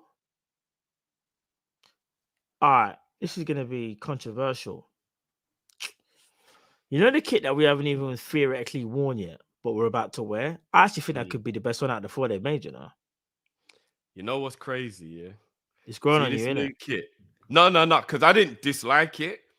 I just felt like they were being a bit lazy because it's just paying homage to an older kit, which is very easy one to do. Is smoky. It's clean. bro. Bro, I'm this not is gonna what I lie. said The to new Cal. kit is clean, Bro, I think bro. that's number one. Then number two. Oh, no. Number one. Just out of the four that we remember in the Oh, Nike just era. from the home kits. This is just the home kit Oh, Nike I era. thought you meant in general, because our No, best no, Nike no, kit no, is no, still no, the no. checkered one with the pink collar, bro. That's still the best Nike. Oh, do you know what? Do you know what rivals that? This year's turquoisey one, the green above that kit is the Nah, that kit is nice. Bob, The only that one kit that is can rival it special. is last year's cream away. Oh, the kit. cream kit. How can I forget the kit that That's we just the can't only get? one that can rival it. Is Yeah. last year's cream kit. Yeah. But you see, so for home kits, just like Tommy said, then for Nike, I would say this one. Then next it will be. It's out of the one where it's out of last year's, or it's last year's one where we nearly won the quad. It's that one next. Do you know that? I'm gonna keep it a buck. Yeah. Don't say this year's. I'm not gonna lie. I'm not. No. I'm gonna keep this it a year's buck. one's a bit. I truly do believe, because of what happened, we don't think about it fondly. And with it being the lockdown year, we didn't do well. I knew our the first ever kit under Nike bangs. Like it went under the radar, bro. I think like we were a little bit like, no, it's nice, once I but it's not better than last year. Once I put it on, once I felt that the cotton fit against my skin, fit bro. is The slick. fit, bro. The first, I'm not gonna lie, that kit banged. No, it's slick. But I was torn between that one and last year's one. That but I'm kit gonna edge banged. it to last year. Last season's kit was a. Have I got last season's kit? I think so. We've got all of them, if I'm not mistaken. Have I got last season? Where the fuck is last season's kit? You have. I think you've got last season. You have. I'm pretty sure you have. Where the hell is that kit? But I'm thinking, where's that kit? Where the hell is that? But even this season's top, I've been looking for it. I'm like, what have I done with this? No, I know where my one is. This sounds so bad. I don't know. I don't like the fit. All right, so I'm gonna pick last season's one, then the first season Nike one, and then this season. I actually think this season's the worst. This season is the worst one out of all of them. This ain't even plain. It just looked like a. But you know what it is, bro? I think it's the fit again. I think you're right. The other kits, like we've got the vapor of this season, and it still isn't fitted. I'm like, bro, we've got the vapor for the everyone, and this one kit, for whatever reason, looked like. Look, it was still baggy, innit? Like it hangs. It don't. It's fit like, right. hold on. If I get the vapor, I'll get the stadium. If I don't want the fit, I want it to hug me, bro. You see the first one, it hugs you, bro. If you're having a bad day and you put that kit on, you feel comforted, bro. Like it hugs you, bro. You know what I'm saying? Like, it's true. I don't know, man. But yeah, this next season's kit is clean. It's clean. I'm not gonna lie, bro. It's clean. I have to get it. And then obviously Tom, as you spoke about Air, obviously the new. I can't wait to see it. Actually, I didn't even know it was on Amazon. I thought it was Cinema Things. I genuinely thought it was Cinema Things. Yeah, Amazon must have paid a pretty penny to get that so quick though, because I literally think you can still watch it in the cinema. That's mad, you know. Yeah. I can't even lie. That's mad. All right, we got our last caller of the day. Caller. Last caller of the day. Indeed. Patiently waiting. Big up yourself, G. He's been waiting. One sec, bro. One sec. Yeah. Big up, bro. Big up, man. Thanks for waiting, man. What's good? Yeah, nothing much. What's going on, you man? All right. Yeah, man. Blessed, man. Blessed. All right, cool. So this person has been going around with debates, and it's not really a surprise because he's the benchmark, but I'm going to talk about this. Big up Scholes, big up Lampard, big up KDB, big up Fabregas, but Steven Gerrard is the greatest midfielder to ever play in England. And let me tell you why. In terms of carrying a team, none of those players has carried the club the way Steven Gerrard carried their club for a decade. Let me repeat, a big club like Liverpool with pressure all on you, with the fans pointing to you as our saviour, and he delivered day in, day out. In pressurized moments, he delivered day in, day out. In terms of managers, in terms of trash teams that we've had, in terms of good teams we've had, only a minority, he delivered day in, day out. And there's big up to Lampard and that, because them man are ballers, isn't it? But them has been a part of great teams and that. Gerrard was with scrubs for most of his career and that. And another thing, there's a reason why they compare Gerrard to these players and that, and not the other way around. That why don't we hear De Bruyne Who's better, De Bruyne or Lampard? De Bruyne or Scholes? We don't hear that. It always has to be Gerrard's name. There must be a common denominator because he's the benchmark. And people's going to use, he didn't win the league. Or that. That's absolute nonsense. Because look how many midfielders have won the league that, let's be honest, they're nowhere near the level of Steven Gerrard. You know the stuff that he was doing. Bro, he had two of the greatest managers in the history of football wanting him for their clubs. And they had their top players, but they still wanted Gerrard. Why is that? Because they knew what type of level this guy was. And for the disrespect this guy's been getting, yeah, I just think these men did not watch him in their prime. Because De Bruyne, if Gerrard was playing in this era, yeah, there would have been no KDB talk. Let's be real. There would have been no KDB talk. There's a reason why he's been in Team of the Years 8 times. I think people need to deep it 8 times in Team of the Year. Yeah, that's mad. Still. 8. It's different. And it's like one other thing. With the whole Gerrard thing as well, people always used to use he made high profile mistakes and that, innit? And they always used to use that against him. But they don't talk about his iconic moments. Like there's a reason why if you type in Steven Gerrard, you'll see the goal Olympiacos, the goal Istanbul. Even bro, man scoring a 90th minute equalizer with a cramp in his leg. Like who does that? Who literally has the right frame of mind to pick up the ball on their one body? Man, it's in my bad leg and that. You know what? Let me just ras it. I knew he was losing at that time. Only one body could do that. Fake, one body. Fake. That is fake.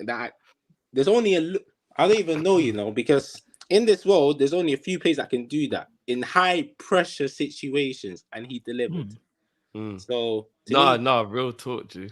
Real talk, man. To me, Gerrard is number 1 in it. But if KDB wins the treble, then you have to have the argument. And one other thing, in terms of greatest athletes of all time, it has to be Usain Bolt for me. Like his celebration alone, his iconic celebration alone, he transcended the whole sport. Everywhere you go, they were doing it. Even people that are not even yardies, they was all doing it celebration. Man's breaking his own records. That's how deep it is. In one Olympic in 2008, broke the record. And they think, you know what, 2012, man's gonna destroy his own records. Like, you know how mentally unstable you have to be breaking your own records. Like, to me, and one other thing, in terms of another great athlete which no one talks about, is Lewis Hamilton. It has to be Lewis Hamilton. No one talks about him. Good shout still. To win 7 world championships in that. And let's not forget, Lewis Hamilton came into Formula 1 as like, who's this guy? He can't be a driver like that. He got so much stick, and he managed to literally. They basically broke their hearts because they're all Schumacher, innit? They're all Schumacher. Like they always say Schumacher's the goal and that, and they are vexed. Formula 1 people are vexed that Lewis Hamilton nearly broke their records and that. That's why they screwed him over in that last. I was just going to say that is one of the most. That's one of the biggest travesties in sport. What they did to him. The race director who made that decision got fired practically. Mad. Yeah, but he don't get his championship, so it don't I matter. know.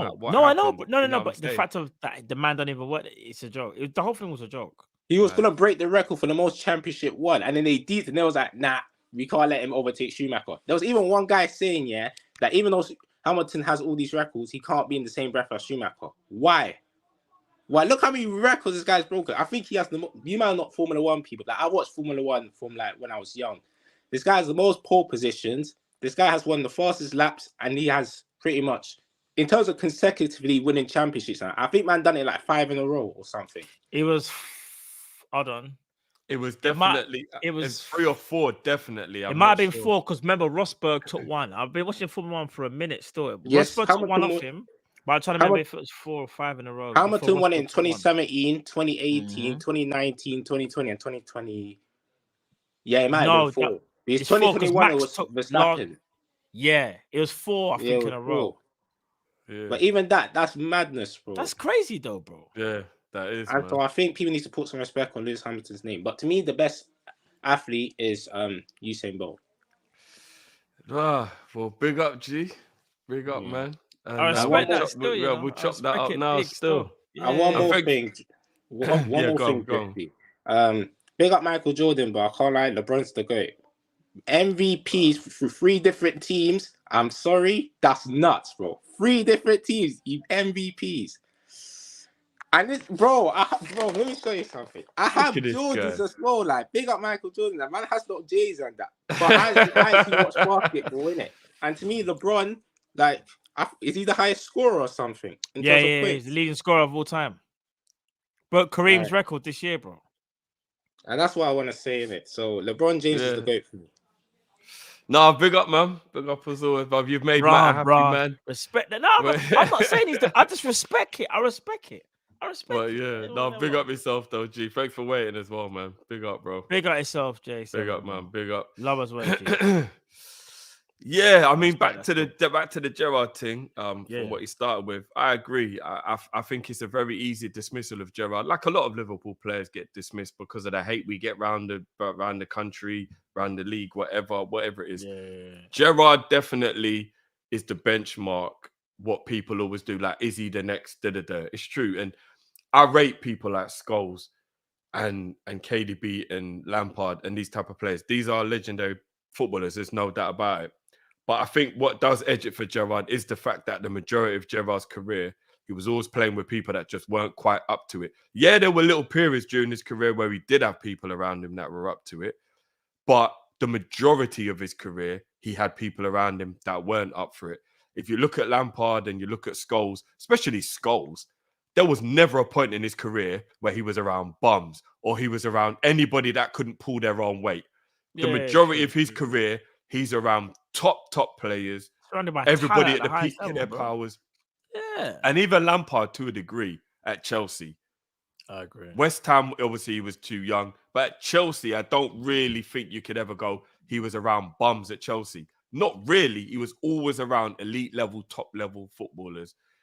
So, yeah, I think that's why Gerrard, for him to still be in all these conversations. And again, it's kind of weird. There's a little bit of a trend here, bro. Even now, we keep on getting the comparisons. Best right back in the league. Trent and da-da-da. Best da-da-da. Best winger. Salah and da-da-da. Best goalkeeper. Alisson da-da. Like, Man City have been dominating us for a minute, but you never go, a Man City player and da-da-da. You always say a Liverpool player and that's not just us. Everybody does it. It's not a Liverpool thing. So why do we keep being the people that are compared to, even when we're not even dominating? Because we are the measuring stick in football, bro. Let's keep it a buck. There you go. I don't see no one say KDB's better than Scholes. You know why? Because KDB was better than Scholes. It's that simple. And No I only disrespect. remember. I don't say that disrespectfully, you know. Yeah, no, I know. It's a real team. I only remember two high profile mistakes from Gerrard as well. The own goal in the cup final and the slip against Chelsea. Other than that, across his lucrative career, he didn't have any other high profile mistakes, did he?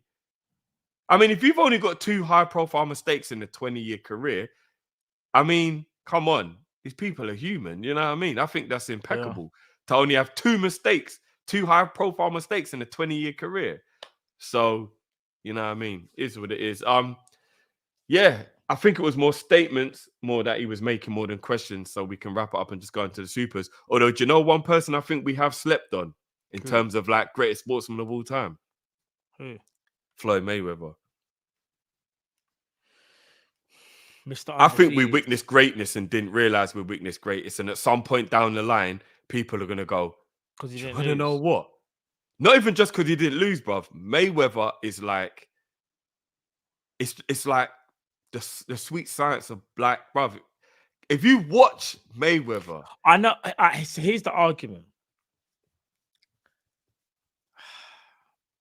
I look at Mayweather and think the record, the resume is very good. You're unbeaten. But some of your opponents, I think he still fought everyone, bro. Even if it wasn't when he should have, he still fought everyone. But this is what I'm saying. That's why it's a bit controversial, because if you're fighting flipping Oscar De La Hoya when he can't even move his arms anymore, then we got a problem. And no, De La Hoya wasn't that done. He wasn't that done. And is it his fault that when he got to that point of his career that De La Hoya was old? Shane Mosley.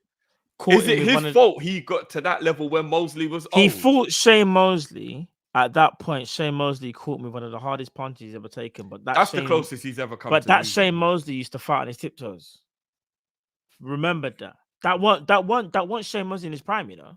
Yeah, no, I know. But that's not Mayweather's fault, though. Okay. Mayweather Productions called the shots in the let's get Pacquiao after trying to get this fight for the last 4 years. Come on, bro. You know what time it is. Yeah, but people are gonna say, look, the heavyweight champion of the world right now doesn't really have a great CV. It's how it goes, bro. Here's the thing. I think Mayweather's one of the greatest, though. 100% one of the greatest. I just don't see him as the best, even though he's undefeated. It sounds crazy. He definitely goes in the conversation. He goes in the conversation. Yeah, he goes in the conversation. Mayweather has fought Cotto. He's fought Canelo. He's fought, as you just said, Mosley. He's fought. But you see, when he fought Canelo, dare I say, Ricky Hatton. I remember when my uncle who got me into boxing. Yeah, he fought a young Canelo. You know, in my opinion, anyway. Did he fight? Did he fight Costa Zoo? I can't remember. Oh yeah, Tiger Woods. Tiger Woods mashed up everything, innit? Did he mash up all the records in them thing there? But I guess Tiger Woods could go in there. But there are golf people though that would put people above Tiger, aren't there? Are there not golf? Because I don't watch golf, but are there not people who would put? You got like there are other golf people that they would put above. I don't know. I don't watch forgotten golf. the flipping names. This is so bad. Not Phil Mickelson.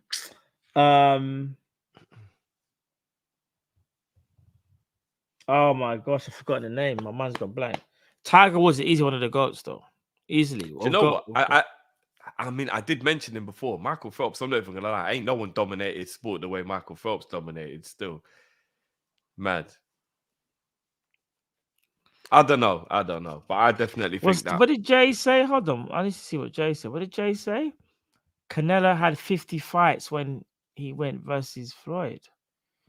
But if you have 50 fights and you're still young, does that mean you're in your prime, though, Jay? That's what I'm saying. That was not prime. It means Canelo. You've had too many fights. That's what it means, bro. At that, bro. No, but Jay, be honest. It was a raw Canelo, and obviously Canelo had to like come down to a weight that he's not comfortable at as well. Thank you. Yeah. That is true. But So he still beat him though. He's still beat him. No, you're right. Still beat him. Still beat him. But nah, you man are killing me. Man said Andy Murray, you know. I rate Murray, but we won't though. We won't. But anyway, let's get through these supers before we leave out. Make sure you smash that like button, people. Big up everyone, man, for rocking with us. Anthony James says, "Let me get in on the NBA members discussion." Yeah, hit up Matt for that one, bro. Yeah. Do you know what? It's becoming to the point where I have no choice. We're gonna have to have a discussion. Do you know what? Based on that, actually, let me hit you up with a couple that what people were asking you. And again, Anthony was like, "Matt, we say the members watch along for the Lakers tonight." Bro, I'm gonna be honest. It's whether I can stay up, you know. That's 3 o'clock. All right, so UK time is 3 o'clock in the morning. I can't lie, people. I have watched the Lakers at 3 o'clock in the morning. I'm not gonna front, but I'll have to get back. But if the Lakers get to the finals, then we might be doing watch-alongs. That's all I'm saying. I'll be honest. Because if I'm awake, we might as well do watch-alongs, people, innit? It's one of them. Chambe says Stone Cold Steve Austin is the GOAT. He weren't my favorite wrestler, but he's an absolute bad man, though. He's my favorite wrestler of all time, Stone Cold. Oh, is it? No, it wasn't even about it's just the attitude. It's not even about the moves. Let's keep it a buck. Stone Cold's moves were limited. But it was the attitude, bro. Well, they were only limited because he nearly broke his neck. No, I know. Stone Cold before the net break could do like diving out the ring. Owen Hart gave him a pile driver and didn't measure. No, he gave him a pile driver.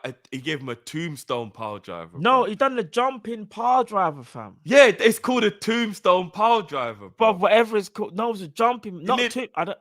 Whatever it was the tombstone pile driver. He nearly killed him, bro. He actually nearly killed him, bro. It's crazy. Madness. PR, big up, bro. Carragher, Matip, Skirtle, Aga, no injuries. Who you taking? Who is your top 5 UK artist?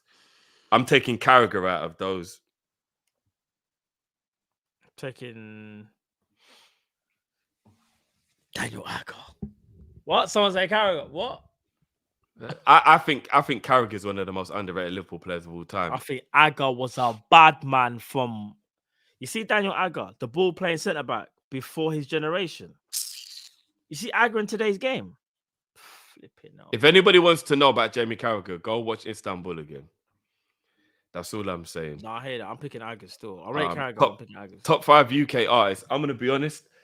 I think I'm too old for this UK thing, but if I'm gonna like just like off the top of my head, in my top 5 in no particular order, Kano's the best, and then I'll put Giggs, Wiley, Dizzy Rascal, Chip. Interesting. What would I do? I would say in no order. Kano.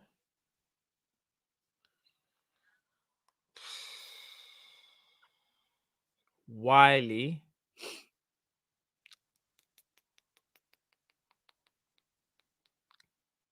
Giggs.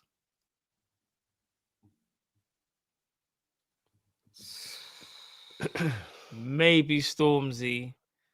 Nah, Stormzy's there. Stormzy, he's grown on me a lot. Stormzy, and then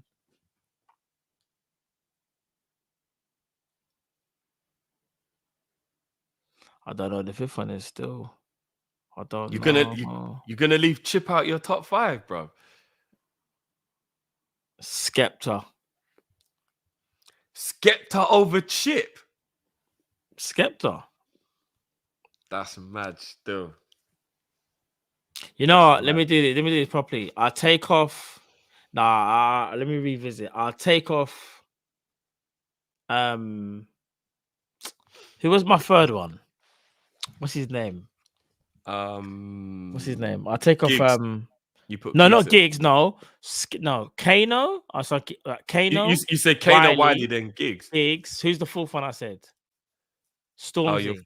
Stormzy. He's gonna hate me for this. I'll take a Stormzy and I'm putting Skepta and I'm putting Chip. Okay. There's no way Chipmunk can be out of the Oh top no, 5. man, forgot about Dave. Shit. There's not. Nah, Dave is good, but Dave can't. cold. But Dave can't go in the top 5. He can't go in the top 5. Nah, rate gets, but I'm more Skepta. I'm not gonna lie. Skepta is nowhere near over Chip. Like, I don't even think it's close. What are you talking about? You're talking about It's not even close, bro. songs, rap. Like, what? You gotta give me something. When you say that, what do you mean? Like, just like how good you are as an artist. Bro, if we're talking as an artist, Skepta's better than Chip as an artist. It's not even a I mean, debate. yeah, he's got more commercial songs and all that, but Bro, like, is it I better? mean, No. When it comes to making songs, Skepta's better. Like better. Like if you wanted to hear a talent, tune, then let's just say talent. Then. if no. Chip is better at warring. When it's a war, He's just a better lyricist, bro. Bro, when it's Chip, in my opinion, Chip is better at like at battle rapping, like head topping. He's better at that. You see, if we're talking like a tune where you're in your car, bro, when you hear a tune, you're gonna want to hear Skepta. I know you do. I don't know why you're smiling up, smile up. No. Honestly, like I'm not really a Skepta guy. Like, but under that premise, Kano can't be the best because Kano doesn't necessarily have like what Skepta has, like those bangers, like those chart hit songs. What? But like as a lyricist, Kano is the best. But Kano's. Hold on, I'm trying to remember. Kano doesn't have those chart popping tunes like Skepta does. He doesn't. Like, Not let's as be honest, much. Skepta is that guy. If you're talking about like chart topping, yeah. But like if we're talking about like your ability to beat and like a lyricist and like bar for bar, bro, Skepta can never talk to Chipmunk or Kano. Bro, no. Don't disrespect Skeppy, bro. No, don't do that.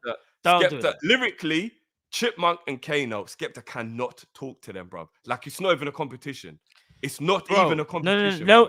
It's different. No. So again, I'll stress it. You see, when it comes to like making tunes, it's Skepta. If you're talking about, like I said, like battle rapping, it's Chip, in my opinion. Like when a battle 1-on-1 versus another MC is different, bro. Because I'll be honest, if you look at like just tunes, not just commercial, just tunes, bro. Don't even let me go into the producer thing. Because Skepta's the best producer out of everybody we just named by far.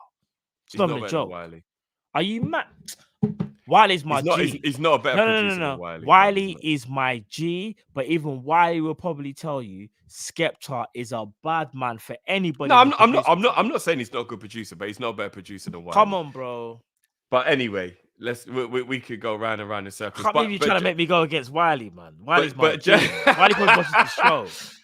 But one thing I will say to you though, bruv, is that thing you're doing about like the ability to make songs. It does count. Don't get me wrong, but that's like saying Rihanna's better than Beyonce because she got like that more ability to like have that chart topping song. But we all know Rihanna's not better than Beyonce. Do you know what I mean? Like that's like what the Skepta and Chipmunk thing is like. Yeah, maybe he's got that ability to have like that chart song, but like if you really just sit down, the crux of it, wordplay, lyricist, bruv, he can't talk to Chipmunk, bro. He just can't. He just can't, bro. No, Chipmunk is better at wordplay. Like, but that, like, anyway. We're just gonna keep going. But there's aspects of MCing though. That's what I'm saying. There's aspects of it. That's what I'm trying to say. It's not a thing in it. It's aspects of it. That's what I say. Yeah. But yeah, big up Pete for starting that argument. I bet I'll put it this: if it was just quickly, let's say it was like Eskimo dance from back in the day. Shout out to people that know about Eskimo dance, yeah. And man tried to get a reload. Skepta's getting more reloads than Chip. Skepta's got bars, fam. Heavy hitting bars, bruv. Chip's got bars. Don't get twisted. But battle rap is different, bro. It's different. By the way, honorable mention and shout out just because he's someone who I rate. C-Biz. Cold, but anyway, you got me onto C-Biz still. C-Biz is was cold. It? Oh no, white as well. Oh no, yeah. C-Biz is cold. Trust me. Yeah. No. C-Biz. Jay says, Jay the activist says, who is the best WWE actor? That's got to be The Rock, surely. Yeah, but I reckon it's a trick because people are gonna say something like, better be John Cena. Nah, I mean, if I'm being honest, it's The Rock. The Rock's got major, bro. I think Dave Bautista's done a brilliant job in Hollywood. That's the one I was going to say. Yeah, see, you know what? If I'm being honest, all right. So here's the thing: The Rock has made more. So The Rock, bro, if I'm not mistaken, The Rock was the highest paid actor, male actor. It may be last year or 2 years ago. That's something what The Rock has been doing. Dave Bautista is the undercover one who I think could potentially be better than The Rock. Now, I'm gonna be honest. Dave Bautista's a good actor still. Bruv, have you seen that zombie film? In the casino where they got to try and get the money. Yeah, the Bad Boys. Fam, even like the little kind of films that people might not even know, like Stuber. I don't know if you've seen. I've heard of it, but I ain't seen it though. It's hilarious, bro. It's actually Batista hilarious. can act, you know. He can act. Yeah.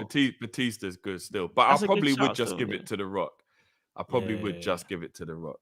But yeah, I hear that. Football gossiper. Can the midfielder Besetic, Morton, and Curtis Jones win the cups? The Carabao Cup and the FA Cup?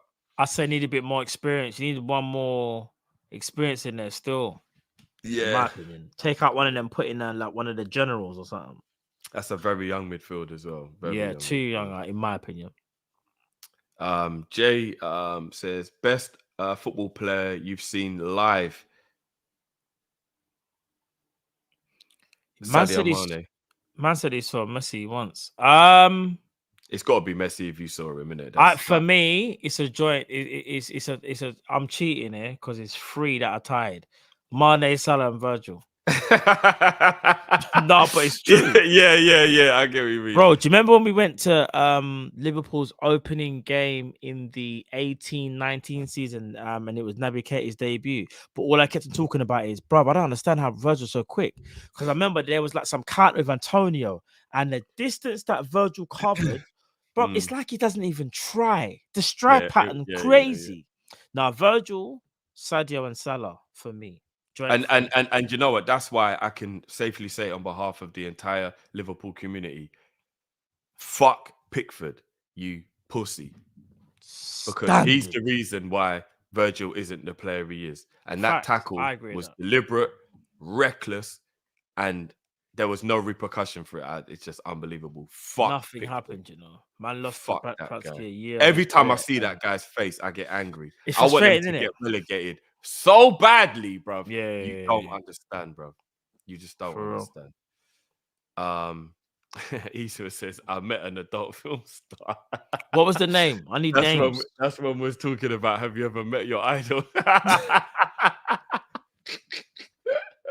If I throw out some names, the people are gonna be like, "What? How do you know that person?" Hey, H. Issa, throw me a name. H. No. It wasn't this one. How I say. Man said there's more chance of Artur scoring a 90+8 minute winner and we get top 4 than a Kopish link up. Bruv, don't do us dirty like that, bruv. Hey, are you being serious, bro? The savagery, bruv.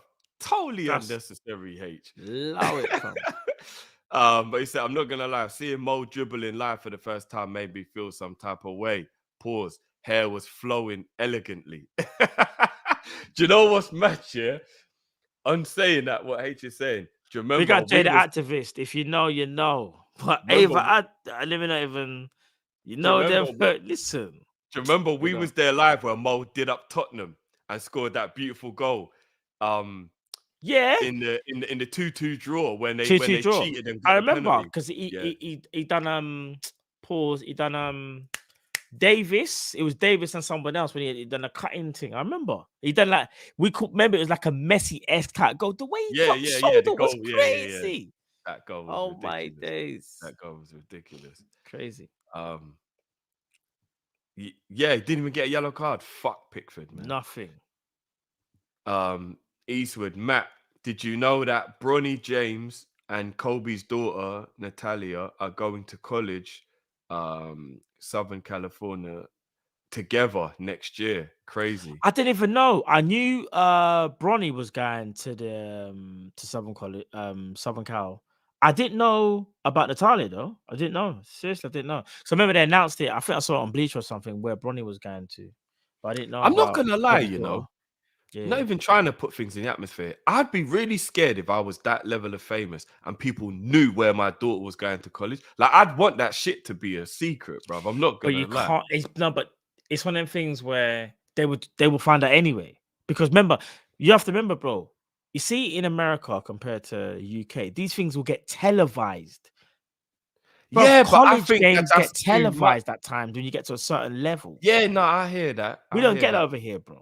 Not like that. It's I different. don't know, man. You know, I don't know. They're just like, that's something like I'd want them to be in like private education where no one knows where they are or something. You know what I mean? Big up Jay. You met what at Astros games? I was thinking she's okay. I put something more fair play. I'm not gonna lie, Jay. You see, if I met Ava Adams, Kopish after dark. Don't give Sean me Bay. joke. Don't give me joke. I met Zugu and Why do I Julian. feel like he means Ziggy? Okay. Oh, okay, Ziggy Marley. Ziggy. I think he means Marley. Ziggy, right? Hold on. Ziggy Have I got- Marley. Yeah, Nah, yeah, I it's was Ziggy gonna Marley, say- Jiff. My brain said it Zizou, might- like yeah, he was yeah. talking about Zidane. Then I saw the Marley, and I was like, it's got to be. Yeah, Zizou. no, that's big still. That Yeah, must have Ziggy been Marley. really cool. No, that's big, That man. must have been Trust. cool. Jay's made the Eastwood, real Matt, celebs. let's do a lake show watch along tonight. Another request for a watch along for the I Lakers know. game, No, bro. same. I think same. Eastwood, I'm not gonna lie, fam. It's been a long day. I'm gonna be recording the game and watching it. I think tomorrow morning, G. Eastwood also Jaylen says Brown. Jaylen He's Brown him. is him. It's him. No, he is. He is. Jaylen Brown, top, bro. Top player. All right, this is one pulling on the heartstrings. Pete says, last minute winner to secure top 4 on the last day of the season. Who you choosing, Bobby or Milner? Last minute winner to secure the top 4. It depends on the scenario, though. It's scenarios. If it's a penalty, No, just like you can make it whatever you want, but that person is the one who scored the goal to win us. That is tough, you know. Firmino. Because unless it's a penalty. Like, if it's a penalty, Milner. If it's not a penalty, Firmino. Open play. No, but Milner could score a goal from open play in this I'm not scenario. saying no. I'm not saying he can't. I think I would have more faith in Bobby. There's a difference. No. He's just saying which one would you get more fulfillment from? Who do you think deserves to have that send off? Oh. Like, you know, like which one? Because remember, they're both Nah, leaving. it's Who do you think Bobby. deserves the send I off? don't know. I think maybe Bobby. Maybe, but I'm not sure. I think the only reason I'm gonna lean towards Bobby is because Bobby would get more joy from the goal. I think Bobby, you know. But Millie scoring a top corner to win us top 4 would be a beautiful way for him to leave as well. I'm No, not of course, gonna but lie. Bobby for me, nice. But no, you're right though. You're right. Or Millie scores a penalty or something like that. Trademark. I think for a slight edge it to Bobby though. Yeah, I think I was slightly. I think if Bobby scores on the last day of the season, I might even shed a tear. You know? I'm not even joking, bro. Live on the street. It's gonna be emotional. It's gonna be bro. emotional. I can't even front. Jay says Gerrard at World Cups was elite. He was good. I don't know if I'll go elite. No, there was one World Cup where he kind of went a bit ham still. Was it 2010? Yeah, I think it was, yeah. Maybe that one still. Yeah, Gerrard is yeah. But Gerrard, it's just Gerrard, isn't it?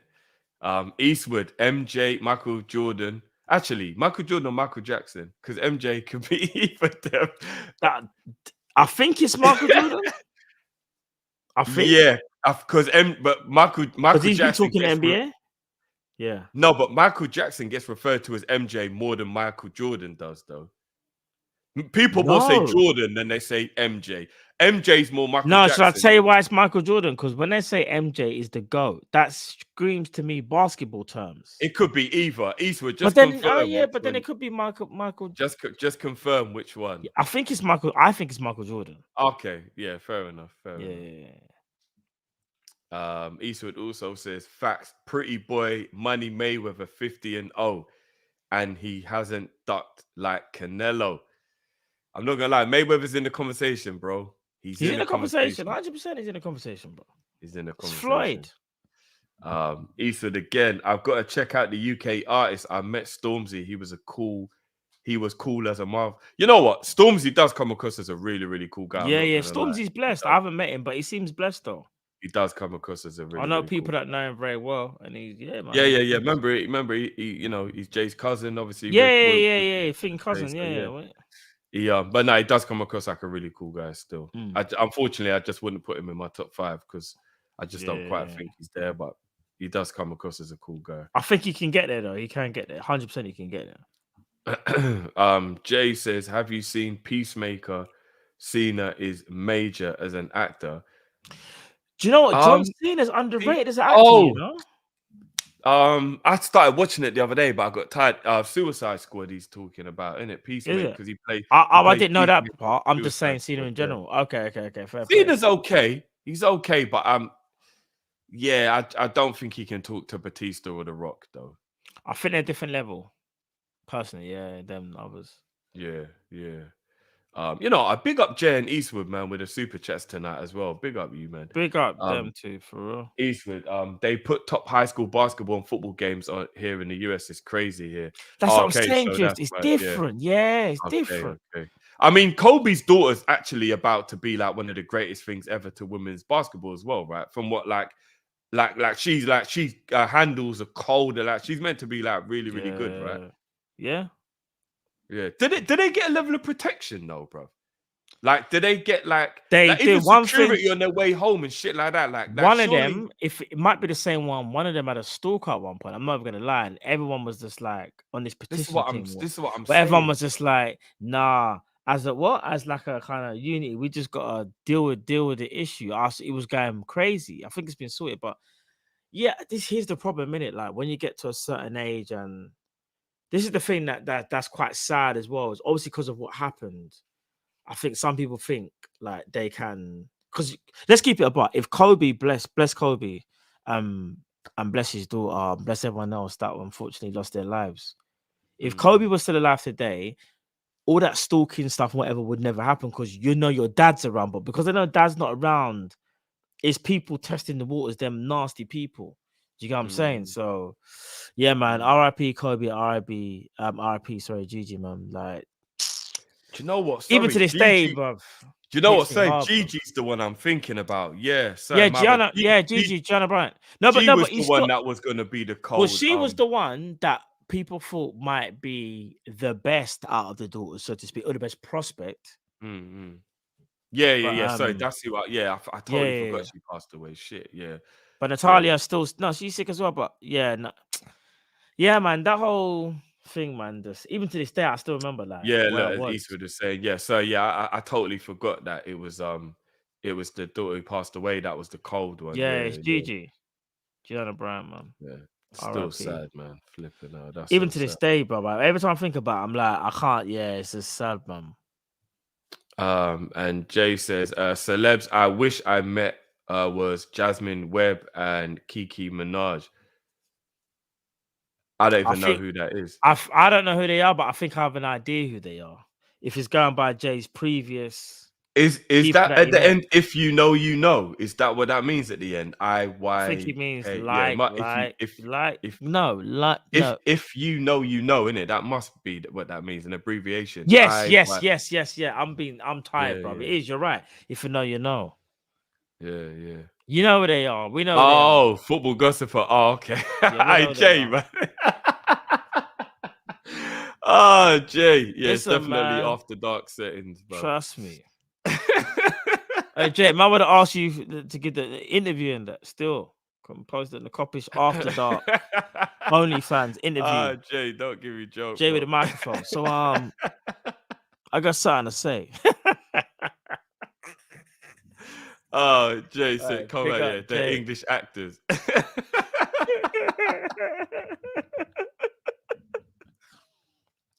Nah, the comments are good. Oh, man. You lot have been amazing tonight. Trust. And you did it again. You dragged us in to 4 Bro, hours. always Jedi I said I mind would do trick it. us. My back is flipping. My back's kind of been all right still. Bro, It's they're kinda always been Jedi mind trick us, you know. I kid you not. They Jedi do. mind, the chat, Jedi mind on the trick us Fridays, every- they do. But Trust. make sure you smash that like button for us, people, man. Smash that Trust like button. me. We are at. Hold on, let me check what we're at How many in likes? terms of likes. We are on. We're only on 347 likes, guys. Come on, man. Make sure you smash that like button on the way out. If you're watching afterwards as well, smash that like button. And yeah, we will be back tomorrow for the preview for the Leicester game, guys. Stay tuned to the socials for the timing or the channel. Make sure you smash that notification, as well as the subscribe, and that way you'll know when we go live. Jay's giving me Joe. You know when we're going live, and then obviously we will be back on Monday for the watch along. Which is obviously going to be another, like, the pressure's back on again, so to speak. Although we'll know what's going to happen at 12 tomorrow afternoon. The Newcastle game will get a little bit of a better picture if we, you know what I mean, if we've got something to fight for, if Leeds can do us a favor. But yeah, big up everyone. Matt, anything you want to say before we take the people out, bro? All right, people, have a blessed weekend. And let's get this dub on Monday still. You know, like that. Yeah, man. We move. So, guys, trust me. And Lakers tonight, we do this thing. I know Steph's going to do his thing, but we do this thing tonight still. I pray. Steph. Squidly! Fully. Let's allow it, please, Steph. Just chill tonight. Chill.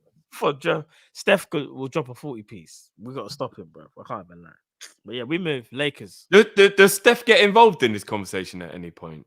He's not the greatest of all time, but he's one of the greatest players of all time. Not the greatest, but he's one of the greatest. 100%. Okay. Yeah. One of the best, easily. Yeah, man. People 6 though. Oh yeah, shit! I just realized you do have my hat. I didn't even realize you had my hat. Yeah, but I've had this from a long time in a brethren. You stole my hat. You stole my hat. A long time. You stole my hat. What do you mean? You stole my hat, bro. What's this guy gonna say? I stole his hat, people. Who's that this from a long time? You stole my hat, bro. Wait, come on, man. You know what I'm saying? But yeah. All right, people. Until tomorrow, big up your damn selves. Like, subscribe, smash the notification to know when we're back for the preview. I'm going to catch you on the other side, people. Until then, peace!